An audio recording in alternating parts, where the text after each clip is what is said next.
There's levels to friendships. I mean, you could have known your homie since you were 2 years old. You could have lived together. I mean, you could have survived the whole zombie apocalypse together. But shit, the truth is, you haven't truly experienced brotherhood until you and your homie have participated in a two-man mission. Like, just look at Kobe and Shaq, man. That type of chemistry can only be achieved by running a two-man. Shit, I bet these motherfuckers were running two-mans every night. And you already know Kobe was laying down that Mamba mentality while Shaq had his girl kneeling. But for those of you who may be wondering, Chains, what the hell is a two-man mission? Well, I'm glad you asked. It's quite simple, really. It's when you're gonna link with a girl, but you bring your homie and she brings her homie. And what this does is it sets an environment when you and your homie can dribble, pass, alley-oop, and ideally dunk that shit. Now, don't get me wrong, it's simple, but not easy. I remember my first two-man mission like it was yesterday. It took place when I was in grade 7. And it started when my friend Joe hit me up like, yo, bro, I'm going to this girl Sophie's house and her friend Ava's there. You trying to pull up? And I was like, am I trying to pull up? Hell yeah, I'm trying to pull up. So we show up to her house, and I'm new to this whole thing. So I'm sitting there like,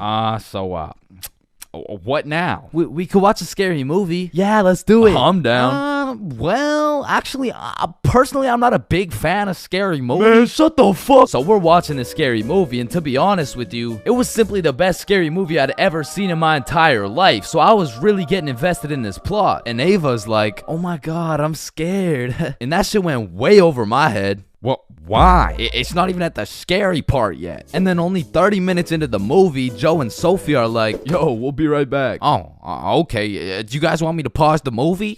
Nah, it's all good, bro. And you see, what Joe just did right there was a calculated move. In basketball terms, he just set an ISO. So now it was 2 1v1s. And the situation was absolutely perfect, but the problem was, I actually liked the fucking movie. And that violates rule number 3 in section 7 of how to pull off a successful two-man. Never give a fuck about the movie. Because the truth is, the movie length is like the shot clock. If you end up actually watching the entire movie, you failed the mission. But I had no clue, and to be honest, I didn't even know what a two-man was at the time. So I got some popcorn and I was just watching the movie. But when the climax of the movie was about to come around, I did something that violated every term and agreement of the two-man mission. I went over to Joe and Sophie like, hey guys, quick, you're gonna miss the best oh, fuck. And I missed the climax of the movie, but shit, I seen a climax. And needless to say, Joe never invited me to a two-man mission since. But you know I had to redeem myself, even if it was 3 years later when I was in grade 10. It was a Saturday night, and me and Bob were looking for something to do. And I'm gonna keep it a stack with you, bro. I had no motion. Like, my Snapchat was drier than a Popeye's biscuit, bro. But lucky for me, Bob had a roster. And I'm talking an all-star lineup of girls who just want Bob on their body. And I don't blame them. I mean, shit, I got Bob on my body right now. And you can too at chainsclub.shop. That's right, we got hoodies, shirts, beanies, socks, keychains, stickers, you name it. And starting at the price of $4.20, Bob can be all yours.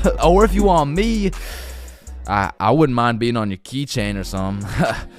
Treat me like white teeth. So as I was saying, me and Bob were bored. So Bob hits up this girl named Avery like, what are you doing right now? And she's like, just chilling. Who you with? My friend Alice. Let's link. I'm with my homie. Okay, is he cute? Cute as hell. Okay, come over. And I'm excited as fuck. So we get Bob's sister to drive us to Avery's crib. And as we pull up to her house, I remember a crucial detail that I'd been forgetting this whole time. I was scared of the hoes, bruh. And as we walked up to her door, I was starting to get flashbacks of me and Joe's two-man, where Joe tossed up an alley-oop for both of us, and I blocked his shot, metaphorically and literally. And as I'm psyching myself up, Bob calls Avery to tell her we're here, and she's like, so, my parents are asleep, so you're gonna have to come in through my window. Shit. So we walk around the side of the house to Avery's room, and lucky for us, there's this big-ass window, and I'm like, yo, can you open it so we can get in? And she's like, It is open. Bro, only this tiny ass rectangle in the top left was open at a 60-degree angle. But that was our only way in, so I helped Bob up and through the window. But now I gotta get up there, and I'm bigger than Bob, so I put my head through and I'm trying to slowly creep into the room. And then I lean just a little too far, and I'm headed face first onto Alice's hardwood floor. And listen, Bob has come in clutch many times. He saved me from drowning, coyotes, getting in trouble, but out of all these things, I'm most grateful for Bob catching me as I fell through this fucking window. Because drowning and dying would have been pretty bad, like boo-hoo, rip chains, you know what I'm saying? But imagine falling through a window and eating shit face first in front of the hose. Like, I would have preferred the drowning, bro. But after that close call, I was a little flabbergasted, you know what I'm saying? But Alice has the audacity to ask me this loaded ass question like, oh hey, what's your name? Me? Yeah, you. It's the name's for real. chainsFR. Nice to meet you, Mr. Frill. I'm Alice. And so we all just started talking and shit, but I keep noticing Alice was getting a bunch of text messages. And I remember thinking it was probably her mom or something, so I shrugged that shit off and I'm like, yo, we should watch a movie. Yeah, we should. God, yeah. And I wasn't about to make the same mistake I made last time, so I found the most dog shit horror movie on the face of Netflix and threw that shit on. And man, that shit was ass. In fact, it was so ass that we just started cuddling and shit, like, what else was there to do? But now that we were close, I could feel the vibrations of Alice's phone getting a call, so she's like, 1 second, I'll be right back. And I wasn't trying to eavesdrop, but I could low-key hear what she was saying through the door. I'm just at Avery's house. We're watching a movie. Oh my god, okay, that's fine.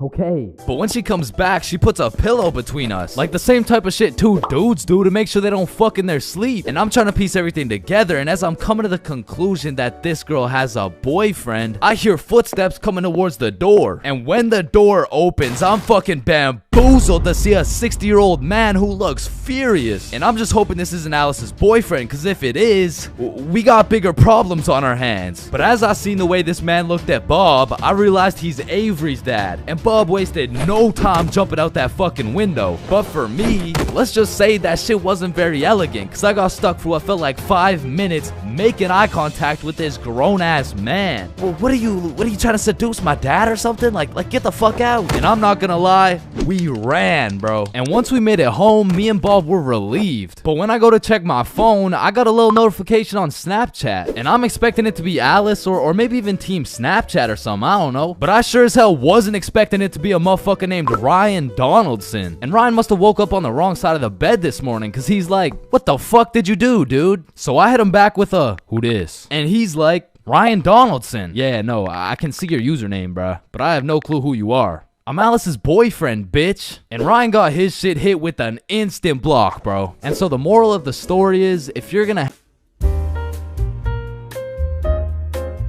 your very first time buying from the plug, it's a special moment. It marks the beginning of a bond so strong and full of trust that it can only compare to that of your barber. Now, your first time copping from the plug can go many different ways, but my first time took place way back when I was 7. Okay, that's cap, but I was 13. Now, as some 13-year-olds, my homies and I were oblivious of how to get our hands on some sweet, juicy, succulent, magic broccoli. But you know what they say, if there's a will, there's a way. So we did what any 7th grader would do. We searched that shit up on Google. Where do I buy weed? And somehow, one of the first things that came up was some motherfucker on Reddit like, just order a pizza. The pizza delivery guy stands a 78% chance of being baked. Just ask him where to find some gas. Simple as that, man. Oh, bet. So we call up Little Caesars like, hello, can I get a medium pepperoni pizza, please? Yeah. Yup. Alright, bet. And about 45 minutes later, the doorbell rings. We open the door to see some 48-year-old man who's probably going through his 2nd divorce. Should we ask him? Yo, he does not know where to find that shit. Oh, that'll be $13.69. Here you go. All right, have a good day. But wait, do you happen to know where to find some of that? Some of that good dope? Good dope? Oh, I see what you're saying. If you wanted some ranch dip, just say that. Nah. What he's trying to say here is, Do you know where to find some of that good shit? Oh, you want some good shit, huh? You sure won't find it at Little Caesars. This pizza is ass. Go to Pizza Hut or something. Well, shit. What the fuck just happened? Okay, the guy on Reddit said there's a 78% chance. Maybe we just got unlucky with this one. And our dumbasses decide to order from Little Caesars again. That'll be 13. Okay, new plan. Yo, I think I know a guy. So Bob locates a local plug Snapchat. Billy adds him, and bro adds back. So now we've located the plug, but we had no clue on how to go about hitting this man up. Hello, Frederick Gordon Williams. I have reason to believe you are a plug and will be able to sell us some devil's lettuce, as we are minors, currently 13 years old. Just give us your home address and we will skirt and pull up soon. Sincerely, Billy. Instantly blocked, bro. Looking back, we sent the most federal message possible. We hit this man with his government name and asked him for his home address. But we had no clue that was federal. Like, that's peculiar. I wonder why he blocked us. So we did what any 7th grader would do. We searched that shit up on Google. How to hit up the plug. Be simple and forward. Use slang. Act cool. And after conducting a little more research, we were ready to try again. So I added him on my Snapchat. Yo, Big G. Let me cop some of that gas real quick, Chronum. Oh shit, he responded. How much you need? Shit, what do I say? Search it up. 3 pre-rolls. Let me get 3 pre-rolls, fam. Alright, meet me at Stickman Park at 2:30. So now we'd set a place and a time to cop some grass. However, what Frederick Gordon Williams didn't know was that we were a whopping 13 years old. Keep in mind, we were still in middle school, but this dude was in grade 10. Shit, I'm pretty sure he was 20 years old, but still in grade 10, which was pretty fucking scary for us 7th graders. So we threw on some drip we believed would make us look a little bit older, and we headed off to purchase some of Satan's spinach. We arrived at the park a little bit early, and as we waited, we discussed our plan. If he asks how old we are, we're 16.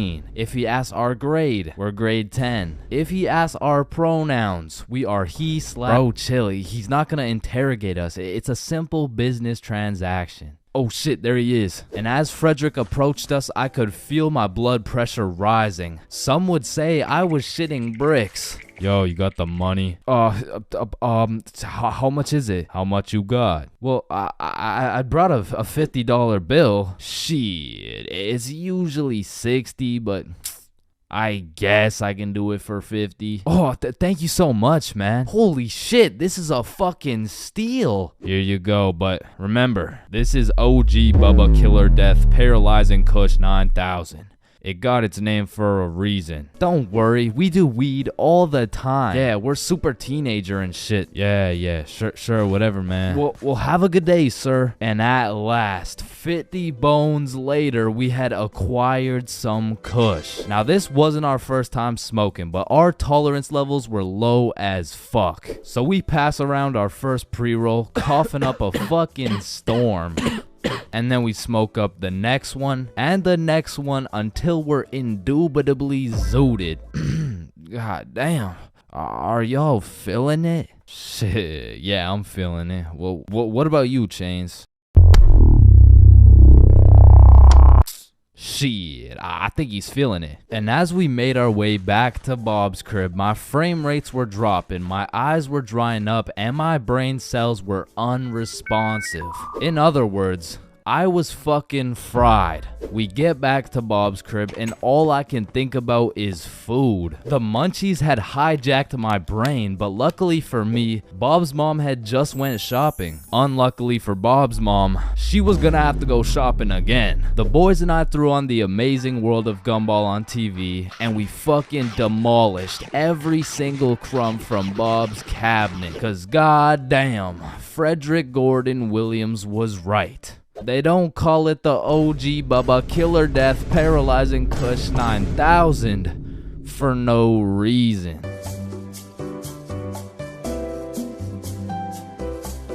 There's a lot of things in life that I don't really understand, but if there's one thing I can truly comprehend, it's being grounded. Because in my time, I've served a total of 547 days and 16 hours in the slammer, and through a year and a half of extensive first-hand research, I've come to the professional conclusion that getting grounded is straight ass, bro. You're locked in your room with no phone, no computer. Like, what do you want me to do? Think about my actions? Hell nah. Being grounded had a young me doing the stupidest shit ever, bro. Like, I was popping handstands, hitting my head against the wall, playing with the door stopper thingy. Shit, I got so bored, I even read a few pages of a book like an absolute nerd. And now that I think about it, Percy Jackson and the Battle of the Labyrinth was actually a spectacular read. Now listen, there's only one thing worse than being grounded, and that's being falsely imprisoned for life. Well, now that I think about it, there's a lot of things worse than being grounded, but one of which is being grounded during summer, bro. There's something about being able to hear all the happy children, the ice cream trucks, your homies having fun, the hoes throwing rocks at your window, asking you to come outside, or you just cry yourself to sleep because there never was any hoes throwing rocks at your window asking you to come outside. It's just you, your Percy Jackson books, some used toilet paper, and the existential thoughts in your head questioning if it's even worth it. And listen, I'm sure everyone can pick up on the fact that I'm a really intelligent dude. Smart all around, really, but trust me when I say I wasn't always this smart, bro. In fact, in kindergarten, my dumbass fully believed with my whole heart that being grounded meant your parents would just dig a decent sized hole in your backyard, toss you in, and bury you alive for the time being. And so I'm sure you could imagine my surprise when my OG friend of 5 days said, yeah, I got grounded for 2 whole weeks. Holy fucking shitballs, dude, are you okay? No, man, it's really hard. I didn't get to touch any of my toys or anything. Damn, how long ago was that, man? Oh, I'm still grounded. What? No, you're not. Yeah, dude, I'm grounded right now. No, the fuck you're not. And I wouldn't truly find out what being grounded was until 7 years later. I was in grade 7. It was a beautiful sunny summer day at approximately 11 a.m. and me and the boys were freely roaming our city. Little did I know we wouldn't be free for long. And as the boys and I roamed the city looking for a move, one of Bob's girls calls him up and is like, okay, so my friend Becky is in Hawaii for a few days with her family, and she said I could bring you over. And just like that, Bob could have wrapped it up and claimed some cheeks. But the boy Bob was never one to leave the homies behind, so not only did he convince his girl to let us come, but he went above and beyond. He got his girl to bring some of her friends over too. And now we're hyped because we had now located the move, and quite a marvelous move if I do say so myself. Now keep in mind, all of us knew Becky and had been to Becky's house many times before, but Becky was all the way in Hawaii, so she had no clue about the marvelous move about to take place at her own crib. But regardless, me and the homies walk into Becky's crib and they low-key got a little get-together in the works. I see Bob's girl, I see Bob's girl's friends, and then I see a mutual friend of mine named Dennis. And he brought his girl. Now, a little backstory about Dennis. Dennis was 2 years older than me, making him in high school. And to be fair, from grade 7 to high school is a colossal difference. Dennis was taller, had a more developed frame, and Dennis even had some facial hair in progress. The amount of facial hair that put my peach fuzz to shame. And to put it quite simply, Dennis was a menace. But regardless, that's my homie's homie, so I walk up and dap him up. And then everyone heads over to Becky's room. Now keep in mind, Becky had simply invited Bob and Bob's girl to come over, and somehow we ended up being 8 people deep in that joint. And so that means technically, the other 6 of us were straight trespassing. So we were all chilling in Becky's room, chopping it up for a good hour and a half, until eventually, people start exploring her house. Now in Becky's room, it was just me, Bob, Bob's girl, and Bob's girl's friend named Lily. And so we're all just talking until I hear someone yell from the room down the hall, "Yo, Chains, get in here right now!" And I don't know exactly what I was expecting to see as I walked into that bathroom, but it was absolutely not seeing Dennis drop a condom filled with water on Billy's head. And of course I laughed because that's comedy gold right there, but it also made me realize maybe we shouldn't be here dropping condoms on each other's heads. But Who was I to tell Dennis what to do? He had facial hair, so he was practically a grown man to my standards. So I just turned around, went back to the room, and continued chilling with Bob. And as we talked, the music progressively got louder and Dennis progressively became more of a menace. And it had got to the point where the speakers were booming and Dennis was lobbing condom water balloons off Becky's balcony. And then one time, Dennis either almost hit or just missed Becky's neighbor with one of these condom water balloons. So this grown man looks down at a condom that seems to have fell from the heavens. Then he looks up and sees Dennis scrambling inside the Becky's crib with the speakers blasting music. And then he continued on his way. And we were all just having a fantastic time in Becky's room until we hear the downstairs door swing open. And we all absolutely shit our pants and run onto the balcony. Hey!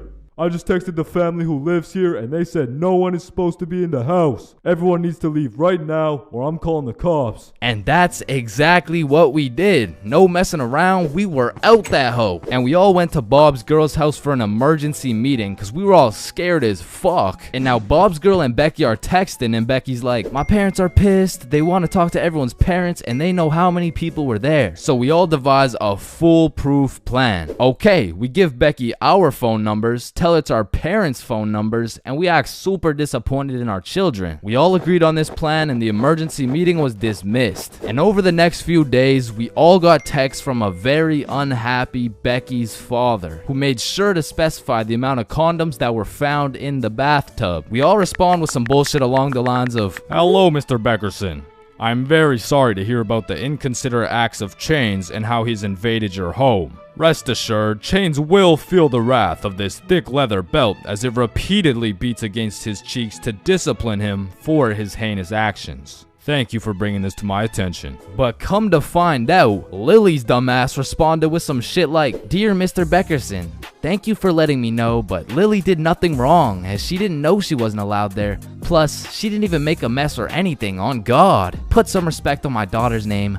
Period. And just like that, our foolproof plan got fucked. And Becky's father texted each of us saying, you are coming to the house at 3:15 p.m. today or I'm calling the cops. And shit, looking back, Becky's father was most definitely bluffing. Like, say I didn't go, what was he gonna tell the cops? 911, what's your emergency? Hey, there was 8 kids who invaded my home 3 days ago. Okay, sir, did they break in? No, no, my daughter gave them the key. Sir, why the fuck are you calling 911? There was condoms in the bathtub. But like I said, I wasn't very smart and I didn't have the brain capacity to think that far ahead. So everyone shows up to the house and Becky's father sits us down and makes each of us individually call our parents and explain what we had done. And I went first. Hey mom, so I went to Becky's house the other day, but she was in Hawaii and I wasn't really invited. There was condoms in the bathtub. Needless to say, we all got our high school. The only place you'll find nerds and jocks chilling in the same room, where there's fight clubs and book clubs in the same building, where you can find the plug selling something and the school thought-giving dome all in the same bathroom. And surely one of the few places you can pursue your educational prowess and take it off that Benjamin in the same institution. High school, man. Love it or hate it, it's quite the experience. And although every single person will have a different experience at high school, there are some things you are guaranteed to encounter. Like the PE sweat, the nerd, that one strict ass teacher, the teacher's pet, the redditor, the predator, the chill teacher, the plug, the stoner, that one motherfucker who walks like this, the class clown, the band kid, the kid who just never shows up, the hot Cheeto girl, that one sexy ass kid who you got all the girls and you know what I'm saying, he was like super cool, the bathroom fiend, the oh my god I almost failed that test, I did so bad, oh shit same, I got a 51%, what about you? Oh my god, I only got a 98.5. The fighter, the anime kid, and the NPCs. Every single one of these individuals make up the magical place we call high school. You come into high school merely a young, innocent, and clueless child. But you leave even more clueless than before, bro. Like when we learned about pie in math class, my dumbass thought I was in culinary arts for 2 goddamn weeks. And that is pie. Chains, are you listening? Yeah, we're learning about pie. Then recite pi. Flour, egg, some fucking blueberry. Like, coming into high school as a freshman, I was thinking, I can use my high school experiences and knowledge to figure out what I'm gonna do in life. Then shit, all of a sudden I'm graduated and my brain is filled to max capacity on bullshit. So now that you're graduated, what are you gonna do with your life? The mitochondria is the powerhouse of the cell. But one of the most majestic parts of high school is the bathrooms, bro. Like, it's a proven statistic that only 1 in 30 kids actually go to the bathroom to take a piss. And Lord knows what the other 29 are doing, bro. I mean, it could literally be anything from a secret fight club to a drug ring to a fucking Bible study. Like, nothing is out of the picture when it comes to high school bathrooms, bro. But the bathrooms are not the only place where some fuck shit goes down. Cause you know high school students love to see fights, so when there's the slightest hint of beef, there's a motherfucker instigating that shit. Oh shit, my bad, bro. Nah, it's all good, don't worry. Yo, personally, I wouldn't take that shit, bro. What? Nah, it's fine. Like, he practically just called you a bitch. Wait, really? No, it was an accident. Wait, what's that? Oh shit, he just said he's smoking on your grandma's pack right now. Hey, don't be talking about grams like that. Shit. But tell me why when some entertaining shit happens, I just happen to miss school that day. Like, I'll go every day of the month, but I get sick for one day? Damn, I'm glad as fuck I'm not at school right now. Yo. Holy shit. Chains, where are you? I'm in my bed right now. Why? Ooh. Jeremy and Tom are running the ones right now. Fuck, the one day I didn't go. Wait, what's that in the background? Oh shit, yeah, they got Lil Uzi performing at school today. What? Uzi's at our school? Yeah, check it out. Yo. Oh, and they brought in Gordon Ramsay cooking up free lunch today as well. What? Oh, and I almost forgot, Elon's pulling up and giving everyone Teslas. So, no, I'll see you later, man. But listen, high school is nothing like these movies paint it out to be. Like, all these movies portray the same shit, where Victoria and her goon squad make fun of Ruby, and where Chad and the football team shove Arthur in a locker. Like, I've only seen a motherfucker get shoved into a locker once in my life, and to be honest, I couldn't even see much of it. I mean, it was pretty fucking dark in that locker, bro. But for real, in high school, you don't have to worry about some big body taking your lunch money or some football kid slapping the books out of your hand. The worst thing you'll encounter on your average day at school is your local Redditor. I don't know how they do it, but somehow every joke they make is so unfunny that it just ruins my day, bro. Do you smell that? Yeah, Jeremy, that's what happens when you don't shower in 2 months. No, it smells like sussy baka, like Among Us. But not to confuse Redditors with Discord mods. I mean, they're pretty much the same thing, but Discord mods shower even less. To be honest, there is truly only one thing mustier than a Discord mod, and that's the cafeteria food, bro. I mean, this food is completely and utterly ass. Like, somehow these motherfuckers manage to get the food cold and the drinks warm. Like, how the fuck does that shit happen? And my high school would serve some daily specials, and to be honest, that shit was unidentifiable. Like, you'd see this pile of mysterious substance, and I'd ask the person who made it what it is, like, what's the special today? You're holding it right now, dumbass. No, but like, what is it? Oh, I don't fucking know. And my school refused to pay people to make good food, so they had students making all the food. So you'd be eating a burger and look up at the person making them, and they'd just be casually scratching their ass. And even with all this free labor, tell me how these motherfuckers have the audacity to be charging $6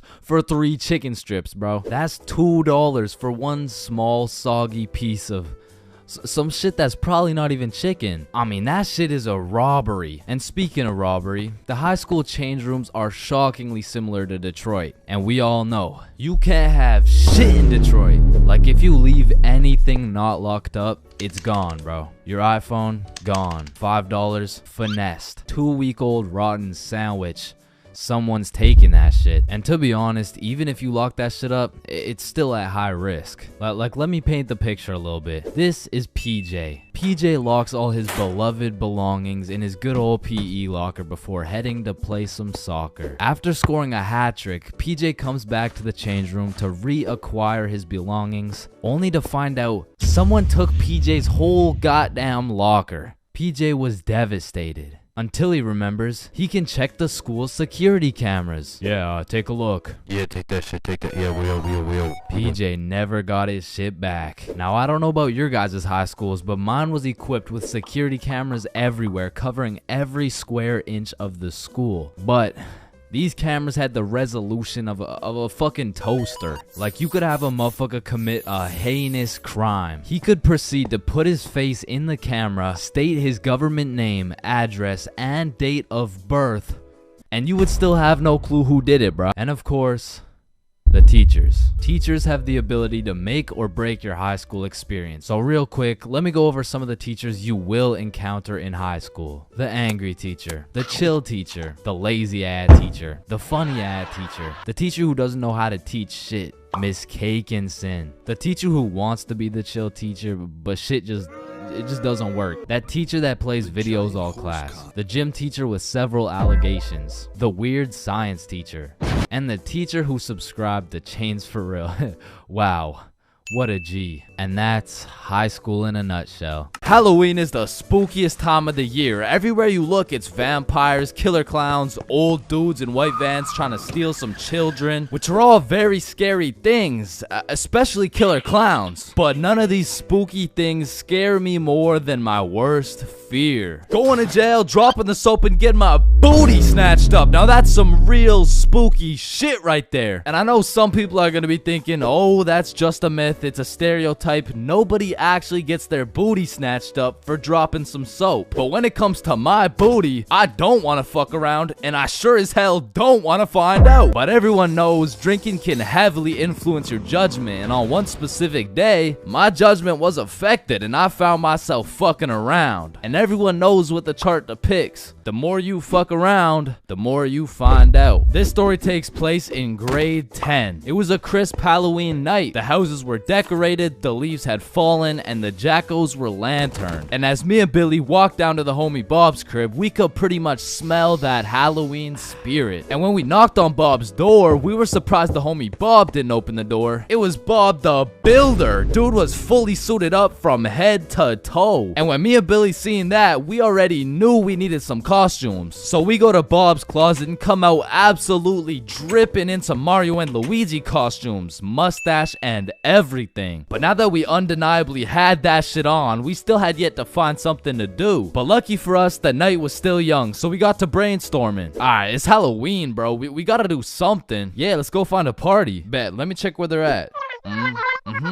Okay. Yeah, there's no parties, bro. Fuck. I mean, we could trick or treat. Shit, we might have to, bruh. And just as three 15-year-olds decided we would knock on strangers' doors asking for candy, our Halloween was looking grim. And not in a good way. But you know what they say. Can we fix it? Yes, we can. Because Bob pulls through and sets up a goddamn 3-man mission. And just like that, Halloween goes from an L to a W night. And I thought the homies and I couldn't get more hype, that is, until Bob pulls out a bottle of Hennessy. And you would have thought Peach took the kids the way I was abusing that bottle. And we passed it around until we were all tipsy. Then we started walking to Chloe's house for the little Halloween 3-man. And it was already 9 p.m. at this point, so we're walking through the neighborhood admiring these decorations when we see the creepiest house of them all. It was Chloe's crib. So we walked through a whole graveyard just to knock on the door. And Chloe opens it looking like a whole angel. I mean, like literally, like she had the halo and the wings and shit. So we go up to her room where her two friends Lucy and Mia were, and we sit on her bed. And I'm not gonna lie, it was a little awkward, bro. I was sitting there with my Mario fit, my little mustache, like, so, Chloe, why'd you choose to be an angel? I don't know. I just liked it. Why'd you choose to be Mario? Shit, you know, Mamma Mia, am I right? Shit. Fuck. Then Chloe whips out some tequila and all of a sudden we're playing drinking games and shit. But honestly, I was just trying to get drunk, so it'd be like, haha, drink up. Oh no. Alright, it's your turn. Wait, you're supposed to get it in my cup. What the fuck? And after purposely selling multiple games of tequila pong, I was feeling what some would call completely and utterly drunk as fuck. And next thing I know, we're playing spin the bottle. And I was up, so I spin the bottle and it spins and spins and lands on Chloe. And in my head, I'm thinking, And just as Mario's about to get some peaches, we hear the door open downstairs and Chloe's like, oh shit, my parents are home, hide. So me and the homies run into her closet with a bottle of tequila and we can hear her dad come into the room. Hey, what's going on up here? Oh, you know, we're just watching scary movies. Alright, I'll be downstairs watching TV. Let me know if you need anything. Thanks, Dad. And once her dad went downstairs, we all came out of the we exited the closet and Chloe said, you guys gotta sneak out through the front door. Just be super quiet. And so we creep down the stairs and peek around the corner and Chloe's parents are right there with a clear sight of the door. So we know what we have to do. We take a shot for good measure and then run to the door. And my drunk ass couldn't even figure out how to unlock this fucking door. Hey, who is that? It's me, I'm Mario. Then we ran out that joint and we didn't stop running until I got a call from one of my homies named Dave. He was like, yo, what are you doing right now? Oh, nothing really, just drunk as hell running from Chloe's angry ass dad. Yo, that's what's up. Come link me and Joe at Stickman Elementary. And we had nothing else to do, so we pull up and it's Dave, Dave's girlfriend, Joe, and Joe's girlfriend. And they got some couples costumes going, but I couldn't help but notice Dave and Joe were shiestied up. What are you, if the Simpsons grew up in Chicago? Nah, I'm just Homer. Yeah, but I mean, Homer doesn't usually wear a fucking ski mask. Oh, yeah, no, I just wore this because we graffitied the hell out of this school. What? Joe was here and Dave was too? Bro, what the fuck were you thinking? What?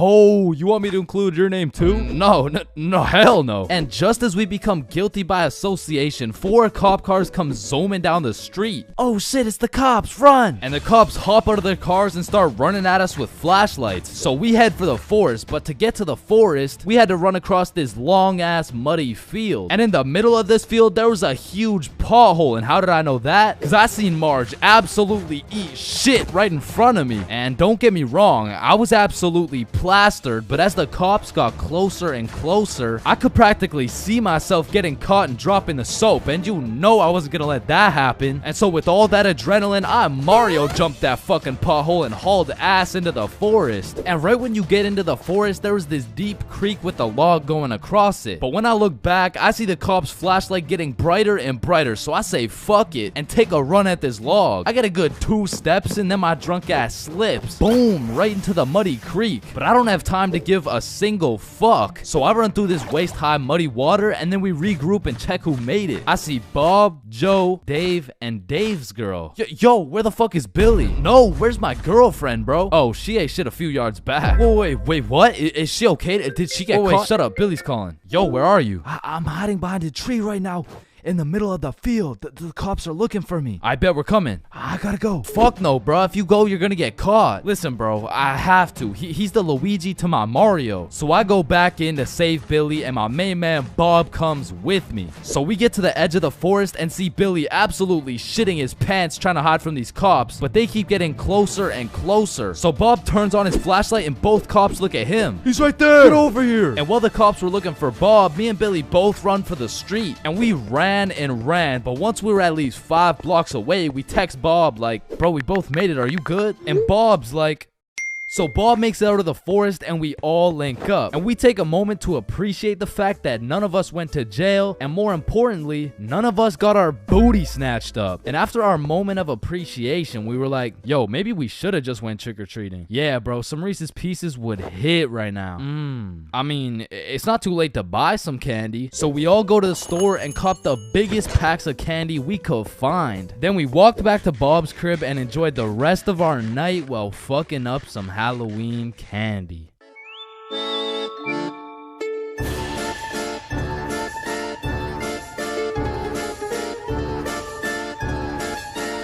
For most of my life, I've known how to swim. But by that, I mean, if my life depended on it, I could swim from one place to another. I don't even know if swim is the right word. Like, if you saw me casually enjoying a little swim at the pool, you'd be like, does he need help? Like, is he drowning? I mean, like, I did take swimming lessons, but I quit at level alligator, bro. I never even made it to level 1. With that being said, this incident dates way back to when I was in grade 4. We were going on a field trip, and of course, it's to the pool. But I'm not stressing. I know I safely passed level penguin, so I should be chilling. My whole class and I walk into the entrance of the pool, but before anyone was allowed in the pool, they asked everyone if they knew how to swim. And I thought, we're in grade 4, there is no way somebody still doesn't know how to swim. And just as I presumed, nobody needed a life jacket. So me and the gang are swimming around, you know, jumping off the diving boards. Fun stuff for a grade 4 field trip. But after about an hour, my friends and I are just chilling in the deep end. And that's when I see a kid in my class named Ben on some floaty things coming in our direction.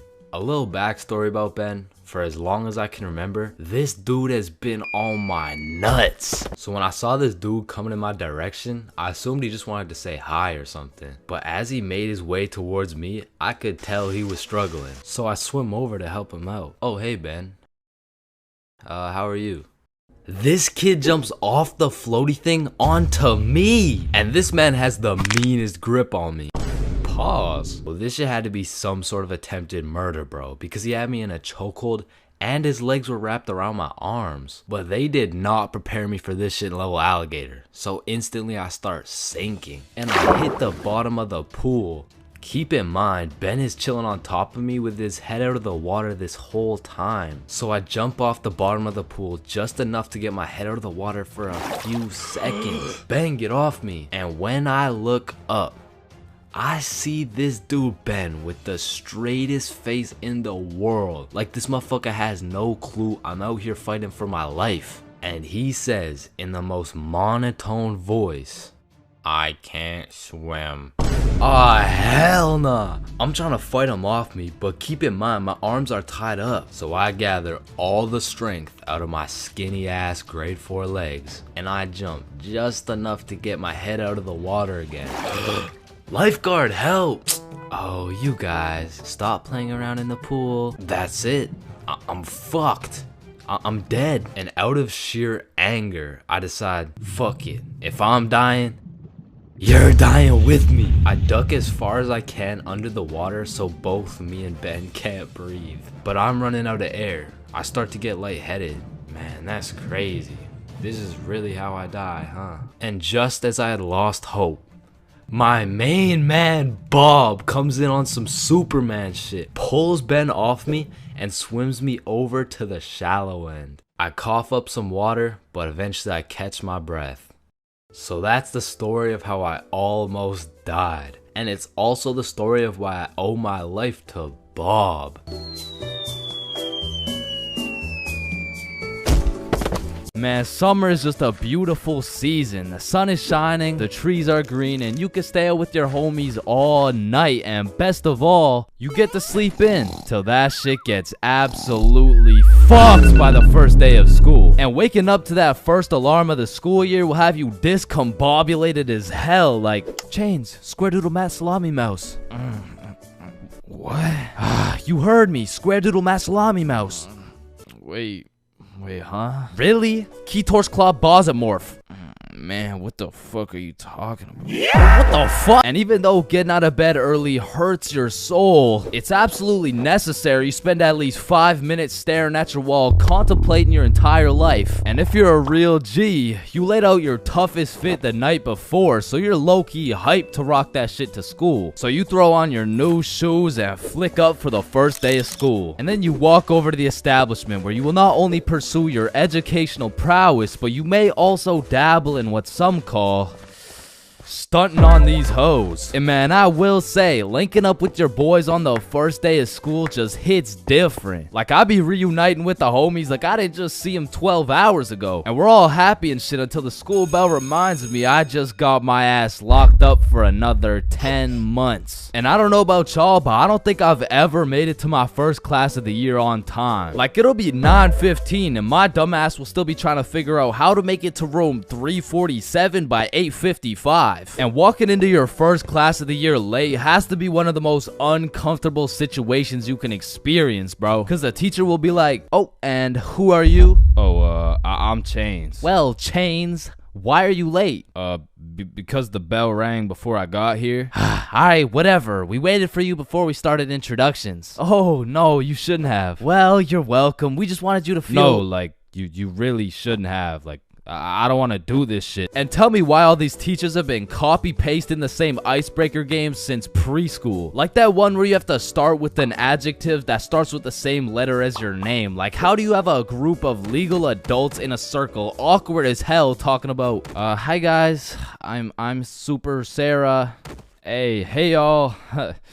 I'm Awesome Aiden, and I'm a Marvelous Marvin. Shit, if we don't stop doing these fucking icebreakers, I'm about to joyfully jump off a cliff. And after we're done grinding out icebreakers, these teachers have the audacity to show a whole 50-slide PowerPoint all about them. Like, the fuck? This class is supposed to be the study of math, not the study of your daughter's soccer games, bro. And I'm not even gonna lie, my dumb ass will be out there taking notes, wondering how this 7-year-old's goals per game ratio is gonna help me on my trigonometry test. Then just as soon as you survive all that bullshit, you gotta go to the next class and do that shit again. And by the time you've learned half your teacher's favorite hiking spots and relationship statuses, you're relieved to hear the lunch bell, only to find out the cafeteria's serving straight ass with a side of booty for lunch. And my standards aren't even high. Like, during summer, I was on a seafood diet, as they would say. When I see food, I eat that shit. But when it comes to this cafeteria food, I could even bring myself to smell that abomination they're calling meatloaf. But even though the food was straight dookie, I won't lie, it's kind of nice being back at the lunch table freestyling with the homies. But of course, all good things must come to an end. So the bell rings and I go to depart ways with the homies. Alright, peace out, man. Yeah, see ya, bro. Oh shit, are we going the same way? Damn, yeah, I guess so.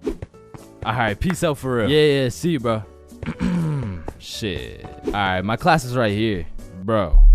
Me too. Oh, shit. Let's go. Alright, class. I'm gonna be taking some attendance. Correct me if I get your name wrong. Jason. Here.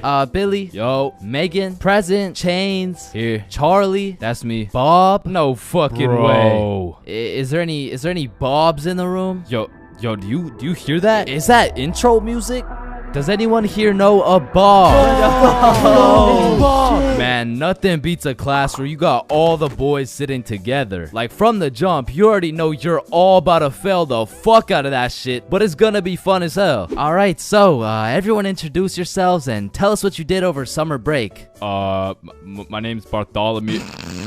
My name's Bartholomew, and I'm not gonna lie to you guys, I had a pretty rough summer. I mean, I crashed my car, my girlfriend broke up with me, someone robbed my house, my grandma got jumped the other day. No, bro, not the grandma. You three in the back, disrespectful. And what's crazy about the first day of the school year is how these teachers will act all nice, talking about, it's so lovely to see all your beautiful faces, and it's also nice to see you, Aiden. Wait, what the fuck? We're gonna have an amazing fun year, and guess what? There's no homework today. Knowing damn well they're about to make up for it with twice as much homework tomorrow. Like, they'll for real be handing out kindergarten ass coloring sheets the first day, and then tomorrow you're getting your ass whooped by some calculus worksheets. And I didn't even talk about the motherfuckers you'll be seeing in the halls on the first day. Like, I don't know what these dudes be going through in those 2 months, but motherfuckers be going from Arthur Kennedy to AK real fast, bro. Oh shit, is that you, Arthur? Oh, gee, don't be dropping the government name like that. Government name? But that's just your first name. Hey fam, it's AK. Aye, man, what you been up to, bro? Hey fam, I'm trapping, trying to make it out of the mud, you know? The mud? You live in a gated community. Oh shit, that's the ops right there, fam. Get down. The ops? That's just fucking Edward. Or the way these new freshmen be walking like they're scared a senior's gonna slap the books out of their hands and take their Fortnite V-Bucks gift card. Like, bro, you freshmen are worried about the wrong V-card. Like, I don't know why, but the day these kids go from sophomore to seniors, they instantly decide to pull an EDP. Like, bro, you're 18 and she's fresh out of middle school. That's a whole crime. But that's not the only crime motherfuckers be committing on the first day of school. Some dudes be pulling up to school with the most atrocious fits known to man. Like, there's no fucking way you laid out this ramen noodle chicken soup ass fit the night before, slept on it, then woke up and thought, oh yeah, the hoes are gonna love this one. Like, I'm not gonna lie, you could never catch me wearing the types of fit these motherfuckers be wearing, bro. Like, that shit should have never made it out the closet. Like, I don't condone bullying, But all I'ma say is, your actions have consequences, bro. Speaking of consequences, every year it seems like the rules teachers tell you on the first day keep getting more strict. Like, you'll be walking into the first class of the year all jolly and shit. All of a sudden, you're getting your shit smacked by the longest list of class rules you've ever seen. Hey, class, I'm super excited to have you. We're gonna have so much fun this year, but first, I'm gonna go over some of the class rules. Okay, so there will be no negativity, no phones, no food, no talking when I'm talking. Actually, no talking ever, no laughing, no smiling, breathe as quiet as possible, no washroom breaks, and last but not least, no having fun. So yeah, guys, like I said, I think we're gonna have a lot of fun this year. And just like that, man, summer's over and you're back to school. It's possibly one of the worst times of the year. Like, do you really think it's a coincidence that when school starts up, the sun just starts hiding and the leaves start dying? You see what I'm implying? But I will say, one day you might just look back on these times as the good old days and you might just start crying.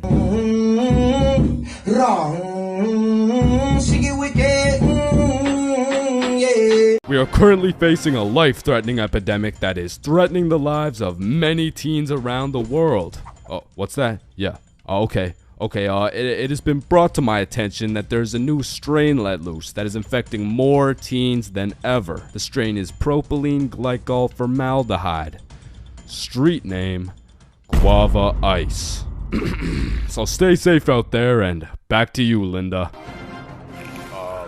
What? Oh shit. Man, way back when, somewhere in Timbuktu, a Homo sapien found a plant by the name of tobacco, and for whatever reason, somewhere in this dude's caveman brain, he decided, Me. Smoke now. And that he did. And as humans slowly evolved, smoking did too. And soon motherfuckers went from looking all old and wise, smoking these big old pipes, to soon smoking cigars on some mafia boss shit, which turned into cigarettes. Now, back in the day, if you were stressing, Doc would prescribe you a pack of good old cigarettes. Sore throat? Cigarettes. Oh, you got a cough? Here. Smoke a cigarette. But after a while, people's teeth started looking all British and shit, so they decided, boy, I don't think these are healthy, innit? So we decided we needed to make cigarettes better, and you know what makes everything better? The letter E. Your mail's taking too long to come in? Email. Wait, what's that? You wanna play sports, but you're ass at every single sport? Esports. Oh, you got daddy issues? E-girl. So of course, when people realize cigarettes are killing them, e-cigarettes. Man, one thing leads to another and shit. You got yourself a Vaporizer Gen Y GTX box mod with 3 USB charging ports, a speaker, and a 6-inch LED touchscreen that can play Flappy Bird. Like, vaping is just getting a little too advanced, bro. Like, I remember one time I was chilling in the washroom with my homie Billy, and of course a motherfucker walks in with a vape. But this was no regular vape, no. This shit looked like a gadget straight out of fucking Star Wars. Yo, you want a hit? A hit? A hit of your iPhone? iPhone? This is that eSmoke FTX 763 3rd series, my boy. Watch this. Yo, did he just hotbox the whole bathroom in one hit? Yes the fuck I did. And this shit's 100 Nick. Holy shit, where did you find 100 Nick? I ended up mixing my 50 Nick guava juice with my 50 Nick blueberry ice, and it just kind of added up to 100. Bro, I don't think that's how it works. Shut up, my mom's calling me. Yo, fuck you, mom. And that was the moment I realized there really is levels to this shit. Level 1. Level 1 is the type of dude who isn't addicted, but he'll occasionally take a hit of somebody's device. But level 2, bro's borderline addicted, but he's still in the denial phase. Bro, are you addicted to vaping? Addicted? Nah, I don't even vape like that, bruh. Shit. Do 5 jumping jacks right now. Bro, what? That's easy. 1, 2, 3, 4. Oh shit. Level 3, the Fiend. This motherfucker is strapped up with some nicotine at all times, and even when he has a vape in his hand, this dude will ask for yours. And God forbid, if this Fiend loses his vape, This motherfucker will be stressing like he just lost his only child. A fiend without a vape is the exact equivalent of one of these purple minions. Dude will be itching for that shit, and Lord knows what that man will do for a fix. Level 4, the fiend who sells vapes. At this point, this dude's whole life revolves around vapes. In fact, I'm pretty sure they don't even breathe oxygen anymore. Like, in order to breathe, they need to inhale some chemicals that I can't even spell. Which honestly, it doesn't even say that much. Like, I can't spell a lot of shit, but what I'm trying to say is their bodies have just fully adapted in order to consume as much nicotine as possible. They breathe that shit, they drink the vape juice, and when they're hungry, shit, they just munch on the vape itself. And the worst part is they can't even run out of vapes. Like, shit, they are the plug. This motherfucker's just the CEO of getting high on his own supply. Like, dude is his own #1 customer. Level 5, this motherfucker, bro. Like, why do you need a LED touchscreen on your vape, bro? Like, you already have a phone. Wait. Did you just order that pizza from your vape? Shit. Where'd you get this from? And don't get me started on these flavors, bro. Like, tell me why these motherfuckers can make a vape juice and call that shit early riser. And that shit literally tastes like a Wednesday at 6 a.m. Like, what the fuck type of ingredients mixed together to taste like a Wednesday at 6 a.m.? But early riser isn't even the weirdest flavor on the market. Because if you're feeling the family dinner vibes, you can get a rotisserie chicken flavor. Or if your breath is smelling nice and fresh, you could fuck that shit up quick with some garlic flavor juice. And they even got bacon. Yeah, I'm not gonna lie, that shit sounds fire as fuck. And lastly, now I don't even know if I can say this on YouTube right now, but shit, you can even get yourself some Worcestershire. Worcestershire.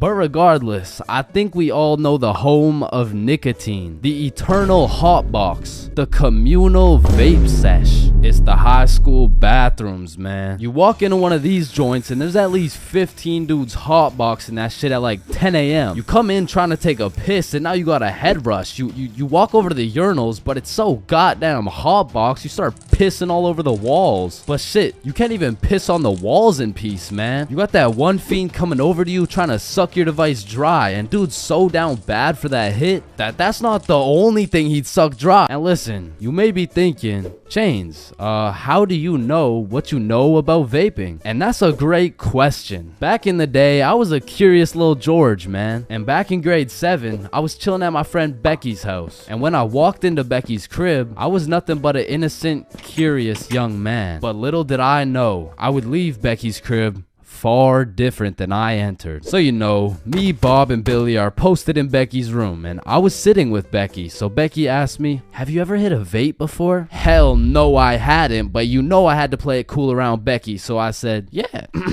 Yeah, I do that shit all the time. And so, of course, she passes me the vape. And honestly, I didn't think this far ahead, but I was in way too deep to come clean now. So I put that shit in my mouth, and I sucked the fuck out of it. Pause. And because this was the first time anything had made contact with my lungs beside oxygen, my lungs started malfunctioning. And I was coughing up a storm, and my cool guy cover was blown, but I had to see it through. Oh my god, are you okay? This shit ain't nothing for a guy like me.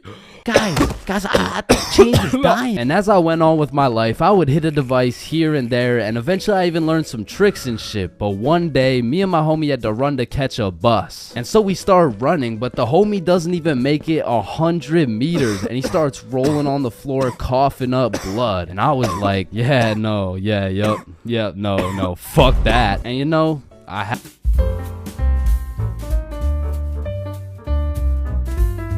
Five, 4, 3, 2, 1. Happy New Year! Oh my god. Yeah, let's go. For my New Year's resolution, I'm gonna go on a diet. Nice. Oh, and I'm gonna quit vaping. Let's do it. Oh, and I'm gonna go vegan. Oh, nice. And I'm gonna stop beating my meat. 3 days later. Man, fuck the diet. Right? I didn't even want to go vegan anyways. Wait, guys. Where's Jonathan? Alright, I'm gonna keep it a stack. This New Year's resolution thing is a whole lot of bullshit. Some goddamn buffoonery. A heaping pile of a fucking horse cut. Like, don't get me started on these new year, new me motherfuckers, man. Like, dyeing your hair and getting another piercing doesn't change shit. Now you're just broke, depressed, and lonely in a different font. And I'm not gonna pretend like I don't see you motherfuckers in the gym for the first 2 weeks. Like, come on now. You and I both know as soon as you get out of this gym, you're about to pick up a large strawberry milkshake, a Big Mac with no pickles, and a side of chicken nuggets, and it's disgusting. But Chains, how do you know down to the exact specifications of the order? Cause shit, I'm about to get the same damn thing. Because the devastating truth is a new year doesn't change jack shit. And if you're watching this in 2022, I'm really not trying to kill the hopes and dreams of 2023, but let's be honest, if you really wanted to be jacked, you would start working out, bro. Like, I hate to be the bearer of bad news, but the earth orbiting the sun one more time isn't gonna get you any bitches, bro. Cause trust me, I would know. Now, as a stick man like myself, I can't fuck with New Year's resolutions because it's always the same shit. Like 3, 2, 1, Happy New Year's. Oh, hey man, Happy New Year's. Well, what's your New Year's resolution? Oh, it's 1080p. What about you? Oh yeah, same. But did you see Ethan, bro? Nah, what's his? Yo, he's got 4K. Yo, what's up, dudes? Oh, look at the quality on this guy. Damn, wait, do you hear that noise? Yeah, what is that? Oh shit, it's Chains. He got 480p again. Shit. Oh fuck, we got 480p again. God. Damn. That whole New Year's resolution bit was unfunny as fuck. Like corny as shit.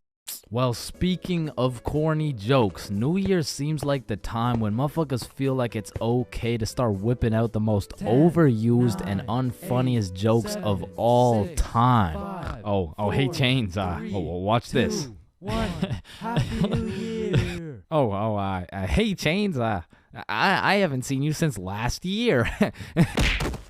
So you know how it's gonna be 2020 soon, right? Yeah, what about it? Well, I got 2020 vision. Now, I know it sounds like I'm on some bahumbug shit, but New Year's does have a lot of great things about it. Like the parties, the fireworks, the parties. And so you may be thinking, Chains, why are you like the Grinch of New Year's resolutions? Why do you hate New Year's resolutions so much? Well, the truth is, my hatred for New Year's resolutions dates way back to 2016. It was December 31st. New Year's Eve, 11:59 p.m. This was the very day when a young, hopeful Chains decided my New Year's resolution would be to acquire a girlfriend. I tried and I tried, but as 2022 comes to an end, my girlfriend remains unacquired. Oh, fuck! If you saw this video, you would know my mom has caught me lacking baked beyond belief before. And after that experience, I really changed my ways. I mean, I was grounded for over a year. So in that time, I decided to get my life together. I started working out, eating healthy, getting straight A's in school. Okay, that's cap, but straight B's in school. Okay, B's and C's, but that's besides the point. The point is, I got my ass beat for coming home zooted, and I never smoked again. Until I did. So, this incident takes place with the man, the myth, the legend, Bob. So me, Billy, and Bob are chilling at Bob's crib when Bob says the holy words. Are you guys trying to smoke? Yeah, bet. And keep in mind, the rest of my homies had been smoking regularly, but your boy was fresh out of the slammer. I mean, I was pretty much on probation at this point. And on top of that, I hadn't smoked for over a year, so my tolerance had gone to shit. So with all that being said, the smart decision was to simply not smoke. But shit, if you know me, I am not one for smart decisions. In fact, I was one for stupid decisions. So I was out here hitting this hoe like Chris Breezy. I was puffing this joint like Wiz Khalifa. When honestly, I should have been patient and just taken my time because who knows what my tolerance was at this point. So when it starts hitting me, it hits hard. But the homies were closely monitoring me because they knew if I got caught high again, well on probation, I would be serving 20 to life. So they're out here checking my eyes, checking my heart rate, checking my pulse, and the diagnostic was, I think you're chilling, bro. But progressively, I was getting higher and higher. So as we're there watching the most goated cartoon, The Amazing World of Gumball, I start floating. And I don't know if anyone else has experienced this before, but sometimes when you get mad high, you just forget that you even exist. And you use 107% of your brain power to just think. So I was out here floating away, thinking about some random bullshit. Yo, it's crazy that everyone in the world is either named Quandale or they're not. Wait, what if I'm in a simulation? No. What if I'm in an animation being drawn by some dude on his computer for a platform of entertainment? And a bunch of people know what I'm thinking right now. Hold up. Is a tomato a vegetable or a fruit? But I'm brought back to Earth by a text message. Oh man. Mom, please come home for dinner at 6. Damn, I gotta be home for dinner at 6. Oh shit, what time is it? It's 5:30. Nah, we can't let your mom find out you're cooked. So Bob whips out his emergency hide how baked you are kit. Boom, hits me with the eye drops to make my eyes less red. Douses me in cologne to cover up the smell. And apparently eating oranges also helps slow down your high. So I leave Bob's crib, and as I'm walking home, I'm brainstorming all the possible scenarios. Either I play this off like a smooth criminal and nobody ever finds out, or I could get caught and I could get sentenced to 30 years. So as I walk up to my front door, my entire future is dependent on how I play this shit off. I take a deep breath and I ring the doorbell, and my brother opens the door. The door was unlocked, dumbass. Fuck, I'm off to a bad start. So I walk into the kitchen, casual as hell. Oh, Chains, how was your day? Oh, it was good. How was yours? Yeah, good shit, we're doing good. Oh, it was good, thanks for asking. Wow, Mom, this mac and cheese looks succulent. Fuck, why did I say that? Who the fuck says succulent? Oh, why, thank you. I switched the recipe up a little bit. Just be casual, be casual. The mac and cheese, it's good. Thank you. So what were you guys doing at Bob's? Fuck, what do I say? A twister. Oh, a twister? Yep, twister. What, wasn't it just you, Bob, and Billy? Yep, just a good old game of Twister with the boys. Damn, y'all are gay as hell. Yup. not to being gay as hell. I just meant yup in general. Like, you know, like yup. Chains, are you feeling okay?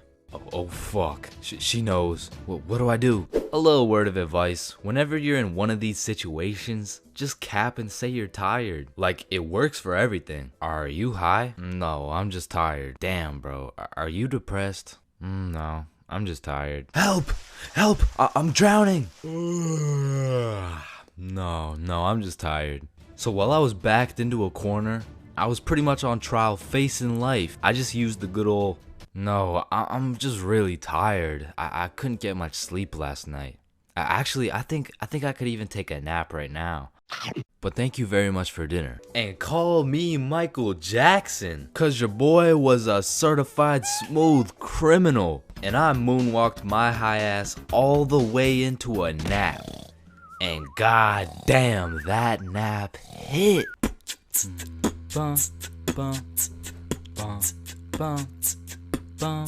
3 a.m. Once the clock strikes 3 a.m., I feel like you've given up on trying to sleep. At this point, you're going to commit to whatever you decide to do until the sun comes up. Whether you're studying for tomorrow's math test, chilling on Discord with the boys, choking the chicken, or simply sulking in those 3 a.m. thoughts. You'll pretty much find yourself doing anything but sleeping. And I don't know if it's just me, but those 3 a.m. thoughts hit different. And honestly, it's just the perfect time to go for a walk, find a nice little view, maybe light up a joint, and just think. The youngest picture of you is the oldest picture of you. Does Lightning McQueen cop car insurance or life insurance? Wait. Did the brain name itself? Hold up. What if soy milk is just regular milk introducing itself in Spanish? I have no clue if this is just me, but every once in a while when I'm laying in my bed at 3 a.m., I suddenly get the motivation to become the best person on the planet. Like, I set an alarm for 5 a.m., I tell myself I'm gonna go work out, then go for a run, then meditate, then drink kale smoothies, then become a millionaire, then donate it all to a family in need. But as soon as my alarm goes off, I'm just like, shit, I'm too tired for all that. Then I just end up sleeping until 1 p.m. And my brain is constantly playing games with me, bro. Like, tell me why I'll be using all my strength to stay awake during the day thinking, ugh, man, I can't wait to go to sleep tonight. But when it comes time to sleep, I just can't. I'll be left lying there at 5 a.m. awake as hell, watching these random motherfuckers build a 2-story house with a hot tub in the jungle. And you know what? Being awake at 3 a.m. is kind of like being high a little bit. Cause you start to think about things you don't usually think about. And because you get hit with the fucking munchies, bro. I'll be whipping up a 3-course meal with appetizers and a complimentary dessert to watch a YouTube video. And listen, I can't explain why, but there is no better water than water at 3 a.m. I mean, it's pretty much a part of my sleep schedule now to wake up at 3, chug some water, take a piss, then go back to bed. But sometimes while I'm trying to go back to sleep, my brain just starts showing me a compilation of my top 15 cringiest moments. I mean, I'm having flashbacks to the time in grade 5 when I said a joke and nobody laughed. Guys, why did the monkey fall out of the tree? Why? Yeah, why? Because it was dead. Oh, damn. Or I'll be up all night thinking about that one debate I had 3 years ago, brainstorming about the best things I could have said in each scenario. It's like if I do some cringe shit during the day, I have no choice but to lose some sleep over it at night. It's like my punishment for saying some stupid shit. Like I know one guy who accidentally called his teacher mommy in front of the entire class. And that dude hasn't slept since.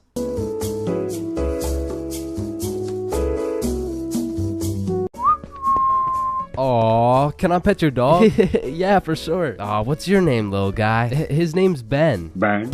Oh, he's so cute. I just wanna punt that motherfucker.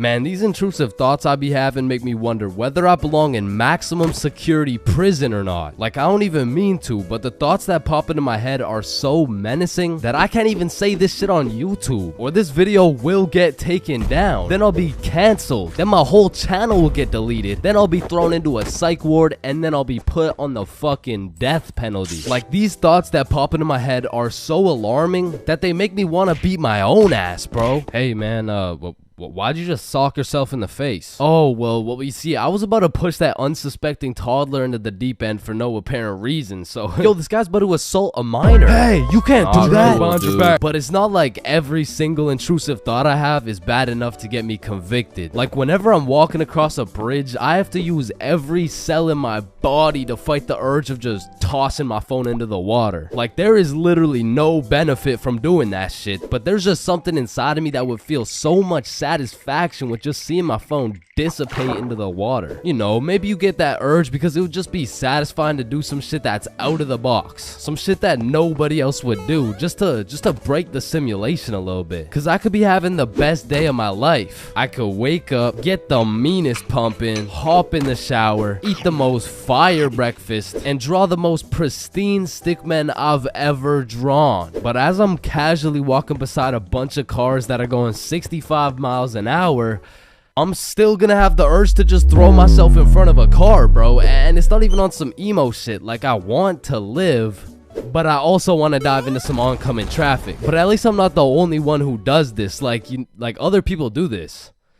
Right? Like it's normal, right? But half the time an intrusive thought will just be to do some goofy shit. Like you're just forced to imagine the consequences of what it would look like to start throwing it back on a Tuesday at 2:41 p.m. And every once in a while you'll just be chilling and you'll witness a motherfucker fall to the intrusive urges. What do you know? Get along the table, bruh. Shit, he let the intrusive thoughts win, man. Now I don't even know if these count as intrusive thoughts or not, but as a dude, when I'm walking down the street, I'll just be going on with my day chilling. Then all of a sudden I see a car and I'm like, if I don't make it to that tree before this car, I'm gonna die.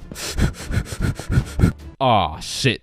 Honestly, these kinds of intrusive thoughts are kind of motivating. Like, it's the same thing as having a hype man at the gym, except instead of that positive reinforcement, if you don't get those 3 extra reps, you're gonna die. It's like whenever I'm at the gym hitting those Bulgarian split squats, I be having mental wars with myself.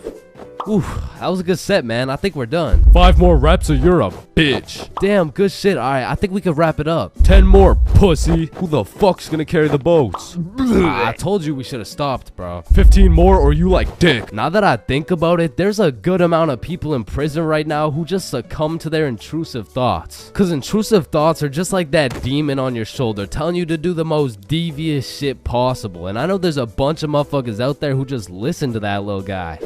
Hey, man, you see that lovely old lady right there? Yeah, you're gonna hit her with a mean right hook. Well, what's in it for me? Nothing. Shit, alright. But to be honest, there is a handful of times where I've let the intrusive thoughts take over. One of the most memorable was way back when I was 5 years old. Me and my older brother were just dicking around, doing some 5-year-old shit. Keep in mind, this story takes place before your boy had even developed consciousness. So I was just a little munchkin doing munchkin shit. Then suddenly, this urge came over me. It was unlike anything I'd ever felt before. It was dark, irresistible, and for no apparent reason, I bit my brother's arm. And this was probably the most satisfied I'd ever felt in my entire life, but it was followed by shame and regret because I had no excuse. Ow, why the fuck did your dumbass just bite me, bro? I felt like it. And one of my lowest IQ moments of all time took place when I was in grade 8. It was goddamn sewing class, bro. And I remember I was having a particularly miserable day, so I was just going through the motions. We were all gathered around this big table with our sewing machines, some fabric, and some scissors. I remember I was working on some shitty little big chungus stuffy. But on this particular day, the sewing machine cable was looking mad thick and juicy. And like I said, I was having a bad day, which is exactly why the intrusive thoughts decided to catch me at my worst. Psst, psst, do it. What? To do what? Oh, you know what to do. You're the one with the scissors in your hand, buddy. How did these even get in my hand? Now cut it. Cut it, Chains. No, why the fuck would I? The wire exploded with smoke and my heart dropped so fast, bro. And everyone around the table just stares me down. And I'm thinking I can somehow cover this shit up like I didn't just take some fucking scissors and snip that shit like an umbilical cord. Maybe I could convince the teacher the cord snipped itself or some shit. But as I look down at the scissors in my hand, there's literally a chunk missing from the scissors. They look like they survived World War II. But barely. The scissors are all charred up and shit, and just like that, my plan of convincing her I didn't cut it went out the fucking window. You take one look at the cord, one look at the scissors, and one look at my dumbass face, and you could piece together exactly what happened. So my sewing teacher walks over looking pissed as hell, and she tells me to go sit in the corner. So I take my charred scissors and sit in the corner like I'm a 5-year-old. But to be fair, I made a 5-year-old decision like I was in grade 8. I was 14, bruh. What kind of 14-year-old cuts the cord to a sewing machine cause he felt like it? Like if my 14-year-old son did some shit like that, I would tell the kid I'm going to get some milk and I'm calling it quits. I would have to have another kid and try it all over again, cause that kid is going nowhere in life, man. So as I'm sitting in the corner realizing I'm a disappointment, it was one of those moments where you fucked up so bad you don't even feel any emotions. I was just sitting there straight faced like, well, fuck me. It was really one of those moments where you just want to stop existing. So after the class ended, the teacher came over to me and she said, Chains, why the fuck did you cut the cord of the sewing machine? No, Miss Sewingson, you gotta hear me out. Okay, this better be good, Chains. The cord was looking mad juicy and the scissors just teleported into my hands. I don't even know. You did what? Mom, it was the intrusive thoughts that they told me to do it. Oh, I'm about to intrude that ass. The fuck?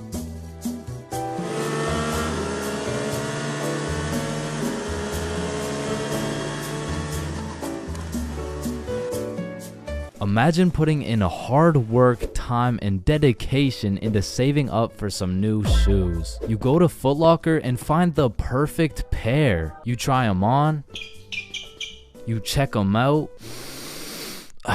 and you cop them.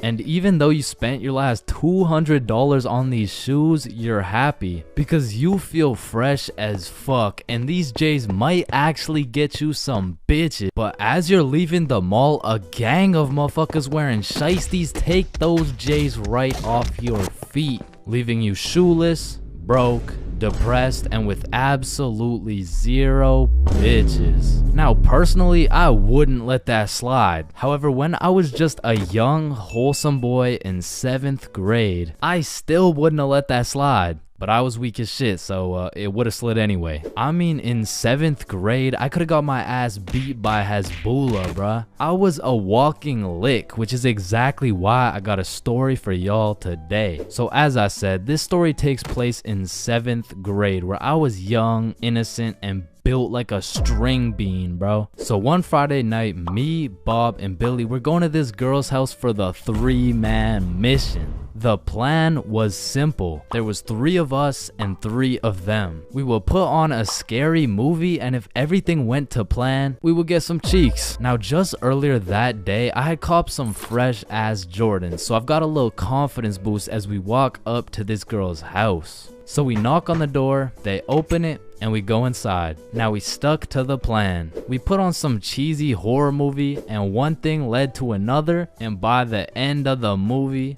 Bob had all 3 girls, bro, and me and Billy were in the corner playing Bloons Tower Defense. Don't ask me how this shit happened, I don't want to talk about it. So after hours of me and Billy straight fumbling, we all decided to go home. And although I was a little disappointed in my performance tonight, I put on my brand new uncreased Jordans and I remembered, damn, even Curry airballs sometimes. Now the bus route back to Bob's crib took 2 buses. So we hop on the first bus, it takes us to the next stop, and as we're getting off, we see the second bus we need drive right by us. Fuck, is that our bus? Damn, yeah it is. Wait, check when the next one comes. Yeah, it shouldn't be long. Damn, bro, the next bus comes in an hour. So we have no choice but to wait at the bus stop for an hour. So we wait, and at this point, it's already getting late. I checked the time, and it's already 11 p.m. As we were sitting there, bored as hell, waiting for this bus to come, one of the other buses stops in front of us to let someone off. The person gets off, and as the bus starts leaving, we hear this loud thud come from the bus. What the hell? What was that? Oh shit, it's a baton.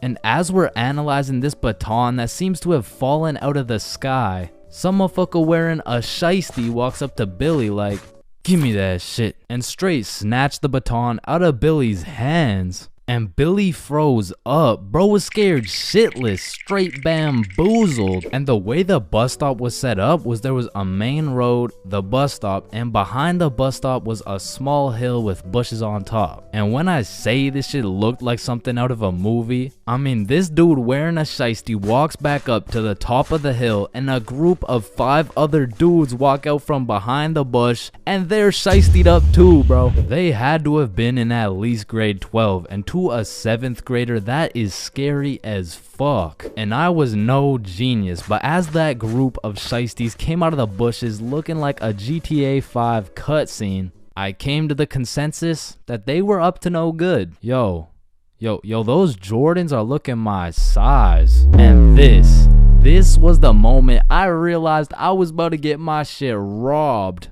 So I started analyzing my surroundings and calculating my options. Maybe I can talk my way out of this. Hey sir, how was your day today? Shut up. I said, what size are the shoes? Damn, I can't fight them. It's a 3-on-5, and they got the high ground, and they got a baton, bro. They would knock my ass out and take the shoes. But I'm fast. So if I take a right, then make a left, there's no way they can catch me. Wait, fuck, I can't run. I'd crease my Jordans. And just as I had ran out of options, Billy says the last words I would expect to come out of this man's mouth. Wait, Ethan? Yo, who the fuck? Oh shit, Billy. Oh, I didn't know it was you, bro. Man, Ethan, you had me scared for a second. Damn, man. My bad, pimp. My bad. No, you're good. How's your mom doing? Oh, yeah, she's doing good. Yeah, it's great to see you, man. Yeah, you too, bro. See you around. All right, peace out. Y'all, don't worry. I seen a kid over there with some new forces we could snatch. Oh, bet, sir. I bet. Man, he's a good dude. Nah, bro. He just tried to rob me. Who the fuck was that? Oh, that's my longtime homie Ethan. Why do you know him? Oh, yeah. We went to the same preschool. Same preschool? That dude looks 20, bruh. Oh, yeah, no, he is. He just got held back a few times. Held back in preschool? How the fuck do you get held back in preschool? Oh, he used to beat up the other kids and then take their toys. Oh shit. Makes sense. So we bust back to Bob's crib, and as we're walking to Bob's front door, I stepped in mud.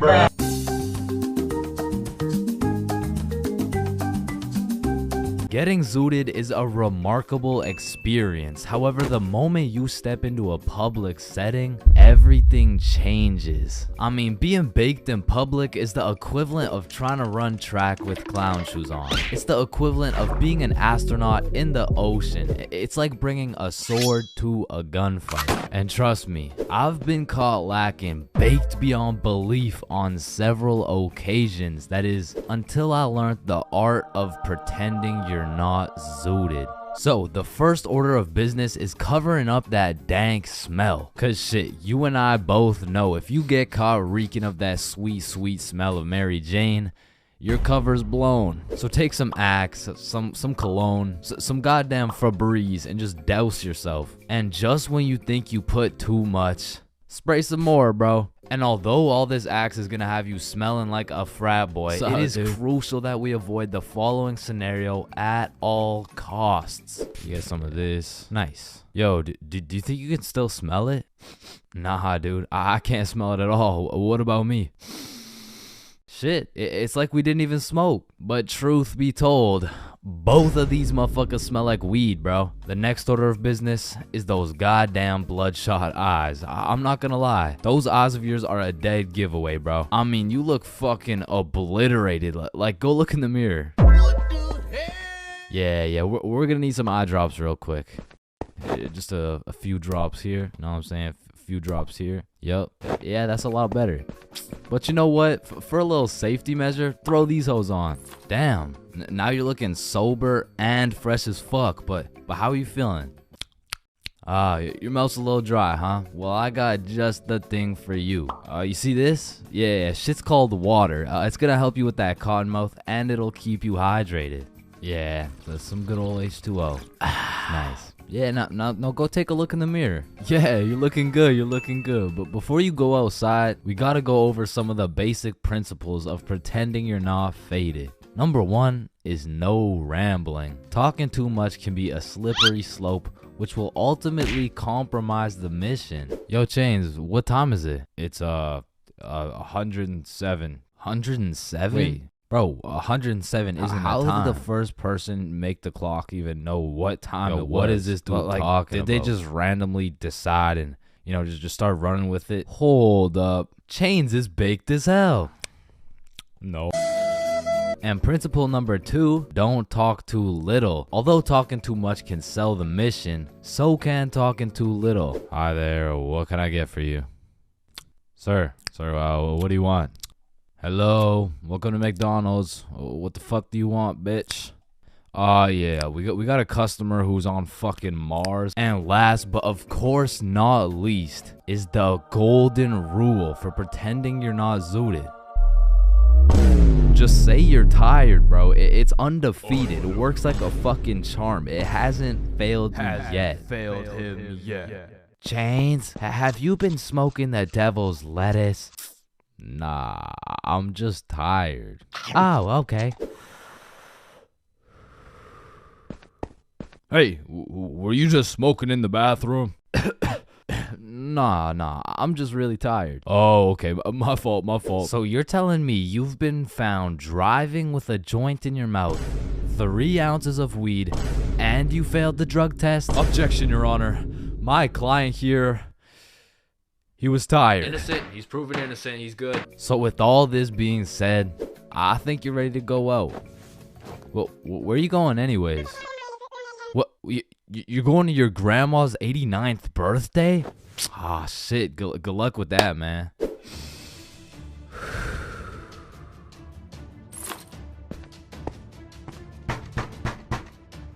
Oh, grandson, it's so nice to see you.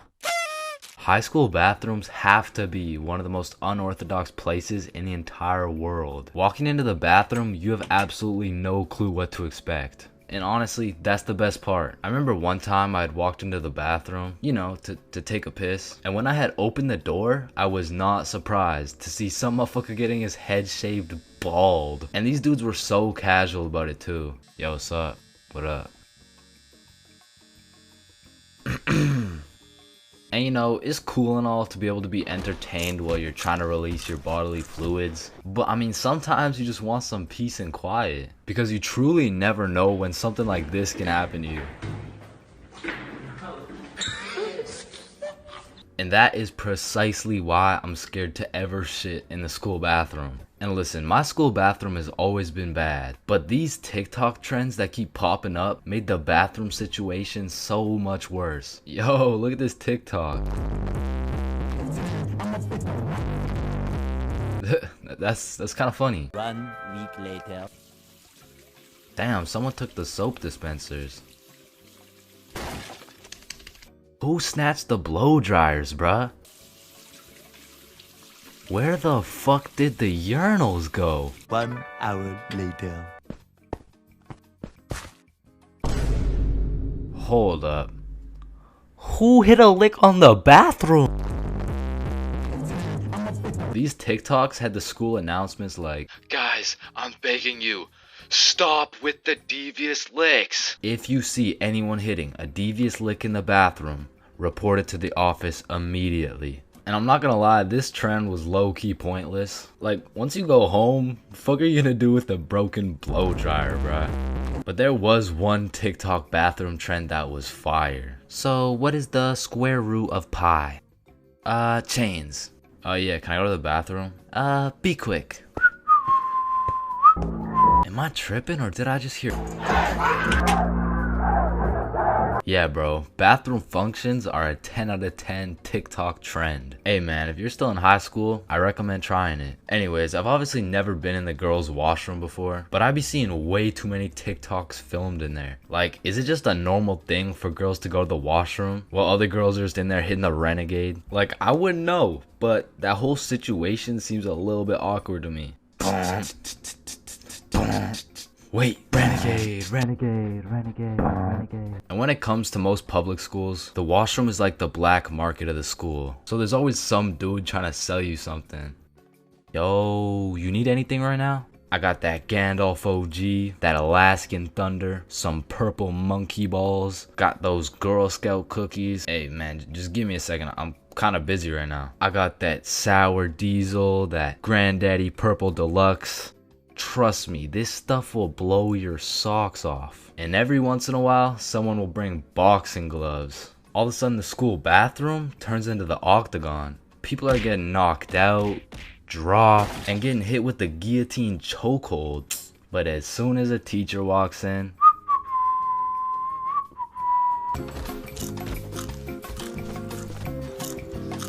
Yo, Chains, I'll pay you $5 if you pull that fire alarm right there. Oh, Run. Chains, do you know why I've called you into my office today? No. You see, that little stunt you pulled has led you to a 1-week suspension. God damn it. What does suspension mean? It means for the next week, you are prohibited from coming to school. Fuck. What does prohibited mean? Chains, you can't come to school for the next week. Hold up, so you're telling me because I pulled the fire alarm, I don't have to go to school for a week? Yes, it's a suspension. You are... Man, I got a love-hate relationship when it comes to getting suspended from school. Like, on one hand, shit, you just don't have to go to school. But on the other hand... Suspended? Oh, I'm about to suspend that ass. Ah, fuck. Ow. Shit. Alright, I don't recommend getting suspended. That shit is not worth it. But how do I know? This story dates way back to grade 7. It was a cold winter day at Stickman Middle School. In fact, it was freezing cold, and this gave Billy a great idea. Yo, the pond behind the school is frozen. Let's go fuck around on it. Oh, I'm down. Okay, bet. So after school, we got a group of 5 homies, and we headed over to the frozen pond. Now, to paint the picture, behind Stickman Middle School was Stickman Elementary School, and behind Stickman Elementary School was this frozen pond, meaning we had to walk through Stickman Elementary School to get to this pond. But nonetheless, we walk up to the pond and instantly I see this big red sign that says, "Hazard, do not step on ice." Guys, the sign says do not step on ice. Man, fuck the sign. Watch this.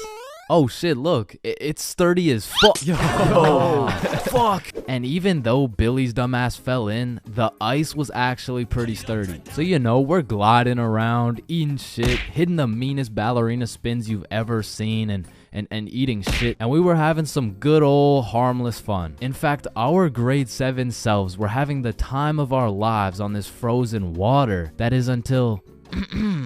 Oh, what do you guys think you're doing? We were just walking on the ice. Did you guys not see the sign? What sign? I could have swore I put a sign right here. Nope, no sign at all. There was no sign. I have no clue what you're talking about. Okay, but you guys have to get off the ice. Well, why? Nobody's getting hurt. Yeah, we're safe. Okay, it's your choice. You're gonna regret this. So we continued with our ice skating antics for approximately 10 more minutes. Until the same lady came back up to the pond, but this time she was equipped with a Sony Alpha A7 mirrorless digital camera with the extendo lens. In other words, she was quite literally about to catch us in 4K. But at least she doesn't know what school we go to. Hey, what school do you guys go to? Not Stickman Middle School. Absolutely not. No, definitely not. Fuck, she knows. We had to think quick. How are we gonna smoothly get out of this situation without getting in trouble? So we called a boys' emergency meeting. We huddled up and discussed our best plans to get out of this situation. And after combining all of our genius grade 7 brains, we made the ultimate plan. If we started mooning the camera, it would then be illegal for her to take pictures of our middle school cheeks. I don't know how this became our best option, but regardless, we put the plan in motion. I mean, me personally, I got a little shy and kept my pants up, but some of the boys were out there going crazy, looking more caked up than Summer Rae. And after a little while, the lady must have decided it wasn't a great look to have a camera pointed at some 12-year-old cheeks, and she left. Which means the plan had worked flawlessly. Now the next day at school, I had completely forgot about it, to be honest. But strangely enough, while I was sitting in math class, I hear the little class phone start ringing. Hello? Oh yes, he's here. Oh, okay. Yeah, I'll send him your way. Thank you.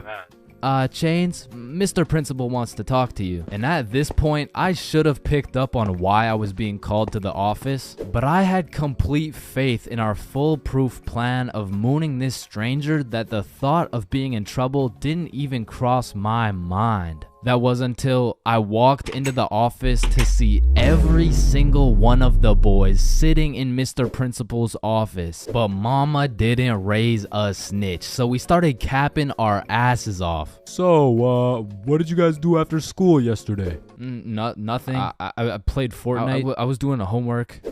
Don't play stupid with me. I got a call from Mrs. Principal over at Stickman Elementary. So tell me, what were you doing on the pond yesterday? I wasn't there. It wasn't us. I don't know what you're talking about. I don't even know what a pond is. I see. Well, I've got evidence. And as he shows us this undeniable evidence, you can see this dude Billy's cheeks in the corner of one of the pictures. So I slowly look over at Billy, and he looks over at me.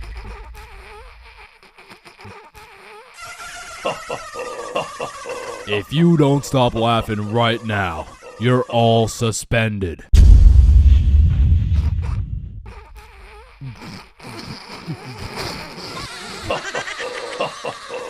That's it. You're all suspended. And as I explained the situation to my mom, let's just say Mama Chains was not happy.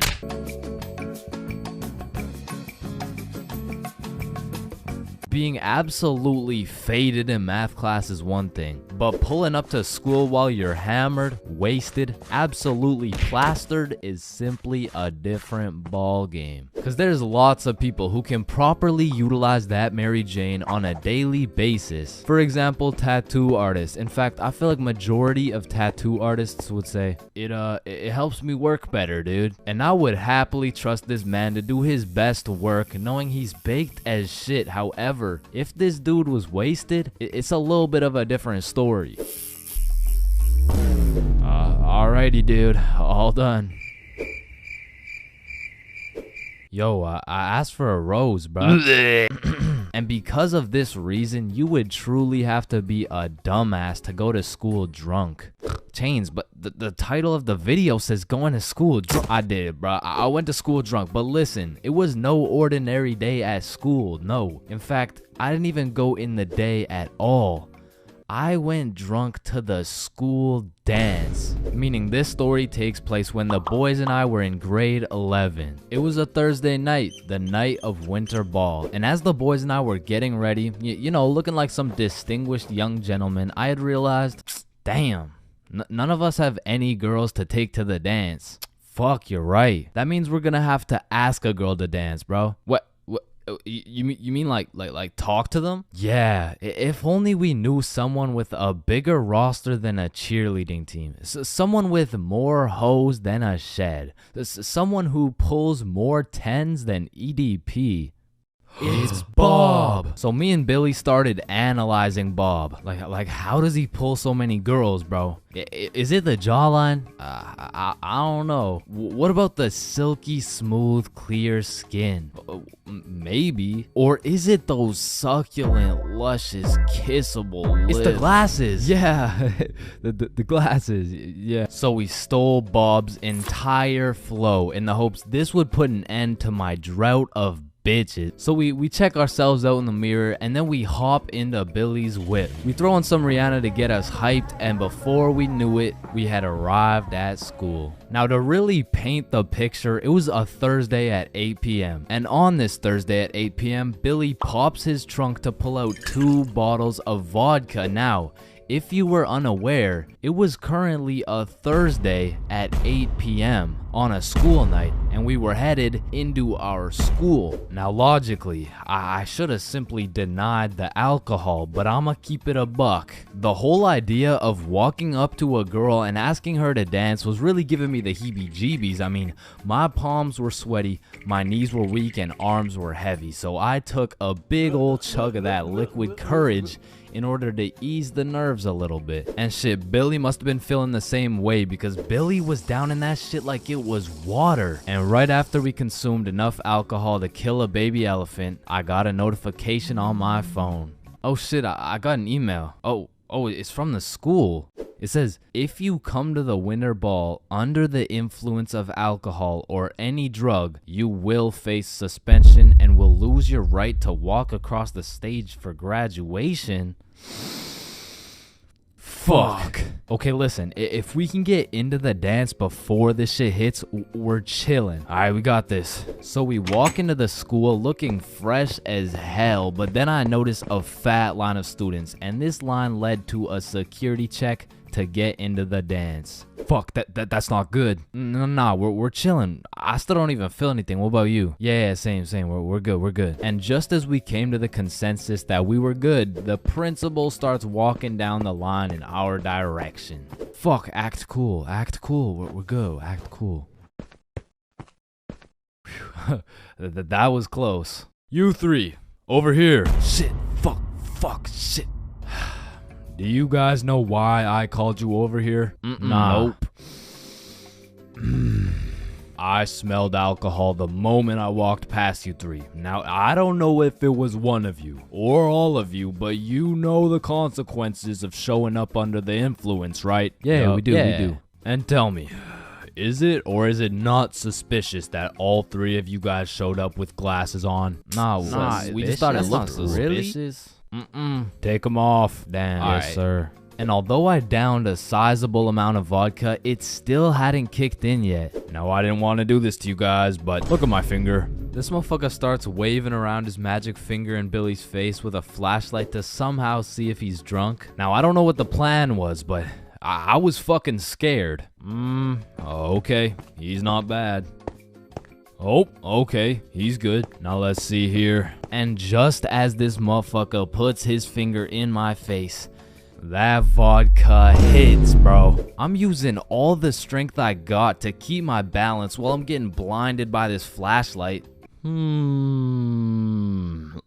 me try that again.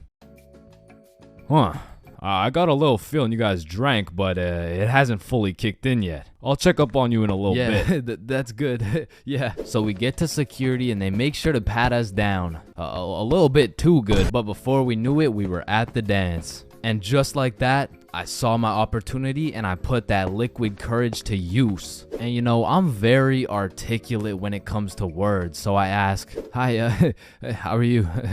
Oh, hey, I'm good. So I wanted to ask you, like, you know, we're at the dance and I saw you, so I walked over here. Here we are, you know what I mean? So like, do you want to dance? Yeah, sure. It had worked. My plan had finally worked. And just as I was about to feel the female touch I'd been deprived of for all these years, I see Mr. Principal walking in my direction with his finger ready and his flashlight in hand. So I just haul ass, and I don't stop hauling ass until I'm off school grounds. So the moral of the story is, don't go to school drunk, bro.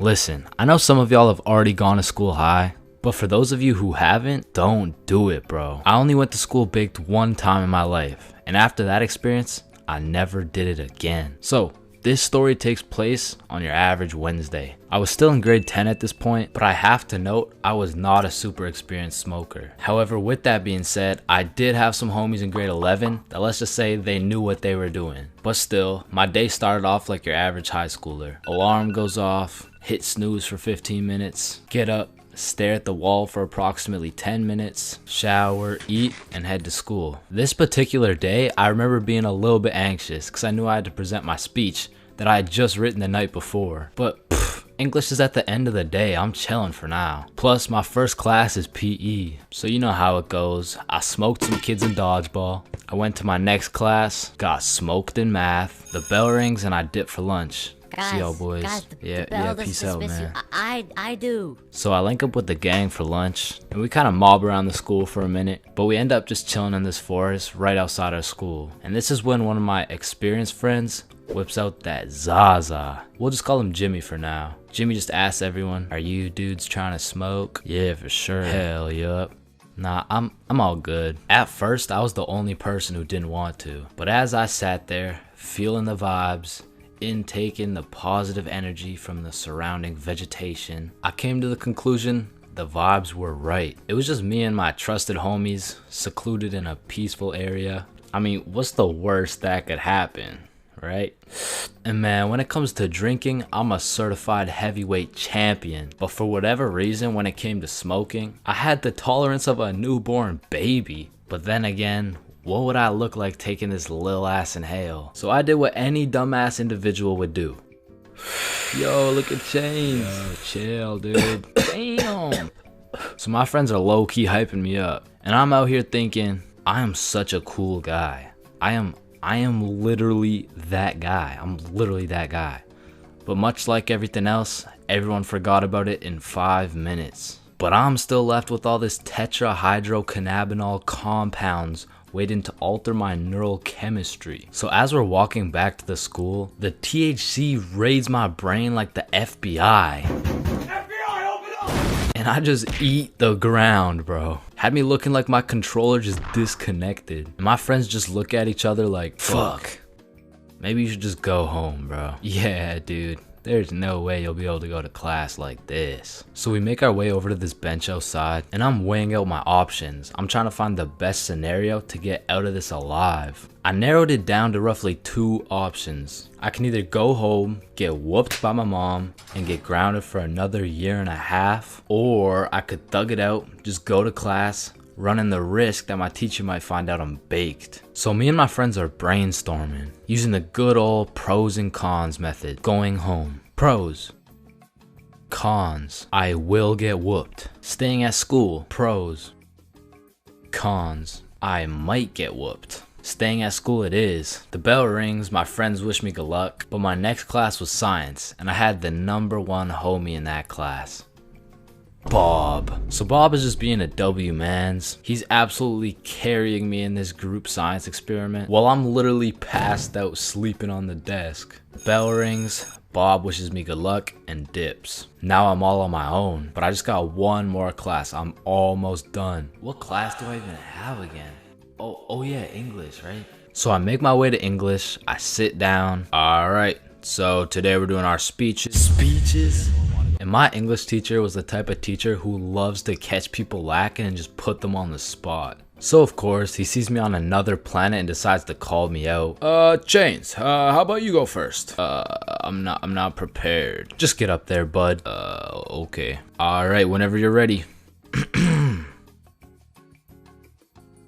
Chains, you can start now.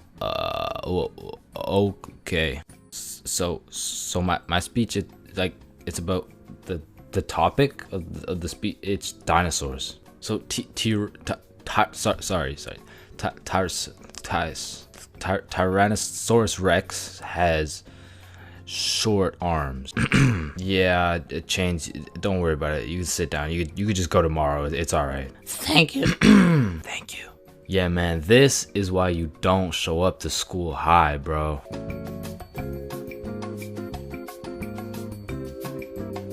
April 20th, 420. The day when everyone puts their differences aside and they just hotbox the Earth's entire atmosphere. Man, what a time to be alive. Now, I don't know if any of y'all have gone to one of those 420 conventions before, but god damn, these motherfuckers be getting higher than Buzz Lightyear, bro. Like at this point, they aren't even baked. They're fucking deep fried. They just be walking around hotboxing cities at a time. And anyone in a 500-foot radius is gonna start feeling the effects of that Mary Jane. Like, I remember my first time going to one of these things, and I was still a minor with an O. However, I had done some pregame before the convention. So let me just put it like this. If I was a potato, I would have been a baked potato. So heading into the convention, I was already a little bit paranoid because as I looked around, all I could see was a bunch of hippie dudes with beards and shit. And at the time, I was just repping that peach fuzz. I was standing out like a sore thumb. So you can only imagine how hard I was shitting my pants when my high ass saw a cop walking in my direction. I instantly started brainstorming how I was gonna outmaneuver this cop so he doesn't send my ass to jail. So boom, busted a right, dropped the shoulder, hit a left, and I ran into this crowd of people. And I don't know about y'all, but for me, whenever something remotely scary happens while I'm zooted, I'm gonna be paranoid for the rest of my high. So in my high ass brain, I'm like a wanted criminal. I got 5 stars right now. So I'm out here constantly scanning the area for 12, right? But I start to make some notable observations. I realize half these motherfuckers are wearing sunglasses, and it's not even sunny. Like, how the fuck did I miss the memo this bad? But luckily for me, there's hundreds of dudes selling overpriced random ass shit. So it really didn't take long for me to find a dude selling sunglasses. And even though it was 25 bones for these shitty ass sunglasses, I still cop them so I can hide my identity. And of course, the glasses have the devil's lettuce plastered all over them, but I'm El Chapo level wanted at this point. So I'm doing anything I can to hide my identity, including dropping my life savings on these dog shit glasses. So I'm out here pushing through these groups of people, but I'm keeping it low key. And as I'm scanning to the right of me and to the left of me, my dumbass pretty much walks right up to a cop. And the moment I realized that homie was right in front of me looking at me,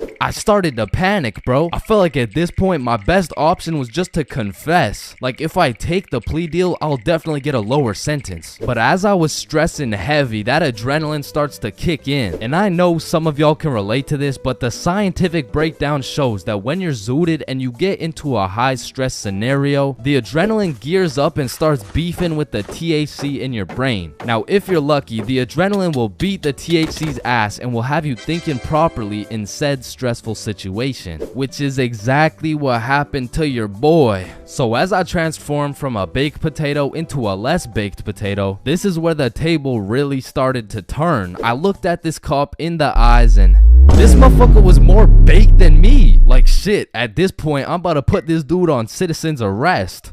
Officer, are you baked right now? No, there's a sorry, there seems to be a lot of cannabis in the air right now, and so it's like this poor officer probably had to pull an 8-hour shift in the world's biggest hotbox while trying to do his job. And needless to say, after realizing the officers were faded than a hoe, I had no problem walking around with my peach fuzz mustache smoking on that Mary Jane.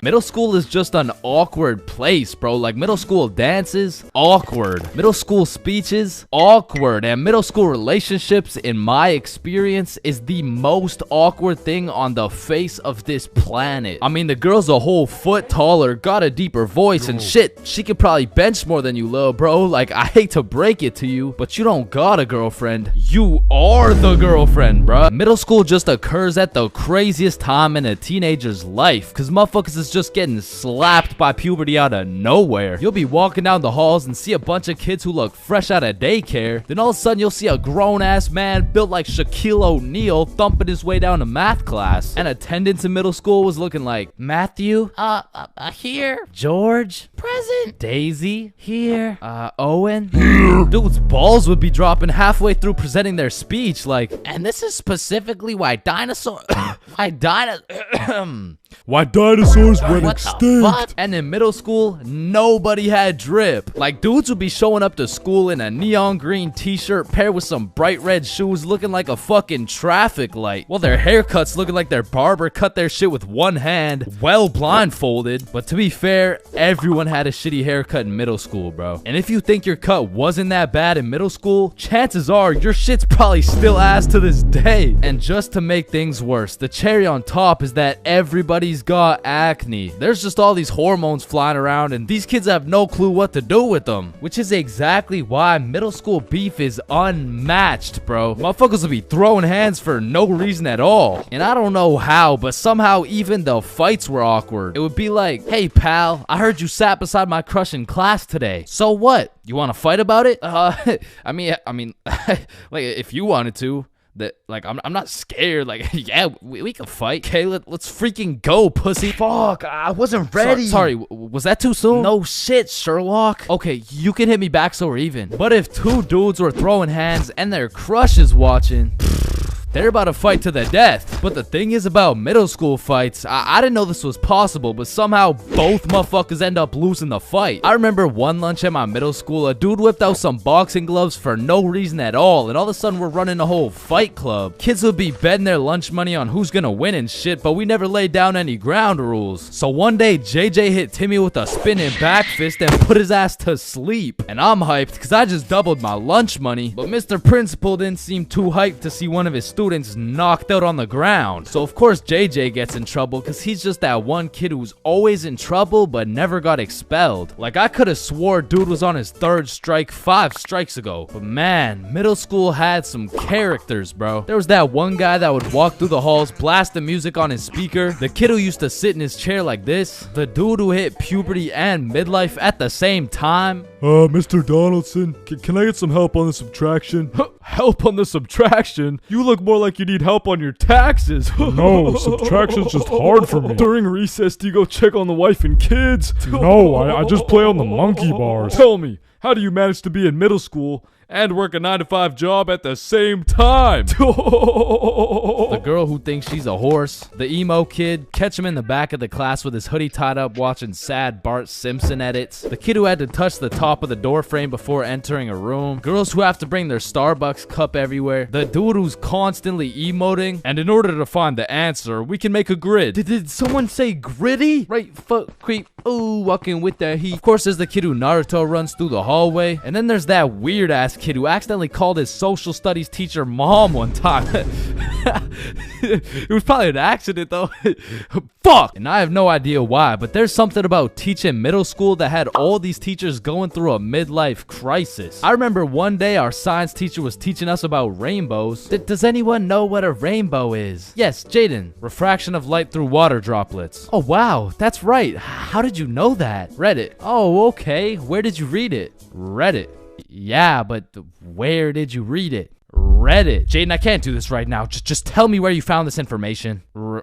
Reddit? God damn it, Jackson. You're the reason my children get their shit whooped every night. Now, I don't know what she had going on in her life, but the way she broke down talking about beating her children to a group of 12-year-olds really gave me the impression that she shouldn't be teaching middle schoolers, bro. And I don't know who was in charge of hiring these teachers, but I also had a deaf teacher, which, you know, is cool and all, but it did make it a little bit harder considering the fact that, you know, she was the fucking music teacher, not to mention the fact that she was also half blind. And I think the idea there was that she could somehow feel the vibrations of the guitar or something, which didn't seem to work too well considering the fact that I got a fucking A in music and I can't play the guitar for shit, but I guess I just like I smelled good or something. I don't know. And I don't know about y'all's experiences, but I feel like kids were just mad touchy in middle school. Like you'd be sitting in math class minding your own business, then for no reason at all, a motherfucker would tase you in the side of the ribs. And I remember when kids first learned about these pressure points, it was all fun and games. Someone would just poke you in the ribs like,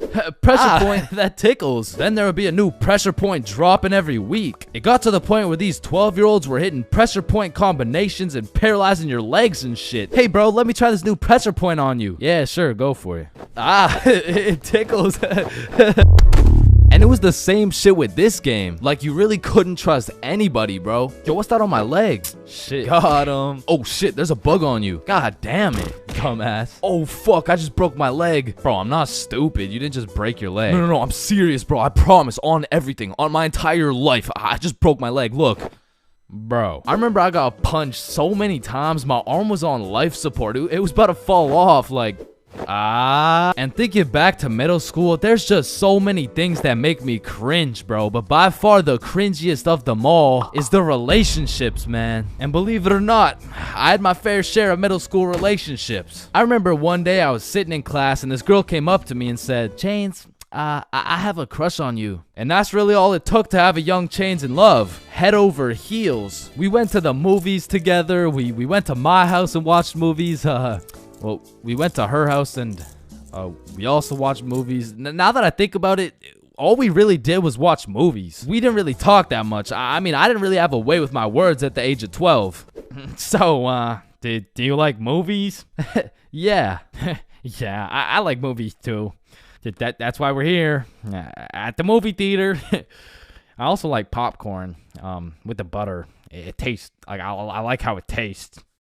And one day we went to the mall and I took a good look at my girlfriend of 2 weeks and thought, man, I don't even know this girl. Like who are you? I remember we were inside Zoomies at the time and I said, hey, Jessica, you're a great person and all, but I don't really think we're compatible like that.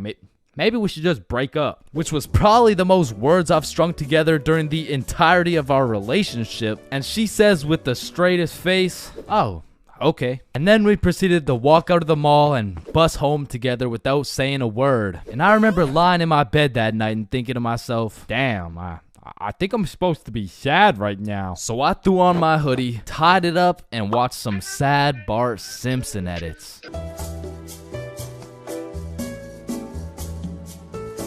First dates have the potential to be magical, fantastical, romantical, a night you will never forget. But they also got the potential to be straight booty. I mean, first dates are just a gamble, bro, especially if it's from a dating app. Like, you could show up to your first date with a 5'4" blonde Tinder girl and end up finding out she's 5'9". And she's brunette. And she's a dude. I mean, first dates from dating apps is kind of like buying one of those SpongeBob popsicles from an ice cream truck. Like, you know it's not gonna look the same as the advertisement, but the question is, how fucked up can it really be? And let me just say, extremely fucked up. I'm talking massive buck teeth, eyes crossed with a bite taken out of it, and I'm not talking about the popsicles. And these are the exact reasons my very first date was not from Tinder. Also because I was in grade 7. And that would be illegal. And when I was in grade 7, I was 12, as most grade 7s were. And for whatever reason, me and my homies loved going to the mall after school, which was weird because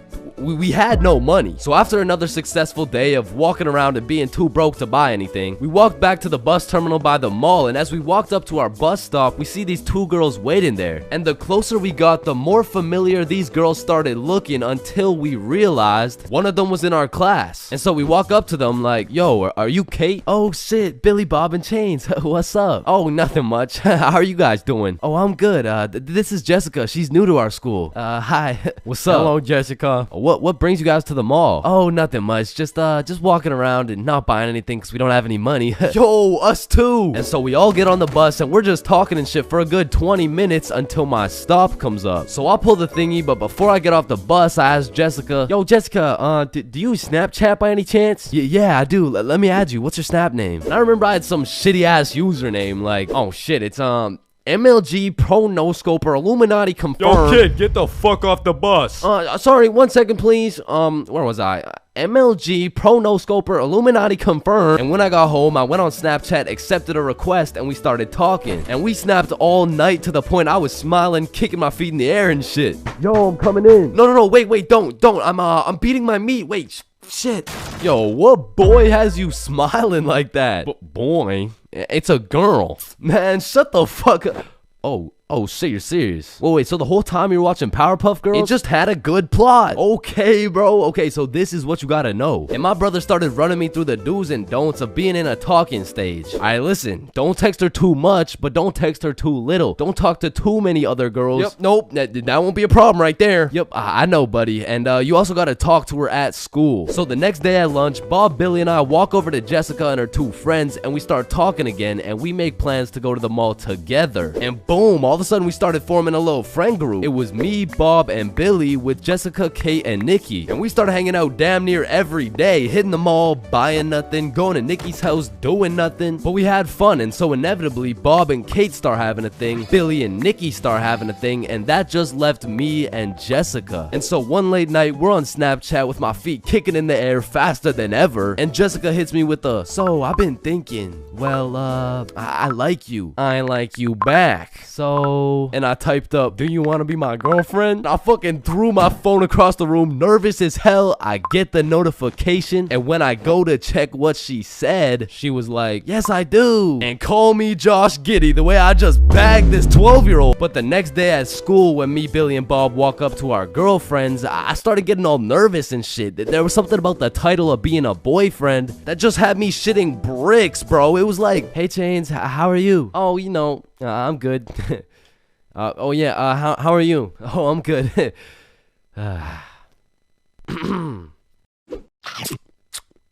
But now that all three of the boys had acquired girlfriends, Billy was like, hey, why don't we all see a movie this weekend? Like it'll be a triple date. Yeah, that's a great idea. Yeah, let's do it. It's a date, triple date.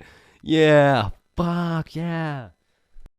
And by the time the weekend rolled around, I was still terrified of the fact that I was going on a date, and to be honest, I was also scared of the movie, bro. We came to watch It, which as a 12-year-old sounded like straight nightmare fuel, bro. But nonetheless, me, Bob, and Billy hop on the bus and arrive at the movie theater fashionably late. And so when we walked through the doors, there was our three little girlfriends excited for our first dates. So we all walk up, hug, and then go to get our tickets. And I dropped my entire life savings on her ticket and then go into debt for mine, but nonetheless, we head to the theater. Wait, should we get popcorn? Oh yeah, of course. Hey man, how much is a large popcorn? Large popcorn, that'll be $10. Damn! What happened? Are you okay? Yeah, I just realized they ran out of popcorn. Are you fucking stupid? Yeah, no, don't worry. Thank you, man. Is it no problem? Have a good day. And we got to our seats and sat down, and the movie began. And as the movie progressed, I realized it wasn't even too scary, but about 20 minutes deep, I get a tap on my shoulder from Bob. And he gestures to me the fact that him and Kate are holding hands. And I look over to Billy and Nikki, and they're all cuddled up and shit. Which meant I had to make a move, bro, which inconveniently made my hands start sweating bullets. So now I was in a position where I couldn't just grab her hand while my shit was sweaty as hell, cause then she'd think I'm weird. But then I also couldn't just sit there and do nothing the whole time, cause then she'd also think I'm weird. So I just started doing the only thing I could think of, which was blowing on my hand like some hot soup, and believe it or not, made me look fucking weird. But at least my hand was dry, so I go and hold her hand, but when I do, I make a grave mistake. A tactical error, bro. When I held her hand, my hand was on top and hers was underneath against the armrest, and my dumbass was scared I was gonna crush her arm or some shit. And I don't know where I got the idea that I even could crush her arm from, bro, because those 12-year-old stickman arms couldn't crush a fucking pretzel if they tried. But for whatever reason, I decided my best option would be to hover my arm slightly above hers so my 1-pound arm couldn't come down and fucking demolish her forearm. And you know, this was cool for about 60 seconds until I started feeling the burn, which started hurting so bad that I forgot I was even watching a movie. I was just 100% focused on thugging this shit out. And about an hour into the movie, I was just fucking shaking relentlessly. I mean, at this point, it wasn't even about not having this girl think I was weird, because Lord knows it was too late for that shit. But now it was about proving to myself that I could finish the movie this way, and sure enough, I did. But at what cost? Wow, you were so scared you were shaking, huh? No, I wasn't scared at all, actually. Oh my god, are you sweating? No. So, you know, looking back, it wasn't my best performance, you know what I'm saying? But with that being said, after that triple date, Billy's girlfriend Nikki ended up breaking up with him and gave up on dating dudes as a whole. So, I mean, it could always be worse, bro. Get your money, man, like I'm hopeful. Yes, I am hopeful. But today, take this music and use it. Let it take you away and be hopeful, hopeful. And he'll make a way. I know it ain't easy, but that's okay, cause we hope. Wish that you could show some love. Then instead of hating so much when you see some other people coming now. I wish I could teach the woman's spleen while your music and have them chipping off the joy I bring. I wish that we can hold hands. Listen instead of dissing lessons from a grown man. And I wish the families that lock, but got love, get some stocks, brand new shock and a lot, but some gubs and I. Everyone has encountered countless NPCs during their lives. Like, you know, the people that just spawned in. They didn't have any character development or anything. And to be honest, when you leave their vicinity, they probably just despawn. If you still have no clue what an NPC is, it's a non-playable character. They're like the type of people you could sock in the face and they'd say some NPC ass line like, "Hey!" And I know at least some NPCs have to exist. Cause let's be real, there is no way all 7 billion people on this planet have whole lives from start to finish. That just doesn't add up. And I don't know if any of you guys have ever noticed this, but NPCs all have a spot they go to just do NPC things, bro. For example, if you go to Walmart, that's their natural habitat. You are bound to see at least 15 NPCs at Walmart. And usually the NPCs are trying to avoid eye contact. But if you've ever tried interacting with them, you'll know they always have the most predictable and neutral responses possible. Like whoever programmed them should have spiced it up a little bit, you know what I'm saying? They could have made them tell jokes or something, I don't know. But anyways, I used to work at a summer camp where you teach little kids to ride bikes. And through this experience, I realized that pretty much all young kids are NPCs. And I guess it's just because they haven't been alive long enough to actually go through the character development. But working at this summer camp made me realize there's no way these kids have a thought process. Hey buddy, what's wrong? I dropped my rock. Here you go. But I guess little kids still aren't even at the stage of having full consciousness. And honestly, they kind of have that caveman mindset. Eat something. But I mean, you can't really blame them because they've only been alive for a few years. But still, as a non-NPC, I'd like to believe I was never participating in these NPC activities as a kid. I refuse to believe I was out here spending my time doing this. But yeah, man, I really just want to know if there's any NPCs watching this right now. If there is, just fess up, bro. Because I don't even know if NPCs be on YouTube or if they just like despawn before they can do that. But regardless if you're an NPC or not, thank you for watching this video. Subscribe. As a broke stick man like myself, I spent my fair share of time on the bus. And if you spend a long enough time on the bus, you will see some weird ass shit. I mean, I remember my first time getting on the bus by myself. I was feeling strong and independent. Next thing I know, a crackhead sits down beside me talking about yabba dabba doo. The world is ending and you're gonna die a painful and lonely death, buddy. And just like that, I went from strong and independent to shitting my pants. Yeah, bro, the bus is just something else. Like 1 in 10 people who enter the bus are straight gremlins, bro. I'm talking about the gremlins who know the perk is fake, but they still pop it. Now you just gotta sit next to this motherfucker for another 30 minutes while he tells you about the kids in his basement. But to be fair, these gremlins aren't even the worst part of the bus. The worst part of the bus is the energy. You walk in there and everyone just stops and looks at you like they're sizing you up or some shit. And you know who sizes you up the most? The fucking goddamn motherfucking bus driver, bro. These bus drivers are just eternally pissed off. Every time I would get off the bus, I would try and cheer bro up, but they're just like allergic to happiness or some shit. Hey, thank you. Have a great day, man. Shut your ugly ass up, little boy. I already know you get no bitches with your big ass forehead, no drip having ass with your skinny ass arms. Boy, you're built like a stick man, bruh. Damn. Hey, bro, there could really only be 2 reasons why these bus drivers are so mad all the time. Either they had a demon villain origin story where they were abandoned as a child and never shown any form of love until one day. In freshman year of high school, Timmy met Linda. Linda was kind, smart, beautiful, and she paid attention to Timmy when nobody else would. Timmy asked Linda to be his girlfriend, and she said yes. They dated all throughout high school, and they even got into the same university so they could be together forever. Until one day, when Timmy's world was flipped upside down. Timmy found out Tyrone had been laying some mean pipe on Linda this entire time. Everyone in Timmy's school made fun of him. Timmy could not let this slide. So he called out Tyrone to run the ones in front of the entire school. And without a single word, Tyrone winds up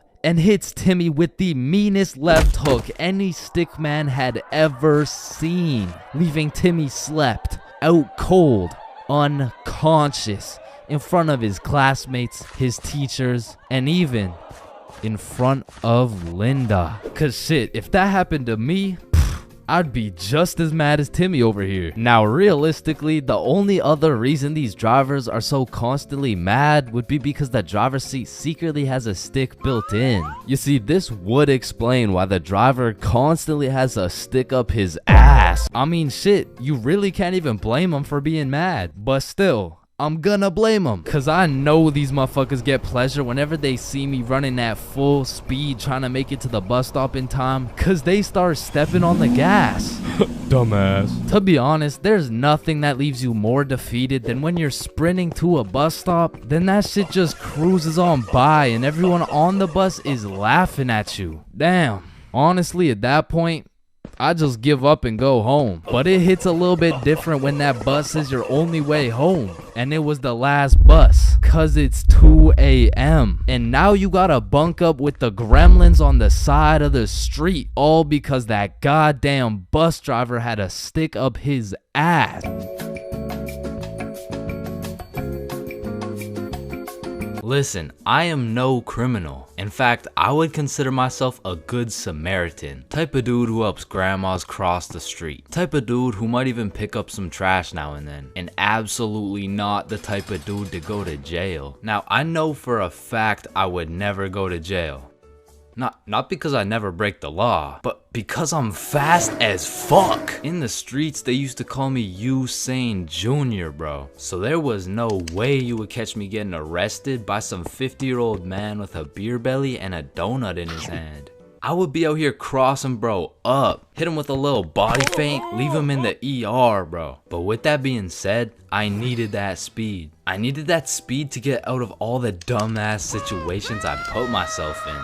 Cause I'm still no valedictorian, but back in grade 9, I was nominated stupidest dumbass, and all the runner-ups were my homies. So evidently we had some stupid ass ideas. Like I remember this one time we were all looking for something to do, and if you're from a small boring city like mine, you would know there's not many fun things to do besides smoke and break the law. So what did we do? We smoked. And then we broke the law. This story takes place at Billy's crib. So it's just me, Billy, and Bob. We're chilling playing PlayStation or whatever. And Billy's like, damn, I'm bored as hell. We should go do something. Yeah, facts. What's something fun we could do? Shit, we could have some girls over. We got no hoes, bruh. Holeless. Shit, I forgot about that. I mean, we could get some food. You got money? You're broke, bitch. Damn, you're right. Wait, we could smoke. You got grass? Yeah, I do actually. Oh shit, bet. So we all go outside, roll up the grass, and get baked. Then we go back inside and hop back on the PlayStation. Damn, I'm low-key still bored. Yeah, let's have some girls. You still have no hoes, bro. Fuck. I mean, we could have a bonfire. Oh shit, that's not a bad idea. Genius. So you think this is a good place? Nah, it's too out in the open. What about here? Nah, it's too close to the school. What about here? Oh shit, this is kind of nice. So we were looking around, we gathered up the best sticks to build the fire, and we set them up quite nicely. We lathered those bad boys in some gasoline, and apparently my high ass didn't know how fire and gas worked. So I leaned over the fire, and when I go to light it, for a second my life flashed before my eyes. So I quickly jumped back, but my friends and I are baked to perfection. So they're like, yo dude, are you good? Yeah man, I think so. Are my eyebrows still there? You never had eyebrows. Oh, okay. So we're all just staring at the fire in silence, thinking about random things. Damn, I need me a 4-piece Popeyes combo right now. The meaning of life, it must be to evolve and become the best person you can be. God damn, Bob's mom is so hot. And as we're just chilling, watching the fire, it was pretty much sending out a smoke signal, and anyone in the vicinity probably saw it. And soon we started hearing a siren in the distance. Guys, it's definitely just an ambulance. I mean, it's getting kind of loud, don't you think? No, we're chilling. Fuck, bro, I'm out of here. Yeah, I'm way too hot for this right now. So Billy and Bob just leave. And I'm thinking, they're just being some scaredy cats. They're gonna come back. It's literally just an ambulance. Right? Man, it's getting kind of close. Oh shit, they're definitely coming for me. And then the siren just stops. Oh, I guess they're not coming for me.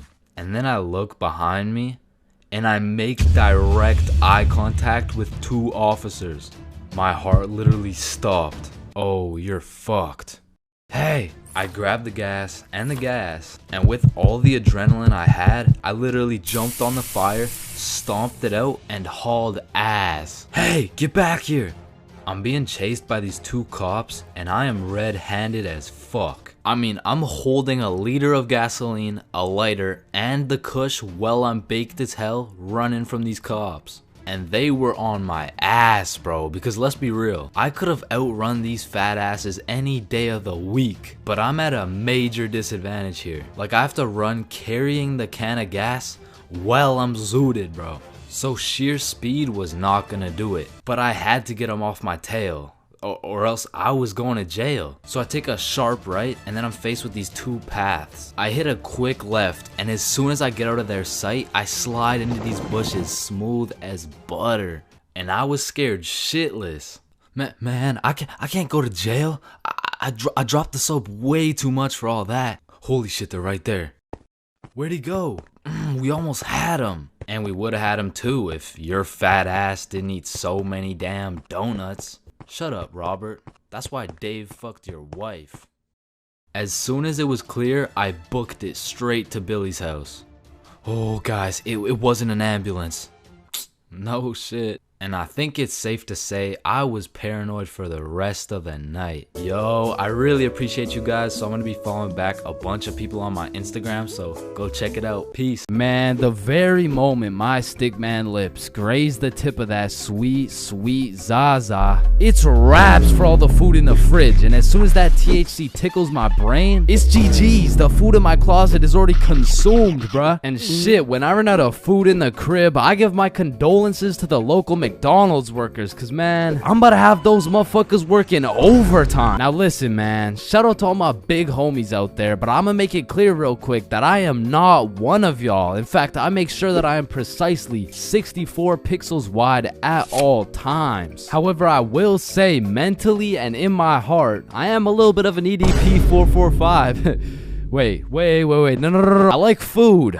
What I was trying to say is that I like food, and usually I can resist food, but once that devil's lettuce gets a hold of my brain, I become a certified fat ass. I'm talking 750 pixels wide at least. I'm eating anything in sight, and as soon as I run out of food, I go to a new site and eat everything in sight again. And honestly, this shit is becoming a problem, bro. No shit, buddy, your arteries are clogging. Yeah. And your blood pressure is through the roof. Yeah, that too. And you're developing type 7 diabetes. Whoa, type 7? I thought there was only 2 types. There was, until your fat ass decided to eat 87 ice cream sandwiches. How the fuck do you stomach 87 ice cream sandwiches? Anyways, man, the munchies are lit, bro, because it's the only time you can truly taste each individual atom as it hits your tongue. Like, eating some good food while high is like a meditation, bro. Like, when you're zooted munching on some Doritos and you start closing your eyes, shit, you might just fuck around and become the Dorito. Now, this happens to me on a routinely basis, and as heavenly as that experience is, I must warn you, when you come out of your Dorito coma, you will be at least 5 bags deep in that motherfucker, and your hands may never be the same. Man, I'm still trying to recover to this day.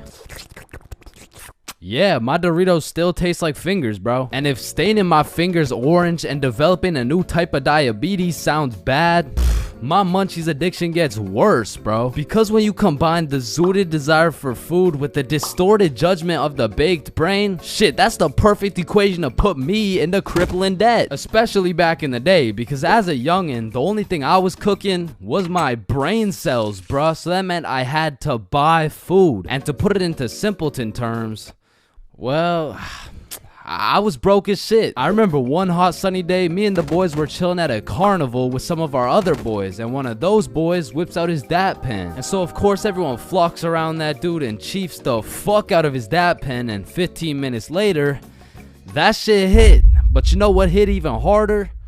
The goddamn munchies. And so there I was, walking around the carnival, absolutely blasted with $50 to my name, looking for something to eat. And don't get me wrong, the carnival had lots of options, but they were really taxing out here. And for a dude with 50 bones to his name, I needed to find the most bang for my buck. And there I saw it. It was beautiful. A pink ice cream truck glistening in the summer sun. So you know I had to hop in line, and as I'm waiting in this line, the dude in front of me turns around and he's like, damn, bro, you look high as giraffe balls, dude. What?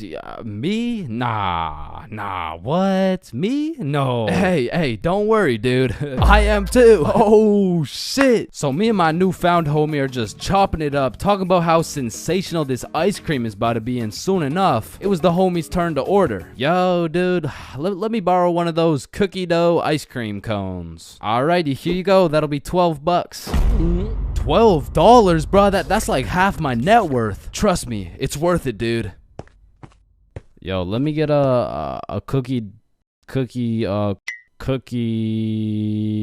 cone. All right, cookies and cream, here you go. And as I licked that thing, man, that shit was sensational as fuck. But as I turned around, I seen the baked homie step into a pothole and absolutely fumble his ice cream cone. And I'm not gonna lie, that was some of the saddest shit I ever seen. So I go walk over to give him some of mine. Hey man, you want some cookies and cream? Oh shit, thank you, man.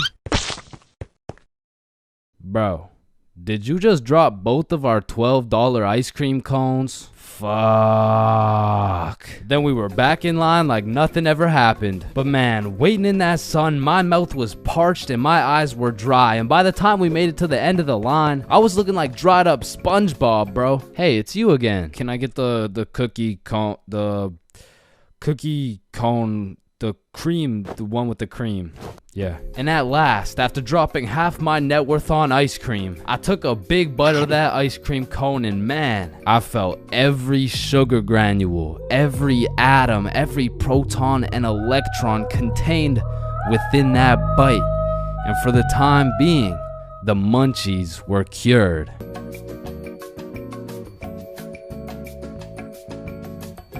Okay. Okay. Oh yeah. Oh yeah, baby. Let's go. Let's go. Yeah, let's go. Now, I don't know why, but there's just some things we all did as kids, and it's not like any of these things actually make sense, but we just did them. Like, did you even have a childhood if you never dug a hole to China? Timmy, we're almost there. Yay, just 2 more minutes. I mean, kids are just some dumbasses, bro. Like, who's gonna tell little Timmy he's not digging through the Earth's core with this little rinky-dink ass shovel? But to be completely honest, out of all these dumbasses, I was probably the stupidest kid known to man. Like, I remember when I was 5 and I was taking my annual shower, you know, and all of a sudden I had realized I was a fucking superhero. It was just the way the water was flowing out of my fingertips. It was like nothing I'd ever seen before. And I was fucking hyped. I mean, from this point on, my new name was Waterboy. Wow.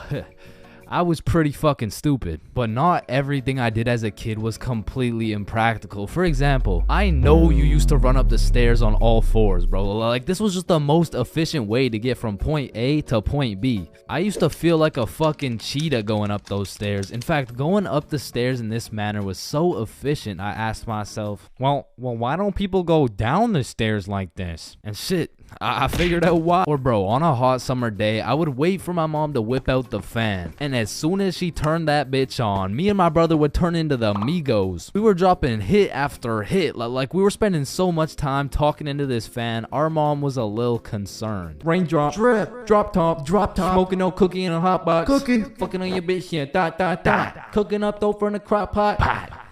Hey guys, you've been there for 6 hours. I think it's time to... Ma, let them cook, Bad and bougie. Cooking up dope with the Uzi. Hey! And speaking of cooking, when Mama Chains would whip up some good old craft dinner, I had no choice but to put a piece of KD on each prong of the fork. Like, that shit just simply tasted better, bro. Or whenever I was walking on a sidewalk, I would strategically plan out each footstep to make sure I was not stepping on a crack. Now, the funny thing about this one is... I still do that shit. And I know some of y'all are gonna think I'm weird for that, but riddle me this. Who's gonna be laughing when your mom's in the ER with a broken back, bitch? Now, I feel like at one point or another in your life, you just had to check if the fridge light stayed on when you close it. It's really just a part of growing up. Like, one day you'll go grab some milk for your Honey Nut Cheerios, and you'll be like, hey, wait a minute. Or what about when you were bored in the car and you start doing parkour with your fingers to the window? I used to hit some crazy combos and then I would go to finish it off with a backflip. Or have you ever fucked around in the living room and you broke a vase or some shit? Whoops. You know, you get a timeout or you receive a little whooping. Now, coming out fresh off that whooping, this shit could only go one of two ways. Either you bawl your eyes out and play with this fucking thing for hours, or you would plan to run away, bro. That was it. That was your only options. And I had a few of those moments where I was ready to dip. I would pack an apple and my trusty Minecraft sword for the trials and tribulations to come. And then I would look my sweet mother in the eyes and realize, shit, she's making mac and cheese tonight. I can't leave yet. And you have simply not lived if you never hid a DS under your pillow at night. Like for me, the Mario grind was 24/7. There was no sleeping. But I'm not gonna lie, I had some close calls trying to pull that shit off. Good night, Chains. Sweet dreams. Good night, Ma. Love you. Love you too.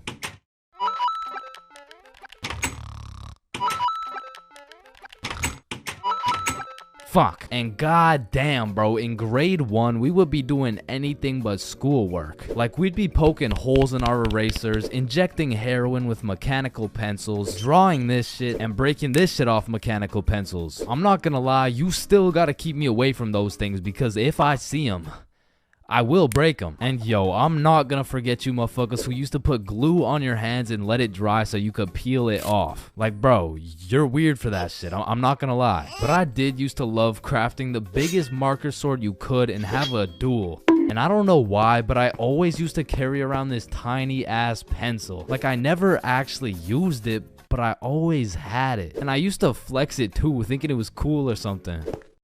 Yo, shorty.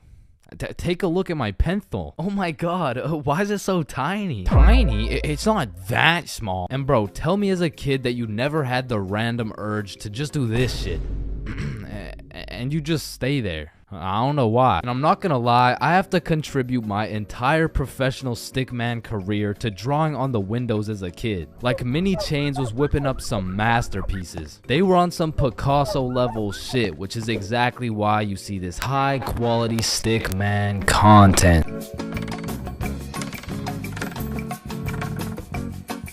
Getting too high and ordering Chinese food 3 times because you keep forgetting you ordered it is one thing. But being too high in public is just one situation you don't want to be in. Like, when you're too high in public, it feels like there's always a spotlight on you. And that all these random people you walk by are staring you down. But whatever you do, you can't make eye contact with anyone, or else that person will snatch your soul. If anyone else gets paranoid when they get high, then I know you can relate. I'll be out here fighting demons trying to walk to the gas station like, okay, relax, you're gonna be okay. The gas station is right there. Holy shit, it's the cops. They're after me. Man, something in that gas smokes away all your logic and reasoning. Like, it'll have me jumping from conclusion to conclusion like I'm playing Mario. Did that girl just look at me? Shit. She must think I'm sexy. Wait, Wait, no. She knows I'm high. Holy shit, she's probably an undercover FBI agent. She's getting back up as I speak. I gotta get the fuck out of here. And sometimes when you're schmacked in a public setting, you're just forced to talk to people. Don't make eye contact. Don't make eye contact. Hey man, do you know where the Walmart is around here? Wait, fuck. What did he say? He probably just asked how I was doing. Oh, I'm good. How are you? I'm good, but do you know where the Walmart is? Oh, yep. I'm good. Thanks for asking. Phew. Good thing I played that one off. Or I mean, you could always just take the good old safe route. Hey man, do you know where the Walmart? When you get way too baked in public, you also feel super self-conscious about everything. Am I walking weird? How do I even normally walk? Why am I walking like I just shit my pants? Okay, this feels pretty normal. Wait, am I even breathing right? Fuck, now I just turned on manual breathing. Roaming the streets while baked, you'll come across lots of people. But there's just some unspoken connection between two high people. Like no words have to be said. You see that his eyes are red, and he sees that your eyes are red. You dap each other up out of respect, and you keep it pushing. Now when you're baked as hell in public, but you're with a group of people who are just as baked as you, it's a lot easier to relax. Because the simple thought that these people look just as stupid as I do. And honestly, at that point, you can just embrace it. Because you're no longer baked, alone, and afraid anymore. Now you can speak your truth. Hey man, do you know where the Walmart? Hey bro, I'ma stop you right there. I am fucking baked. And therefore I cannot help you locate anything you may be looking for. And listen, being baked and Mickey D's go hand in hand. The problem is, you have to actually talk to the McDonald's guy to get your food. Like when I'm baked, I just don't have the brain capacity to communicate what I'm thinking. Shit, I'm probably gonna get a Big Mac. Hi there, what can I get for you? Do you guys have burgers? No shit, we got burgers. Yeah, then let me get the burger, you know, like with the things, the you know what I'm saying, like yeah. Damn, you are fucking stupid, bro. And we already know being zooted at school can either be a rather delightful experience, or it could be completely and utterly terrible. Once again, if you tend to get paranoid when you're high, being at school has to be one of the worst places to be. You'll be out here ducking and dodging the teachers, absolutely shitting the bed on all your tests, and it's just overall gonna be a stressful ass experience. But on the other hand, if you get much more relaxed when you're high, then you get a nice little mood boost. You walk around with your head up and that baked grin on your face. Shit, this was never me, but I know some motherfuckers magically get a better mark on their tests when they're faded. Overall, you're just kind of living life stress-free. I mean, these two experiences are pretty much complete opposites. So I'm not trying to say being baked in public is always going to be a bad experience, but for me, I'd much rather accidentally place 3 orders of Chinese food from the comfort of my own home.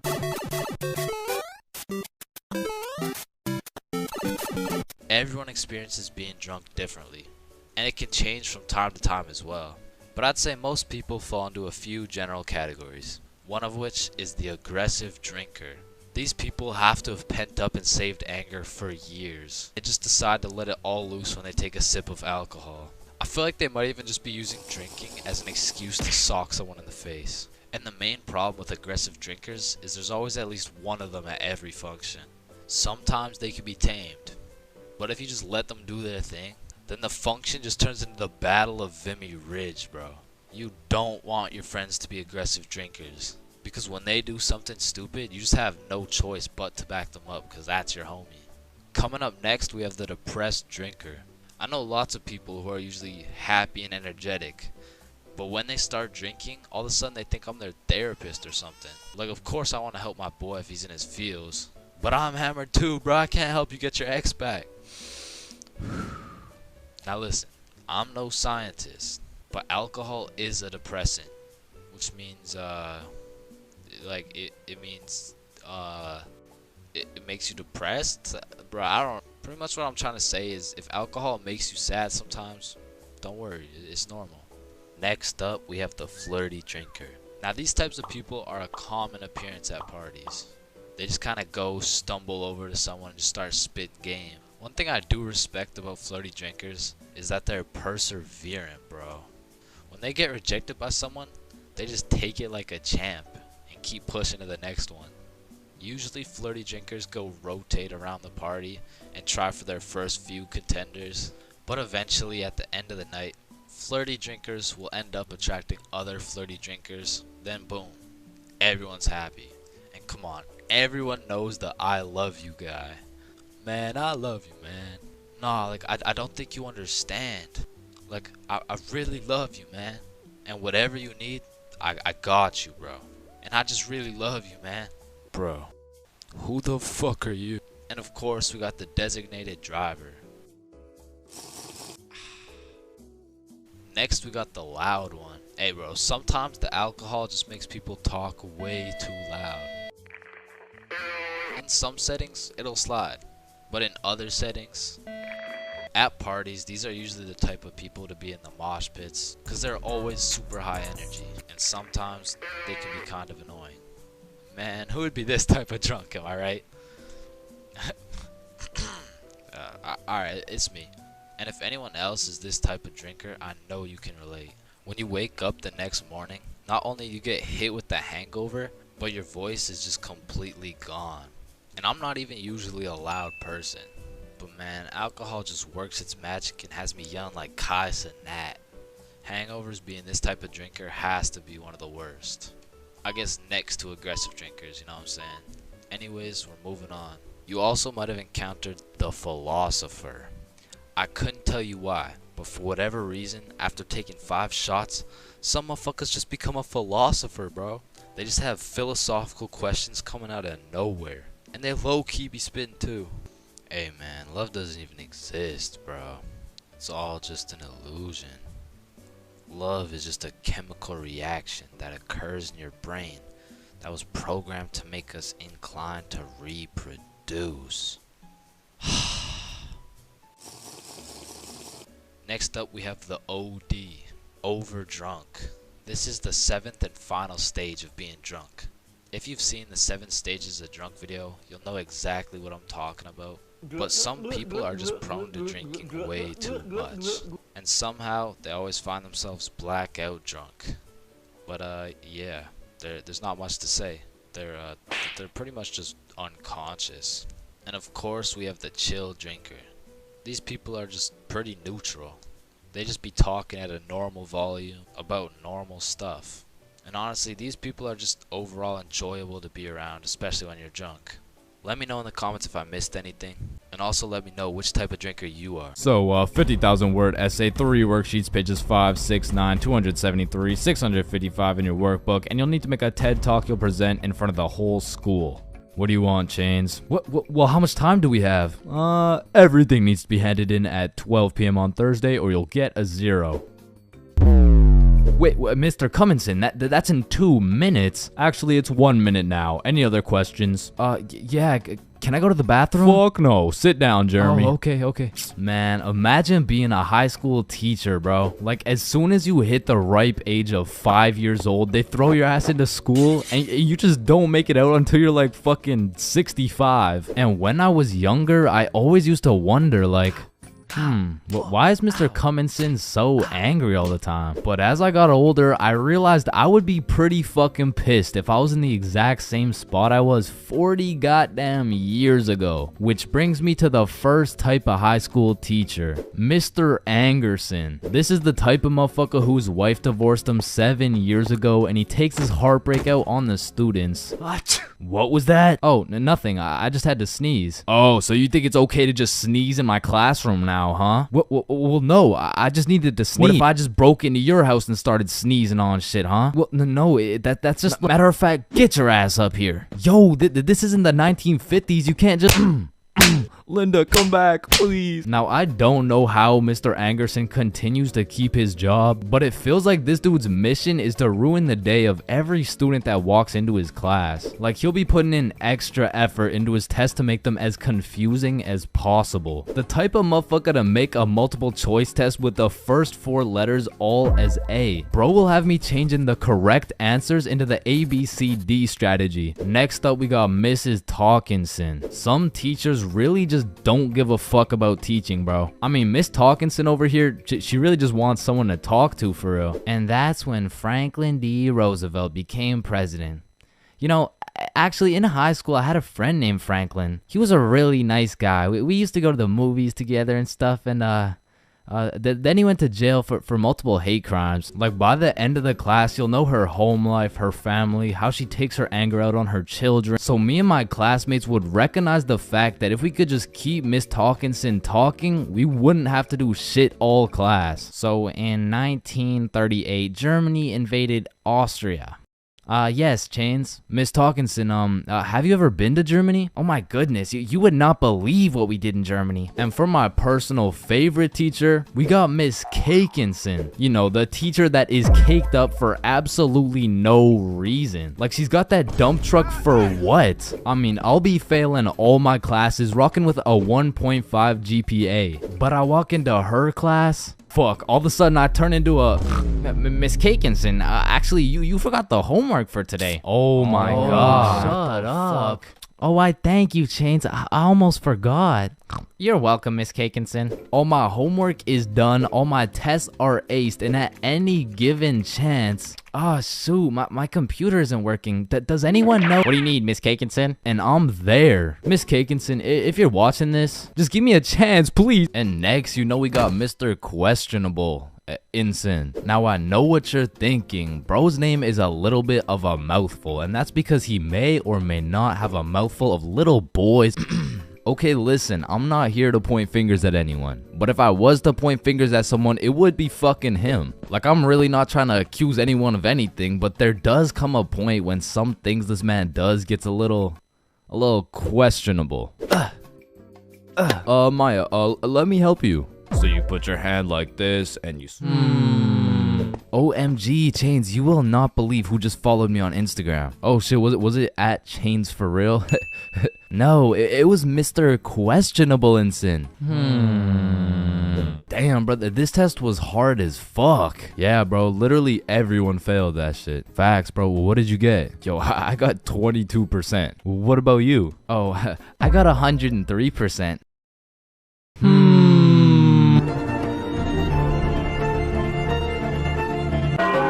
Chug, chug, chug, chug, chug, chug. Yo, bro, is there crazy, just bro. One more. No way. Yeah, let's go. Are you good? Ooh. Damn.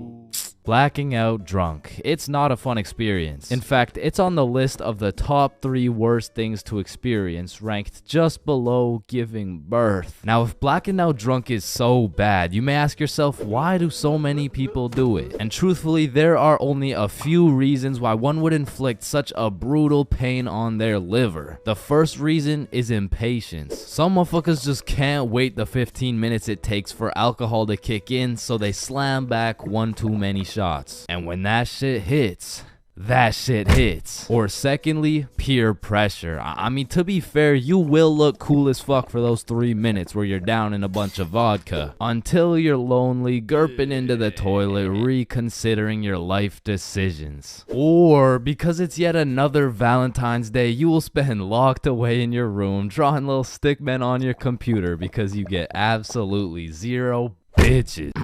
Wow, so relatable, am I right? But if you've never been blackout drunk before, let me explain what it's like so you'll never have to experience it. Phase 1 I like to call smooth sailing. This is where you got a few drinks in you, but you're still chilling, or as many like to say, you're tipsy. But say as you're observing your surroundings, you make an astounding discovery and find out the function has Hennessy. That shit will take you straight to phase 2. Sauced. At this point, you're just drunk, bro. You're doing some fuck shit, you're saying some fuck shit, and Lord knows you're probably thinking some fuck shit. Some symptoms that you're in phase 2 will include sunglasses appearing on your face, the sudden urge to steal traffic cones, hitting the nene, staring in the bathroom mirror for 10 minutes and saying, damn, I'm drunk as fuck. Now, it's at this phase whether you decide you're gonna have a cool, fun night, or if you're gonna end up looking like Nate Robinson. Like, when you're offered more alcohol, don't drink that shit. I repeat, do not drink that shit. Hey, do you want some of my drink? Fuck no.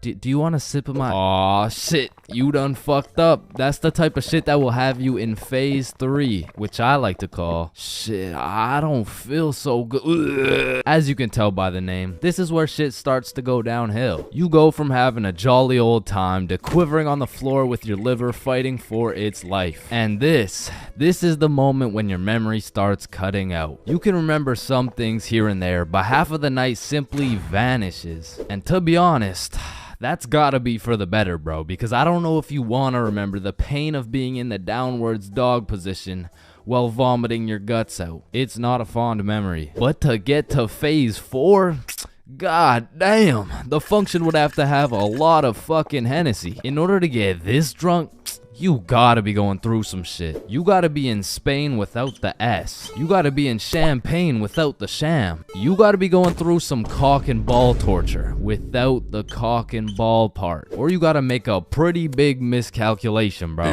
Either way, you ingested enough alcohol to kill several farm animals, and this is roughly what you're gonna remember. Nothing, bro. You're not gonna remember jack shit. Pretty much 30 seconds after laying eyes on that juicy bottle of Hennessy, you teleported into your bed with a crazy headache and no recollection of what the fuck just happened, which takes you straight into stage 5. Grief. You go on your phone to ask the homies what happened last night, and the very first thing you see in the group chat leaves you frightened, appalled, in disbelief. You thought I was feeling you? That nigga munch. Now, I don't know what gremlin takes over your body when you're blackout drunk, but there is no reason I should be throwing my shit back like Ice Spice well on video. Like, it's cool behind closed doors and all, but in public, the fuck? And I understand that consuming enough alcohol to make you forget the night completely has horrible effects on your body and kills an unholy amount of brain cells, but like, that's really not even the worst part, bro. Like, my brain can take one for the team, but my dignity— if I see one more video of me dropping that shit to the floor, I'm done, bro. That's it. You wake up the next morning not remembering a single thing, but as you see more videos, read more text messages, collect more data and evidence from that night, you begin to piece together the puzzle of a night that should not be remembered, leaving you in grief. But that's not all, no. Phase 6 is pain, cause you don't even wanna feel the extent of a blackout hangover. That shit will have you feeling like you got hit by a bus. And shit, you might have actually got hit by a bus, you wouldn't know. Shit will have you feeling like one of those musty old chihuahuas. Now, I don't know exactly what it feels like to be one of these things, but all I know is you don't want to be one of those musty old chihuahuas. I mean, it's not fun waking up all shaky with a throbbing headache and the urge to just stop existing. And every single time you black out drunk, you tell yourself, I'm never getting this drunk ever again. Until the moment you realize the function has Hennessy. There's really only 3 situations that make me want to just stop existing. The first is when your mom would leave you at the Walmart checkout with no way to pay. The second is having to shit in the school washroom. And the third is being sober at a party full of drunk people. I mean, there is nothing worse than a party where everyone is having fun, you know, dancing and shit, but you're just sober in the corner, eating Cool Ranch Doritos, reconsidering your life decisions. Like, maybe I'm just boring or something, but to me, most of the time, it is not fun being at a party while sober. Cause you'll be chilling, minding your business, and there'll be a bunch of drunk motherfuckers coming up to you like, yo, I am so drunk right now. Nice. Yeah, bro. I drank so much. Nice. Because when you're drunk, there is no thought process. You're just blissfully unaware of the fact that you can't dance. But that vodka will have you in the middle of the dance floor like...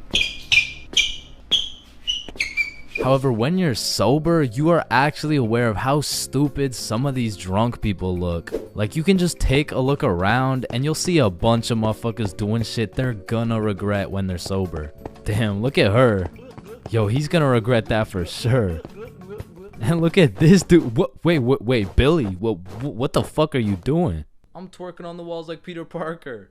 No, what the fuck? Being at a party while sober has me feeling like that one dude who's always like, yo, where the hoes at?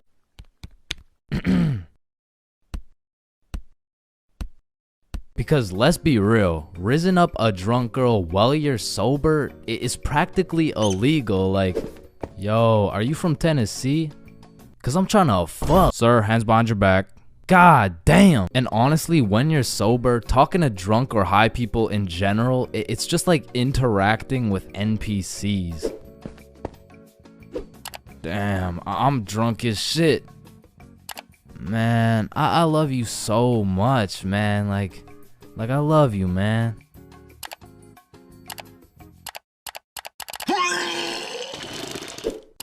Damn, bruh. I'm zooted as fuck.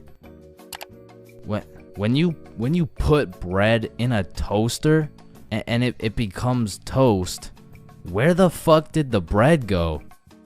Faded than a hoe, faded than a hoe, faded than a hoe, faded than a hoe. Is this dude emoting? Like, I remember one time I was sober at this function, chilling on the couch, probably playing Clash Royale or something, and there was a visibly drunk dude to the right of me and a obviously drunk girl to the left of me. And without exchanging a single word, they just started making out in front of me, bro. And that situation was weird as fuck, but like, I had to stick it out and get that 3 crown, you know what I'm saying?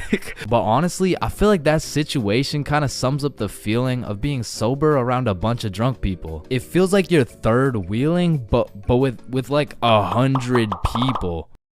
But maybe that's just me, because I know some people who don't even need to drink. They just act like they're drunk all the time. Jump. Oh shit.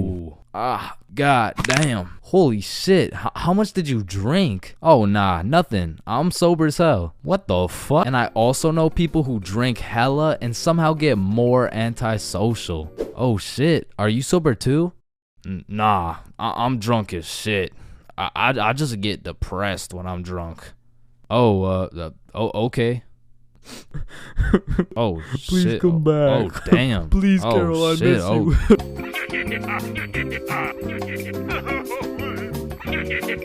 Man, smoking too much, greening out, ODing on the devil's lettuce. Whatever you'd like to call it, many of us have been there at least once in our lifetime. And man, I'll be the first to say it is not fun. But I do actually have a funny story about my first time greening out. I mean, it's funny now, but when it happened, I was shitting myself. So this story dates way back when I was just a young jit. I was still in 8th grade. And man, don't ask me why, but it takes place on a Thursday on a school night.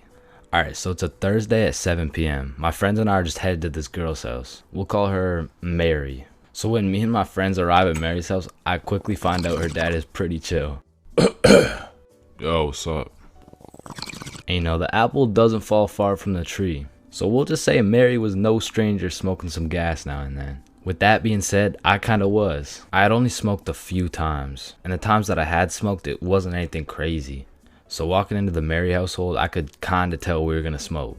So we all just went to her room and talked for about 5 minutes until all my friends started smoking. And it was out of some strangely shaped water bottle I had never seen before. And listen bro, it was a Thursday on a school night, so I wasn't really planning on smoking, right? But when you're in middle school, peer pressure just hits differently, bro. So there my dumbass was on a Thursday night using this weirdly shaped water bottle for the first time, knowing that I had a curfew of 9 o'clock. And I just instantly started coughing. I was definitely the least experienced out of all my friends, so I remember my homies were kinda helping me out. Especially my homie Bob. Bob brought me some water and told me to let him know if it hits too hard. I told him yeah for sure, but I'm pretty sure I'm chilling because it had already been a few minutes at this point and it was safe to say I didn't feel anything. And after 10 minutes I remember thinking, alright bet, I'm definitely good by now. I probably just didn't have enough to actually get me high. So shit, maybe I can make it back for my 9 o'clock curfew after all. That shit hit me like Mike Tyson in his prime, bro. I don't know why no one told me this new device would have me slumped like Nate Robinson, but it's already too late at this point. My vision started to get choppy. It's like I was running 30 frames per second in real life. And of course, the dry eyes starts to kick in, and I just get really hot out of nowhere. And I guess at this point, Bob could just see the panic in my face. So Bob was like, come with me, and he brought me to the bathroom. And bro was prepared. He threw down a pillow and a blanket, was just like, you're gonna be alright, bro. And as he leaves me in the dark in the bathroom, I can hear from the other room, he's definitely greening out. He's greening? Nah, not Chains. No, my boy. Rest in peace. Rest in peace? Bro, am I about to die right now? But to be honest, my brain was way too fried to even care. The effects were getting worse by the minute. And as I laid there in the dark on Mary's bathroom floor, I felt my soul leave my body. I was just flying around space and, you know, traveling through the galaxy and shit. But I'm brought back to life because I felt my phone buzzing. And when I woke back up, I had no clue where I was. And then when I looked in the mirror, who the fuck is this guy? Well, I was out here putting the pieces together, trying to figure out who I am. Bob hits me with another, come with me. I got a ride so we can get you back home. But you have to act normal, okay? Okay, just get in the car. It was his older sister driving. And when I got in the car, I was stressing. Act cool, bro. Act cool. Hi, how are you? I'm not high. Fuck, she knows. And the rest of the ride was just pretty much silent. I got out of the car and I stumbled all the way over to the front door. At this point, I was praying my mom was asleep. So I called my brother to open the front door. What's up? Door. At this point, I'm malfunctioning. I'm trying to explain what is happening to my brother, and it pretty much just went like this. Bro, is mom awake? Bro, holy, you're gone, bruh. I'm sorry, but this is the only way, huh? What the hell, bruh? I'm not gonna lie, the smack low-key woke me up a little bit. But still, I was way too big to be saved. But at least mom isn't awake. Chains, get up here right now. I'm fucked. The jig is up, bro. I slowly walk up the stairs to my inevitable doom. Still high off my ass, I walk into my mom's room and seal my fate.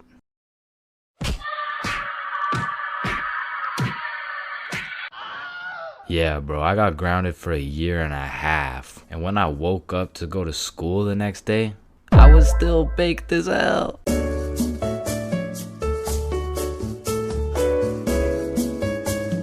Yo, when you think about it, every light switch is also a dark switch. Light switch, dark switch. Light switch, dark switch. Okay, class, sound it out with me. Ball. When you really think about it, we learn to read, and then we read to learn. Teacher, yeah, I think Chains is high. What the fuck? This is kindergarten.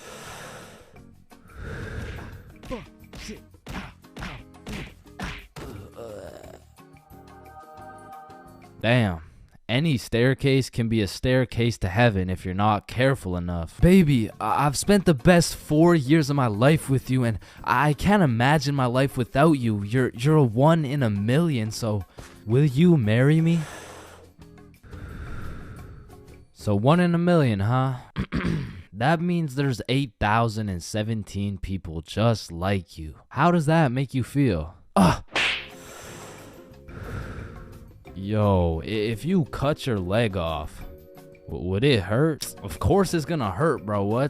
Nah, think about it. Where would it hurt? Your leg. Oh, cause you cut your leg off. Yo, what happens if you push down the gas and the brakes at the same time? Shit, let's find out. Oh shit, it takes a screenshot. Damn, my eyes are dry as shit. Just close them for a minute. Damn, bro. You never actually close your eyes. You just look at the inside of your eyelids. Damn. Yo. Can anyone answer 547 to the power of 3? Yes, Chains. Yo, did you know every single odd number has an E in it? Damn. Chains, are you high again? No. Wait a minute, bruh. Since you were born deaf, what language do you think in? Oh shit, you right. Damn, I just realized squirrels' cheeks are also their nut sacks. You know what I'm saying? That's kind of like your mom. What? The way she had these nuts all up in her mouth. Bro, if everyone in the world all blinked at the same time, nobody would know. Oh shit, that's facts. Oh, I just blinked. Did you? Nah. Oh, I just blinked. Did you? Nah. Wait, what about just now? Yo, which of these buildings do you think has the most stories? Oh, it's gotta be that one, bro. That's massive. Nah, this one's even taller. Oh, it's this one for sure. No, it's this one. No way. That shit's library? Tiny. Think about it. Oh, story. How are you supposed to get clothes? What are you talking about, bruh? Okay, imagine you had no clothes, right? How are you supposed to get some clothes? You go to the store and purchase that shit. Bro, they're not about to let you buy some clothes while your meat's hanging out. Nah, you just cop some clothes real fast. It's simple. Bruh, a young kid walks by and it's raps. So you guys both have the power to read minds? Yep, yes, that's sir. Right. Then if you both read each other's minds, whose mind are you reading? Oh, I don't know. We could try. All right, yeah, sure. Nah, that was not me. That was you for sure, dude. Damn, bro. When you think about it, the hospital is the only building you leave without entering. Damn. And people are having the worst day of their life, the best day of their life, the last day of their life, and the first day of their life, all in one building. Damn. Bro, I'm kind of scared down here. What? Why? Because I'm scared a shark's finna eat my ass. Well, when you think about it, there's more people eating sharks in the world than sharks eating people. Damn. That's actually really crazy to think about. Fuck, yo, every single day there's some random motherfucker out there who took the biggest shit for that day. Yeah, he's in this room. Bro, it's literally just you and me in the room. Yo, this Taco Bell is bussin'. So he incorrectly assumed his position. You spelled that incorrectly. But spelled what incorrectly? Incorrectly. Yeah, but what's incorrect? Incorrectly. Wait, what? Wait, guys. When you really think about it, the only time incorrectly isn't spelled incorrectly is when it's spelled incorrectly. Shut the hell up. Yeah, shut the fuck up. You know, the number of people older than you never increases. It only gets smaller and smaller. Damn. What? It just got smaller. Yo, pizza's here. Shit, I got the munchies. I'm about to fuck this shit up. Wait, I ordered a mushroom pizza. Why'd they give us cheese? Hey, any pizza can be a mushroom pizza if you're patient enough. Damn, I guess you're right.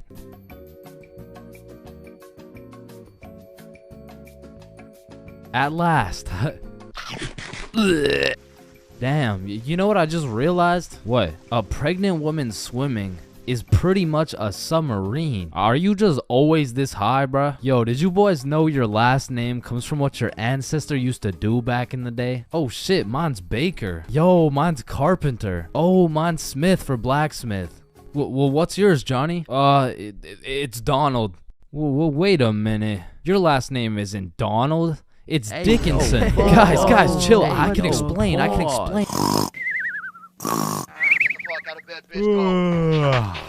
Your alarm is really your theme song because it plays at the start of every episode. Well, why the fuck are you in my house? Yo, is Chains still mad over that chair? Yeah, well, what does this dude have against chairs? Why is it a chair? Yo, why is there sidewalks in the movie Cars if there's no humans? This dude won't shut up. Like, just watch the fucking movie, bruh. Damn, think about this. When a child is an asshole, the child gets a whooping. But when the parents are an asshole, the child gets another whooping. Shit, tell me about it, bruh. Fuck. Bro, you've checked the fridge 15 times already. No good food's finna magically appear. Damn. Now that I think about it, we don't keep checking the fridge for new food, but rather we keep checking to see if our standards have dropped low enough to eat the shit that's already in the fridge. So we got Mercury, Venus, and then here's Earth. Yeah, Chains. What do you want? If Earth is the third planet from the sun, does that make every country a third world country? You're high again. Just get the fuck out of my class. And look at these sheep. Sheep. You know how one of your teeth is called a tooth? Yeah? And one geese is called a goose. Okay? Then why isn't one sheep called a shoop? Alright, Chains, I can't keep doing this. We have to break up. Shoop. You know what I've been thinking? Yeah, what's up? Teenagers be whipping that shit like they're always running out of time. But old motherfuckers be driving like they got all the time in the world. Like, look at this geezer. Poor guy's practically decaying behind the wheel. But he's taking his time like he's got any time to spare. If I stab this cereal box, does that make me a serial killer? That one was straight ass. You gotta work on that shit. I'm gonna work on that one. Yo, if you weigh 99 pounds and you eat a 1 pound burrito, does that make you 1% burrito? Yo, that's crazy, because I literally just did that last night. You guys wouldn't believe this, but your blood work came back and it says you're 1% burrito. Yo, picture this. Imagine if Ed Sheeran was working at a bread place, right? Would that make him the gingerbread man? You're high as shit. Alright, bro, I'm a dip. Nah, don't leave me alone in this forest, bro. Hey, when you really think about it, you're not scared to be alone in this forest. You're scared you're not alone in the forest. You feel me? Yo, that's actually so true. Bro, you know what? Low key, if you're dead broke, robbing a bank isn't even a bad idea. Bro, there's no way some hobo's about to pull off a bank heist. Nah, but just think about it. Whether you successfully rob the bank or not, either way, you get over 10 years of bills you don't gotta worry about. Alright, fuck it. You got the strap? Yup. Yo, throw on your seatbelt really quick. Nah. What? Why not? Well, you see, it increases my risk of dying from cancer. What are you talking about, bro? That shit makes no sense. Just let that sink in. Oh, yeah, I got you. Yo, what's up? But still, that shit makes no sense. No, but actually think about it. Oh, hey bro, you want to hit? Nah, I don't smoke. I'm scared that I'll get all paranoid and shit. Hey man, if you're paranoid that you're gonna get paranoid, you're having the side effect without even smoking. It's yo.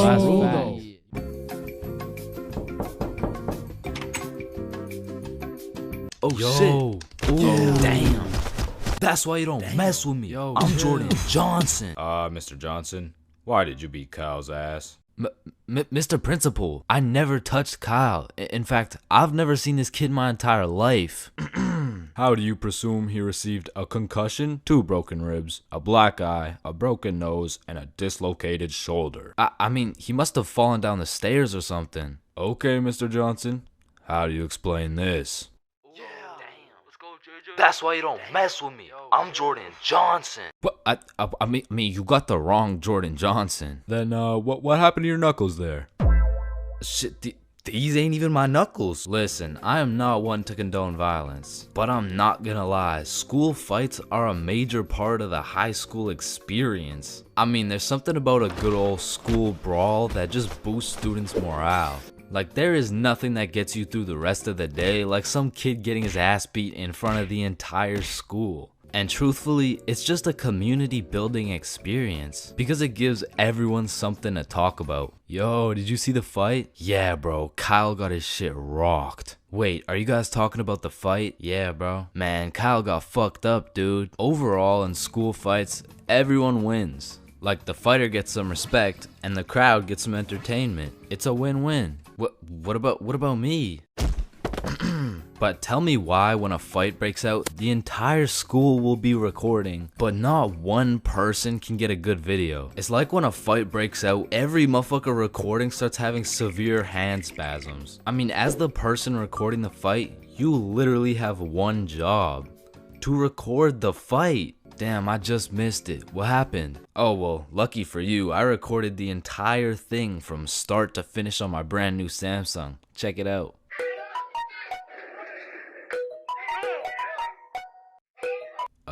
Did anyone else record the fight? Oh shit, yeah, I did on my brand new iPhone 14 that actually records in 4K. Okay, bet. Ooh, damn. Let's go, JJ. That's why you don't mess with me. But bro, there's just a video of your face for 8 minutes straight. And watching some of these fights are funny as hell. Because some motherfuckers will come in swinging like KSI. Some motherfuckers are out here thinking they're Daniel LaRusso. And some motherfuckers should just not be fighting. Which is honestly the best part. Because where else could you catch a 6'5", 250-pound big body scrapping some 5'2" nerd? Like, the UFC would never let that shit slide. Plus, you get to watch it all for free. But me personally, I've never gotten into a school fight. But don't get me wrong, if someone wanted to catch these hands, I could hit them with the little knuckle sandwich, if you know what I mean. But truth be told, I could never lose a fight. Not because I know how to fight, but because for Bob, shit was on sight. And trust me, you don't fuck with Bob. Bob's got a better record than Floyd Mayweather. And I even heard one time he got into a little altercation with Mike Tyson. All I'ma say is, he dealt with him. But with that being said, we all know that one kid in school who was born to simply beat people's ass. Like, this dude's life purpose was to run people's fade. And of course, I had someone like this at my school. He was the type of dude who had nothing to lose, so he would instigate a fight wherever he could. We'll just call him Jordan. And honestly, he was holding a solid record. I mean, he was probably 12-0. But one day, Jordan picked on the wrong kid. Hey nerd, take off those stupid glasses. And Bob was a man of little words, so Jordan's buffoonery did not faze him. Hey nerd, I said take off those stupid glasses. Hey, stop ignoring me.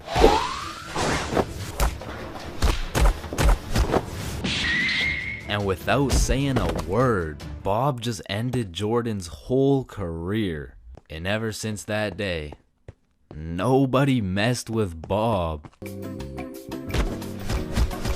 That's why you don't mess with me. Yo, I'm Jordan Johnson. Man, you could be the 47th president of the United States and you'd still get flamed in school. It's just inevitable. It could be your haircut, your clothes, and bro, even when there's nothing to roast, somebody's gonna try and spit out some bullshit anyways. Hey, yo, why does Carl's face look like Spider-Man's left nut? Yo, I can't see it. Why do you know what his nuts look like? And bro, when I was in middle school, all my clothes were hand-me-downs I got from my neighbor, and this motherfucker just didn't want to see me win, bro, because I was getting piles of v-neck shirts and jeans that didn't even fit. And not only did my neighbor have no drip, but dude was 10 years older than me, so every fit I made was just a decade too late. And pulling up to school and that shit had me feeling like a rotisserie chicken, the way I was getting cooked at a 360-degree angle, bruh. But my fit wasn't even the only thing that was outdated, because my phone looked like the first phone ever created, and it acted like it too. I mean, I would have to click the screen 5 times and then send a prayer to the heavens just to turn that shit on. And only real G's know the pain of having to whip out an old ass phone around someone else. Like, I remember this one time a girl came up to me and asked if she could add me on Snapchat, and when I gave her my phone, my shit crashed, bro. I think your phone just ran out of battery. Oh no,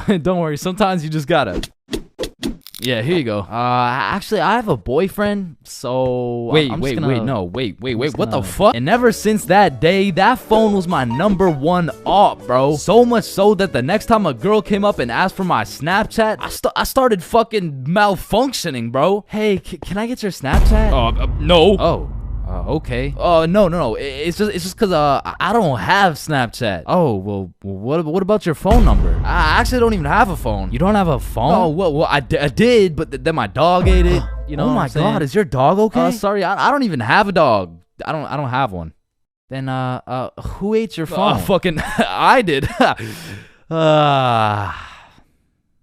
Wait, was that? Nope. Like, I do appreciate all the hand-me-downs, because without them, I would be walking through the school butt-booty naked. But to be honest with you, if it was a choice, I would have rather been butt-booty naked, because these v-necks were straight girl-repellent. Like, there's birth control, there's condoms, and then there's v-necks, bruh. But shit, I mean, you could still pull a lot while wearing a v-neck, but it's just like... It's just gonna be dudes. And just when you think I couldn't have been more roastable, my mom will be like, oh, sweetie, you need a haircut. No, please, mom, no. My mom used to take me to this shop that gave out $1 haircuts, bro, and these motherfuckers were straight speed running these cuts. They'd be asking what kind of cut you want while cutting your hair, and by the time you get to show them the cut you want, your shit is already done, bro. And my mom must have not been tipping them either, considering the fact that every time I went back, the cuts kept getting worse and worse, until one time I walked out there with my head bleeding, like I asked for a 2 on the sides, and she hit me with a -2. Now don't get me wrong, when I pulled up to school wearing the most abominable fit known to man with the atrocious haircut and shitter phone combo, I got my shit roasted, flamed, grilled, sauteed, deep fried, and then thrown into the goddamn microwave. Like the type of flaming that has you going home and just taking an extensive look in the mirror, questioning if you should legally change your name to Albert and flee the country. But somehow, this motherfucker Carl got flamed even harder than me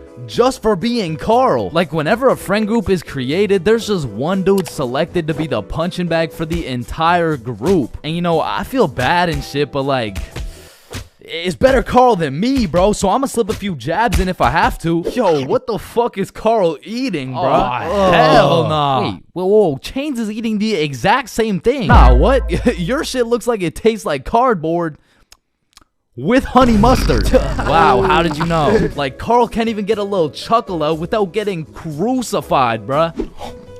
Damn, he's fucking that shit up. Looks like he hasn't eaten in weeks, bro.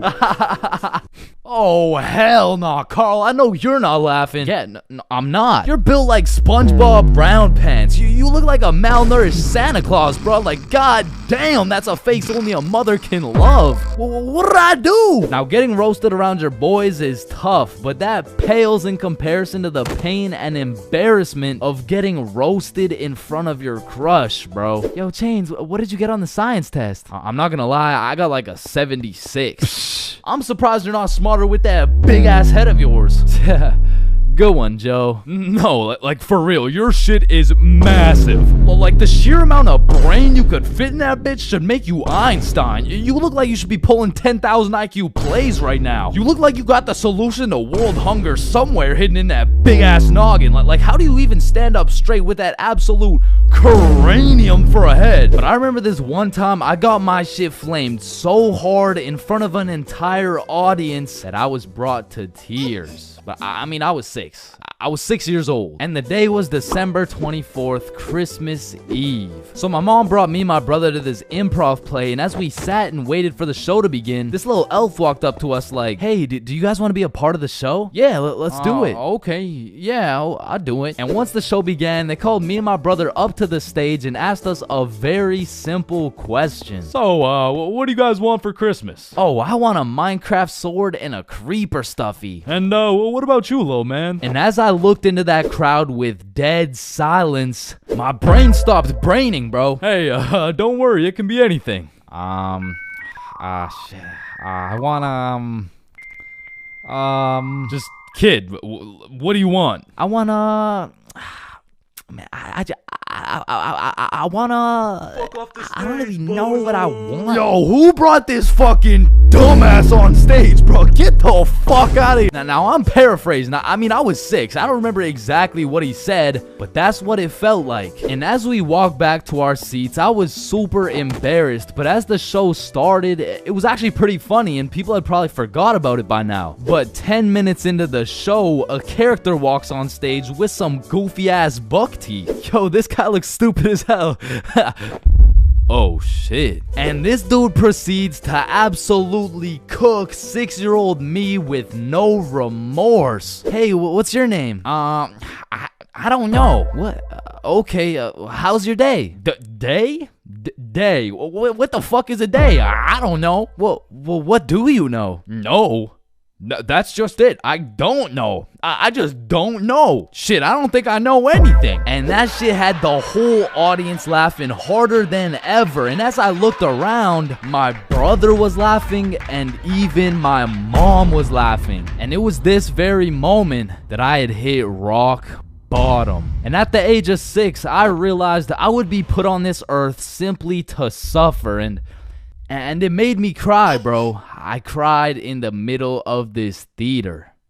And the next morning I woke up and it was Christmas. And under the Christmas tree I saw the best gift of all. It was a Bob pocket tee from chainsClub.shop. That's right, it's brand new. You can wear it around your homies. You can wear it at school. You can wear it around your mom, your grandma, your great-grandma. Maybe not your great-grandma, but damn near anywhere else. And Bob will be posted in your pocket the whole time. Wow, what a perfect thing to get someone for Christmas. Am I right?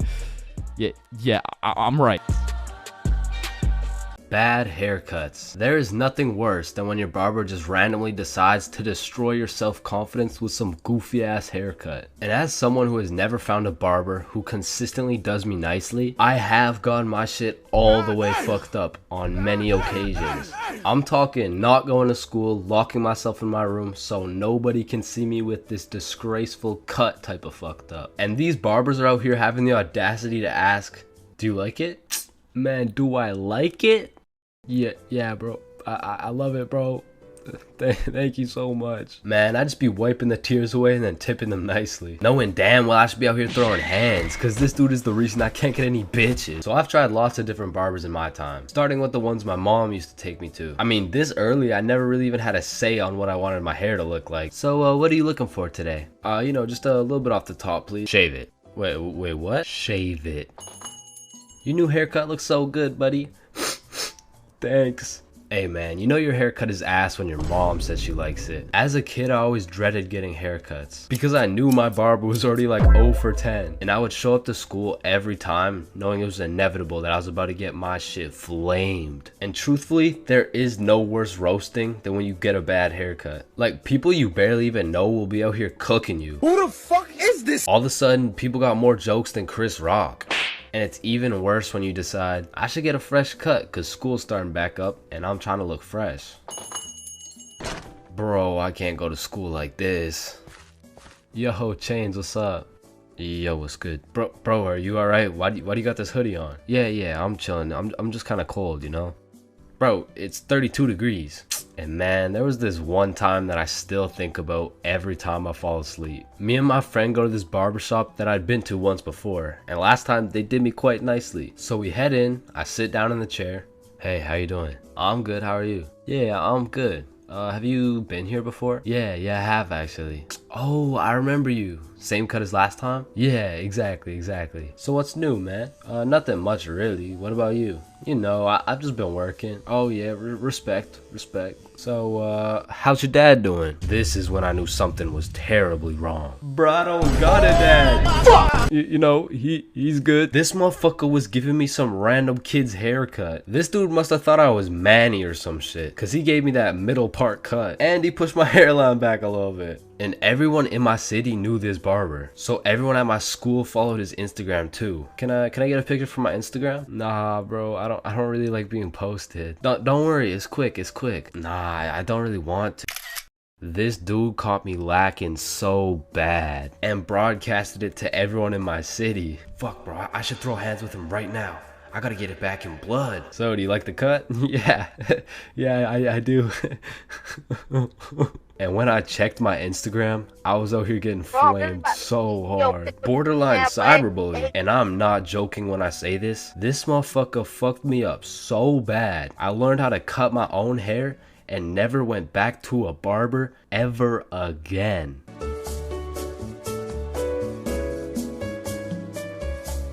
My first time eating magic mushrooms. Now this story takes place on a spooky Halloween night. And of course, when you're young, Halloween is about dressing up and getting candy from strangers.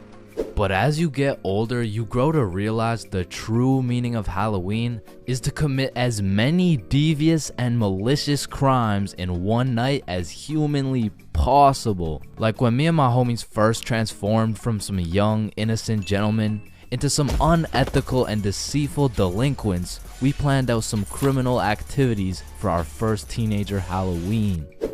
Yo, trick-or-treating is for nerds. We're gonna drink alcohol and smoke grass. Yeah. That is so teenager. So you know, we drink their drink and we smoked our grass.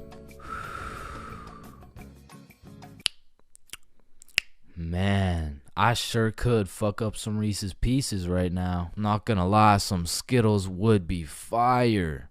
Alright, fuck it. So we threw on last year's Halloween drip and shamelessly went trick-or-treating baked as fuck. Trick or treat.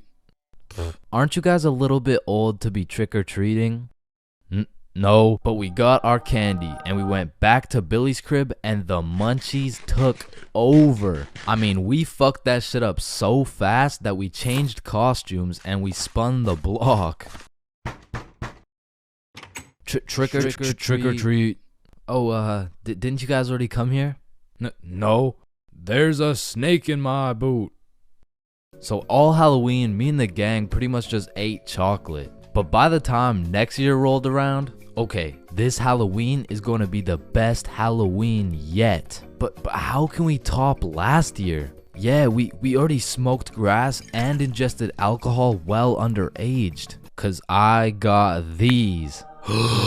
This dude Billy whips out a handful of shrooms. And honestly, Billy didn't even need to convince us, cause me and Bob were trying to have the best Halloween ever. So we split it up and we all down a sizable amount of magic mushrooms for our first time. And let me tell you, there are many smooth ways to consume some magic mushrooms. One being the pizza technique, as well as the good old PB and Shroom Sammy. However, we had smoked and we had drank before, but magic mushrooms were completely out of our expertise. So we just choked them shits down raw, and it was strange. It tasted like I just ate earth if earth was dry as fuck and like chewy. But about 20 minutes after eating the shrooms, Billy has a genius idea. Okay, hear me out. We go trick-or-treating, collect some candy real quick, and come back. So when these mushrooms hit, we can be eating good. Okay. Wait, then we need some costumes. Okay, I do have 3 costumes, but like, just don't ask any questions, okay? Why do you have no questions, bro? Now let's go get this bag of candy. So we're mobbing around the neighborhood in some gangster Teletubby suits. And we roll up to the first house like, trick or treat. Oh, you guys are so cute. And we were banging out house after house. But after about 4 houses, I started to notice my Teletubby mitts were looking a little suspicious. But I didn't have time to think about the psychedelics that were potentially invading my brain because I had bigger priorities. Go cop some Halloween candy. Trick or treat. Trick or treat. But as we walked up to the 8th house, I was undeniably tripping balls. Cause as I looked up at Bob, I just started uncontrollably laughing my ass off. And Bob's shrooms must have kicked in too, because we were both just hysterically laughing at each other for no reason. But then the door opened and I saw this tall ass bald dude with an unconceivably large smile on his face. I mean, the shrooms made it look like his smile was just unproportionately big, and I just assumed it was a Halloween mask. Man, I love your Halloween costume. What costume? Oh, holy shit. We need to get home ASAP. So we're making our way back home, tripping balls in our Teletubby costumes, and I'm just seeing the stars falling out of the sky. Then out of nowhere, Billy yells, "What the fuck is that?" Shit, I'm probably just tripping, but it looks like zombies running towards us at full speed. Oh, yeah. I see it too. Oh shit, we gotta run. So me, Billy, and Bob start booking it back to Billy's house. And I am hauling ass because there is no way I'm getting packed up by some zombies right now. And when I look back, I don't see some zombie costume. No, I see some real ass zombies, like bones sticking out, eyeballs look like they haven't blinked in centuries, and that shit just made me run faster. Cause to me, this was a life or death situation. I mean, in reality, it probably just looked like 360 We get back to Billy's crib. Holy shit, get in, get in. Lock it, lock it, lock it. And we were not taking any chances. I mean, we barricaded every single door in the entire house. And for a second, it was a horrible trip. I mean, I thought I was in the zombie apocalypse. But once we settled down, we were having the time of our lives, chilling and eating candy while tripping balls.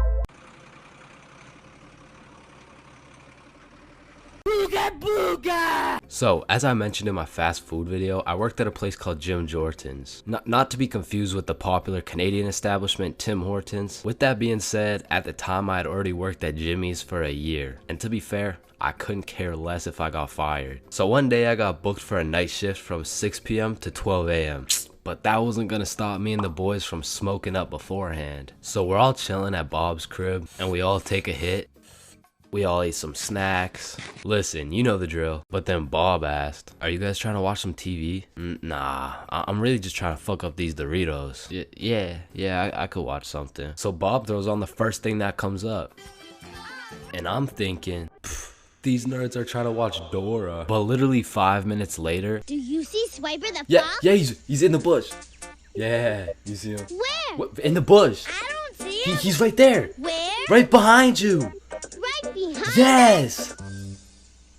Swiper, no, swipe. Oh hell no. All of a sudden, I was invested. This show had me in a trance. We were banging out episode after episode, and when I go to check my phone, it's already 5:59. So I'm like, oh shit, I got work in 1 minute. So I run to my car. I wouldn't drive. Not because I'm baked as shit. I was just broke, bruh. I didn't have a car. I was working at Jim Jordan's. So I haul my ass over to the bus stop. Then I wait there as fast as I can. I get on the bus.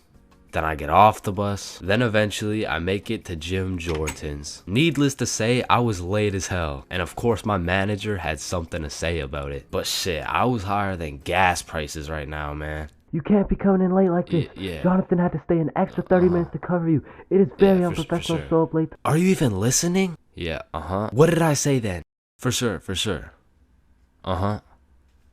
Yeah. She definitely knew I was high as hell. But she couldn't fire me. Cause honestly, nobody else wanted to work there. So I throw on the gym drip, hop on the drive-thru window, and I'm the type of dude whose brain just disintegrates when I'm high. So I was just chilling, you know, doing my thing. But all of a sudden some guy comes through the drive-thru and tries to kill my vibe. Sir, hello? Do you have my food? Yeah, what do you want? Well, I just ordered some food back there and Bro, what do you think this is? McDonald's? Yeah, I'm gonna keep it a stack. Most of my brain cells were still at Bob's crib watching Dora. And I guess one of my coworkers noticed that. Yeah, you should just make the drinks. I'll be on drive-thru. Okay.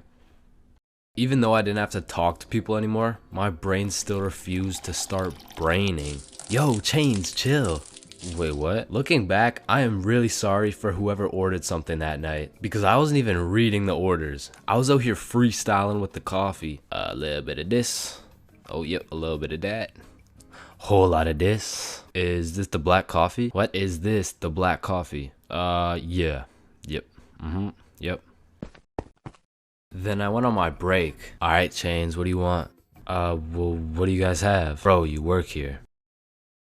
Can I get, everything? Oh, everything bagel? Nah. Just everything. Jim Jordan's never hit so hard in my life. I was an hour into my 30-minute break demolishing a meal for 5. Honestly, that day, I was probably one of the worst employees ever. But shit, I was having the time of my life. Wicka. Until some Debbie Downer tried to kill my positive vibes. Hey, who made this coffee? That'd be me. I asked for a black coffee and got a cup full of sugar and cream. Are you sure you didn't order that? And boom, she went off. I can't believe this. This is a disgrace. This is outright disrespectful. Let me talk to your manager right now. And listen, I know not everyone's brain just disconnects when they get high, but for those of you who are anything like me, don't go to work high if you want to keep your job. Wicka wicka. Wicka wicka. Yo, you can live the rest of your life without breathing. What? No, you need to breathe. Hey, watch and learn, my friend. Oh, shit. Would you look at that? Okay, class, today we're gonna be studying atoms. Yes, Chains. If we're made out of atoms, and we're studying atoms, does that mean atoms are studying themselves? Chains, are you high? No. No. Damn. You know how everyone says, oh, I took a shit. No, you never take a shit. You leave it. Yo, guys, I just took the meanest shit I've ever seen. Hell no. Bro, isn't it crazy that you can imagine what it would feel like to lick any object you look at? Bro, why are you looking at my balls like that? Oh, hell no. You know what I just realized? Yeah, what? Walking around with one crowbar is much more suspicious than walking around with 3 crowbars. Bro, is that your car? Oh, shit. Yo, this burger is busting in my mouth right now, bro. I know, this shit is scrumptious. The ham, it's just exquisite. But wait, ham? There's no ham in the burger. It's a hamburger, dumbass. Of course there's ham in the burger. No, the patty, it's made out of beef. Bruh, that's like saying a hot dog isn't made out of a dog, for Pete's sake. Damn. You're high as shit. Okay, when I say sun, do you think of day or night? Obviously the day, that's when the sun's out. Okay, makes sense. But what if I were to tell you that you see more suns in the sky at night than you do in the day? Whoa. You are hereby sentenced to 35 years in jail for repeatedly kicking a pregnant woman. Objection, Your Honor. When you really think about it, everyone in this room has repeatedly kicked a pregnant woman before. Even you, Your Honor. Fuck. Holy shit. Horses are naysayers. Sir, I am very sorry to inform you the STD results came back and you are positive for chlamydia, gonorrhea, trichomoniasis, syphilis, chlamydia, herpes, HPV, HIV, and chlamydia again. Somehow you got 3 cases of chlamydia. Damn, you know what that made me realize? That you should wear a condom? Nah, life is a sexually transmitted disease that will 100% lead to death. Damn right, sir, you got 3 days to live. You ever think about how old cars are looked at like, look at this dude's old ass car, he's broke as shit. Damn, at least my car isn't as old as this dude's. Holy shit, this guy's car is a shitbox. Damn. Look at that vintage car. Wow, that guy's car is insanely old. He's gotta be a millionaire. What the fuck? Is that Fred Flintstone? Whether we like it or not, we were all once inside some balls. Facts. I'm talking in the testes. Damn. I'm talking in the family jewels. I'm talking in the nut storage. I'm talking in the semen spheres. God damn, Todd's really laying down some mean pipe over there. You know, Todd beating down those doonies really got me thinking. Most people are made in a bed, born in a bed, and die in a bed. Damn. Bro, stairs were made to make a really big fall into a bunch of small falls. Oh, shit, are you good? You know, someone probably still gotcha knows from years and years ago. Gotcha knows, give it back. It's me. What? What do you mean? It's me. I am the one who gotcha knows. Wait, are you serious? Yes. Dude, give it back. Or what? Give it back. No, it's my nose now. You gotta eat the frog. No, just eat the frog. Nope, one bite. Not doing it. You just gotta try it. Not eating the frog. It tastes like chicken. Yo, mama tastes like chicken. Come on, it's tradition. You have to eat the frog. Damn, traditions are really just dead people peer pressuring us. Eat the frog, pussy.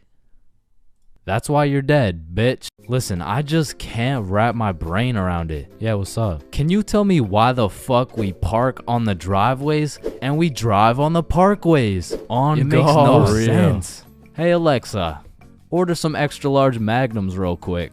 No, we both know you get absolutely zero bitches. Alexa, you literally Alexa, got stop. No reason Stop. on top of Alexa, you, and I both know Alexa, you are a shut size up. small condom ball. Bro, over the next generation, we're gonna see a serious decline in the number of people who are named Alexa. Damn. Wow, that's quite a beautiful birdhouse right there. Yeah, do you think it's made out of wood? Oh yeah, for sure. And where does wood come from? Fuck do you mean, where does wood come from? It comes from a tree. Exactly. Are you thinking what I'm thinking? People cut down birds' houses to make bird houses. Oh, fuck? Yeah, I meant people cut down bird houses to make bird houses. As you get older and older, a life sentence continues to become less threatening. Yo, there's probably a point where you just don't give a fuck. Put the money in the bag, bitch. I hereby sentence you to a life sentence in prison. 3 days later. Whoops. Oh. Okay, how the fuck did somebody look at all these rocks and trees and shit and just think, yeah, I can make a Wi-Fi out of this? Why is it a chair, bro? Someone tell me why it's a chair. You see, the word chair actually originates from the word cathedra, which is a combination of Latin words that mean sit and down. Incidentally, the word cathedral got its name as it is the seat or chair of the bishop. Oh, damn, this sandwich is about to go crazy, bro. Wait, that sandwich would hit way harder if we smoked before you eat it. Oh, okay, yeah, you right. A few moments later. Damn. What? Damn. My sandwich went bad. Nah, when you think about it, your sandwich didn't go bad. Something just started eating it before you did. Whoa, that's crazy to think about. Wait. Are you eating my sandwich right now? You gotta be faster than that, bro. I'm talking inside the cum factories. I'm talking inside the sperm bank. I'm talking inside these nuts. I'm talking in the Dwayne The Rock Johnsons. Damn. Nah, fuck you. Hey, fuck you then. That's why you eat meat. I don't eat meat. I'm vegan. Oh shit, same. But you're still a bitch. Okay, and I still laid pipe on your mom. Yo, what's going on here? He called me a bitch, and he said he had sexual intercourse with my mom. Yo, calm down. I thought you guys were both vegan. Yeah, what about it? If you guys are both vegan, are you guys really beefing? Damn, that was unfunny as fuck. Should we just beat his ass? Yeah, we should. Shit, damn. I see here. Looks like your toothpaste hasn't been doing the job. Try this one. 9 out of 10 dentists recommend this toothpaste. Wait a minute. If dentists make their money off people having bad teeth, and 9 out of 10 dentists recommend this toothpaste, why would I choose to use this one? Go. Shit, he knows. Man, you ever think about how the ocean is just some really big soup? Damn, I guess you're right. Or have you ever thought about how there's more airplanes in the ocean than submarines in the sky? Oh shit, apparently not. Damn, we're high as fuck. Man, you know what I just realized? What's up? Your balls are kind of like a body bag of sorts. You know what I'm saying? You gotta stop looking at my balls, bro. Okay, but who named it a chair? Like, who just looked at this thing and was like, oh, yup. This is gonna be called a goddamn fucking chair. Boo. Oh, you scared me half to death. What happens if you get scared half to death twice? Oh, I don't know. It's just a saying. Boo. Oh shit, is he dying? I think. Damn. When you really think about it, most guys will get their first set of flowers at their funeral. That's some real shit. Wait, Chains, are you high at a funeral? No.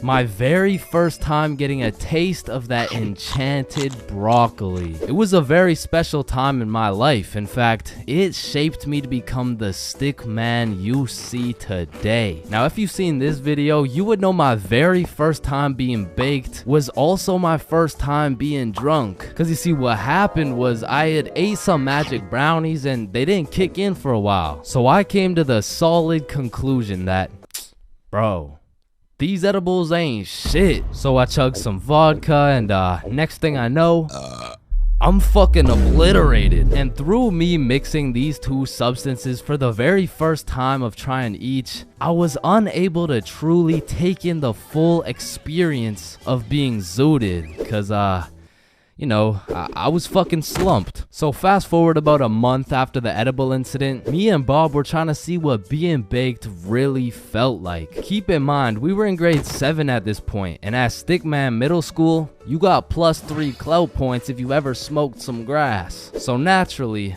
we were fiending for some Mary Jane, and we had just the person to call.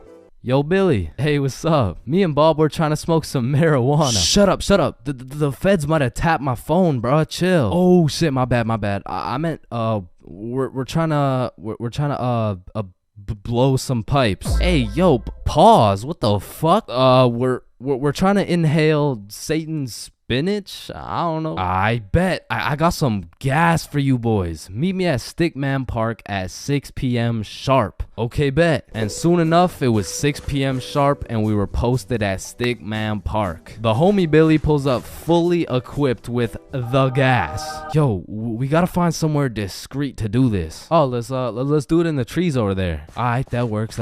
So we walk into this little forest with a bench in it and Billy whips out the pipe. What the fuck is that? It's a pipe. I took it from my sister's room. Bro, are you sure you didn't accidentally take her dildo instead? Shut up, bro. Lots of people smoke out of these bad boys. I don't know. There's just something about the way that it's shaped. It kind of. Are we smoking or not? Yeah, we're smoking. And then Billy takes out a plastic bag with the gas. Yo, take a whiff of this shit. And at this point, I had never got a sniff of the za before. So when I did take a whiff, damn, that's some strong shit right there. Hell yeah. And I got it from the plug for 50% off. Damn, bro, this is gonna get us high as hell. So Billy packed the pipe and handed it to me. He whipped out the lighter and said, suck it. Hey, yo, pause. Oh my. All right, inhale. Oh, I got you. And there it was, my very first hit of the Zaza. And I was coughing up a storm. And as Bob was taking his hit, I was sitting there like, am I high yet? Like, is this what it's supposed to feel like? Nah, you gotta smoke some more to get baked. So Billy packs some more into the pipe and hands it to me. I inhale. But still nothing. So me and Bob are looking at each other like, bro, are we like invincible or some shit? I think so. And Billy's like, no, you have to inhale and hold it in your lungs for as long as possible. So I try it. I inhale, I held it, and then I was coughing up a storm again. We repeated these steps for like 20 minutes and still nothing. Now, me and Bob didn't know shit when it came to the topic of devil's lettuce, so we were just taking Billy's word for everything. Yo, don't worry, it'll hit you in like an hour. So we walk back to Bob's crib and sure enough, an hour goes by. Yo, are you high yet? Nah, I still feel normal. What about you? Yeah, I'm chilling. So we waited and waited all night. and nothing happened. Now, a quick scientific analysis of the situation. What had happened was Billy's plug saw that he was 13 and realized he could make a quick buck off him. So he had given him 50% off. However, he gave him straight stems. Now, if you're not sure what this means, let me break it down for you using enchanted broccoli. Now, we all know that broccoli is a nutritious vegetable. However, a wide majority of the nutrients are packed directly in the broccoli crown, leaving the stem of the broccoli with very small amounts of nutrients in comparison to the top part. This means that eating the top part of the broccoli will indeed make you big and strong. However, the stem itself lacks the capacities to quote-unquote make you big and strong, if you know what I'm saying. Remember, eat your broccoli. So essentially, me and Bob were smoking that doo-doo pack, smoking straight Reggie. So Bob and I felt as though we needed some redemption, and we knew just the perfect day to do it. April 20th, 420. So today was the day we would really know what being zooted felt like. So me, Billy, and Bob went over to our homie's house because we knew this homie in particular would have the facilities to celebrate April 20th. So we knock on his door, he lets us in, and the first thing this motherfucker says is, "So, are we smoking fat today or what?" "Hey, sir." "Alright, follow me." So we followed the homie into his mom's room, and when he opened her closet, she was equipped with every kind of grass you could imagine. He snatched a few pre-rolls and we went to his backyard. He lit up the first J and passed it straight to me. And after all these years, it felt as though my entire life had led me up to this very moment.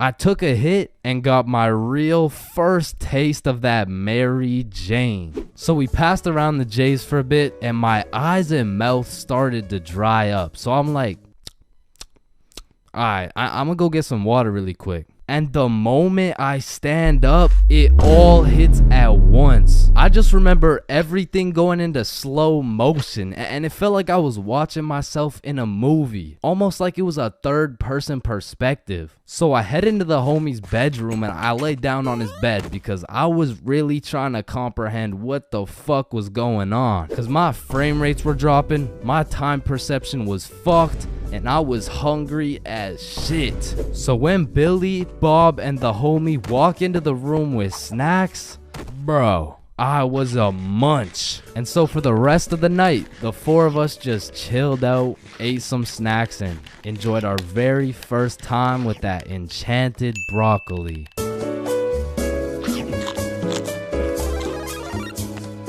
Yo, really quick, I wanted to say this video was inspired by Mostly True, the 7 Levels of High video. If you haven't seen it already, go check it out. And I'm not the most experienced smoker, but I generally have 3 stages of being high. The first stage is baked.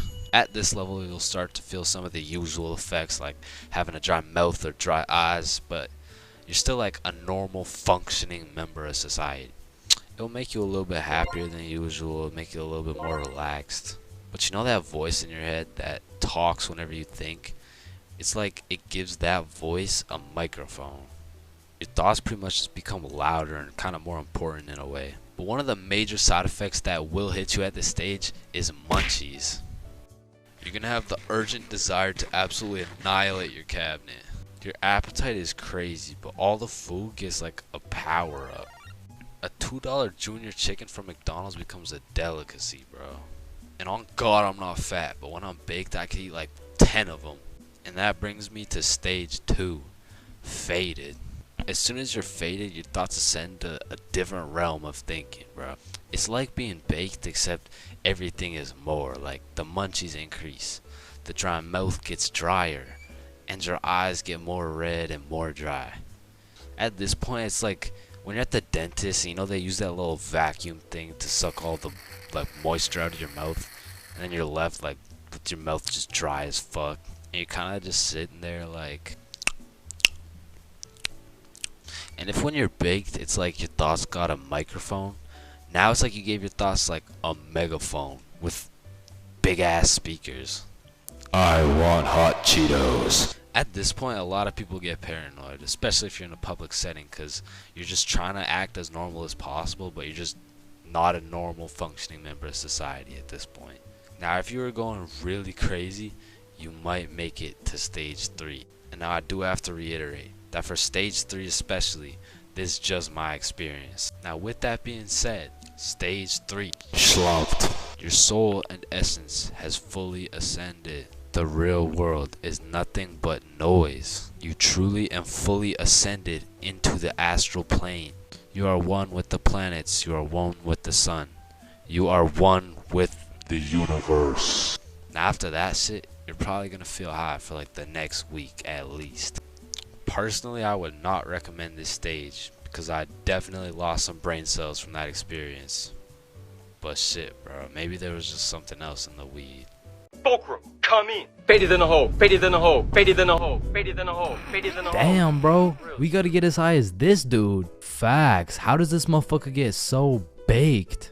I don't even know. Let me check. Oh, here. Yup. Just getting faded in a hole out here at the fucking goddamn Burger King, you feel me? About to take my first Smackington off the Benjamin. Damn, it looks like we gotta hit the Benjamin in a Burger King. Yo, what the fuck is a Benjamin? I don't know, but I'm trying to find out.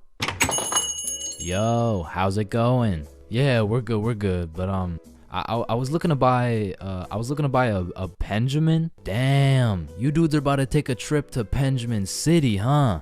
Yeah, we're about to hit the Benjamin and things of that nature. Awesome. Here you go, Yodi gang. Thanks, man. Oh, and dudes, but between you and me, there's a Burger King next door, if you know what I mean. Oh, thank you. Alright, so I guess we're just walking this bitch and start hotboxing this Burger King. Bro, isn't that illegal? I don't fucking know.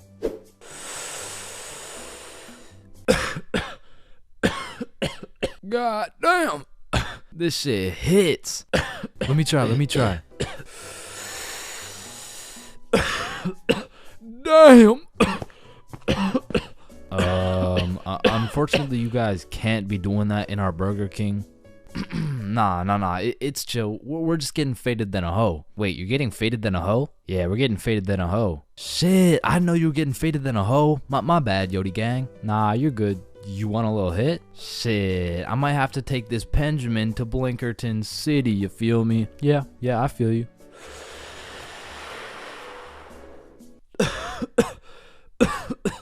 Damn, this Benjamin rips harder than a hoe.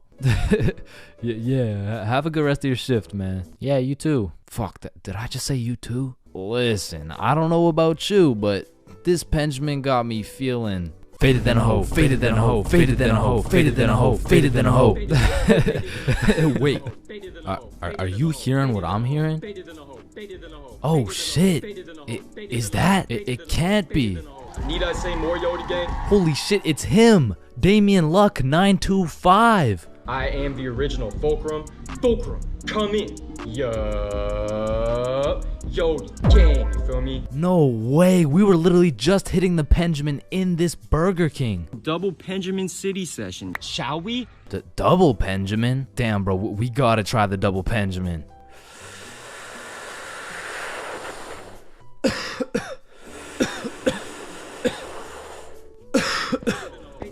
Yo, where are we? I'm faded out here in Yodi land, you feel me? No fucking way. It's a city full of Damien 925. Yo, this is crazy. Bro, these munchies are crazy. Facts, let's go cop some food. Holy shit. 7-Eleven is just full of motherfuckers hitting the Benjamin. The whole goddamn store is hotboxed. Yo, quick, buy the Doritos before I pass out. Oh, fuck. Hey, wake up. Wake up, hey, please wake up. I just... Hey, it's gonna be okay, it's gonna be okay. Just got 5 things to say. Yeah, what is it? What is it? Faded in a hole, faded in a hole, faded in a hole, faded in a hole, faded in a hole. Need I say more? Hey, but you gentlemen have a good rest of your day.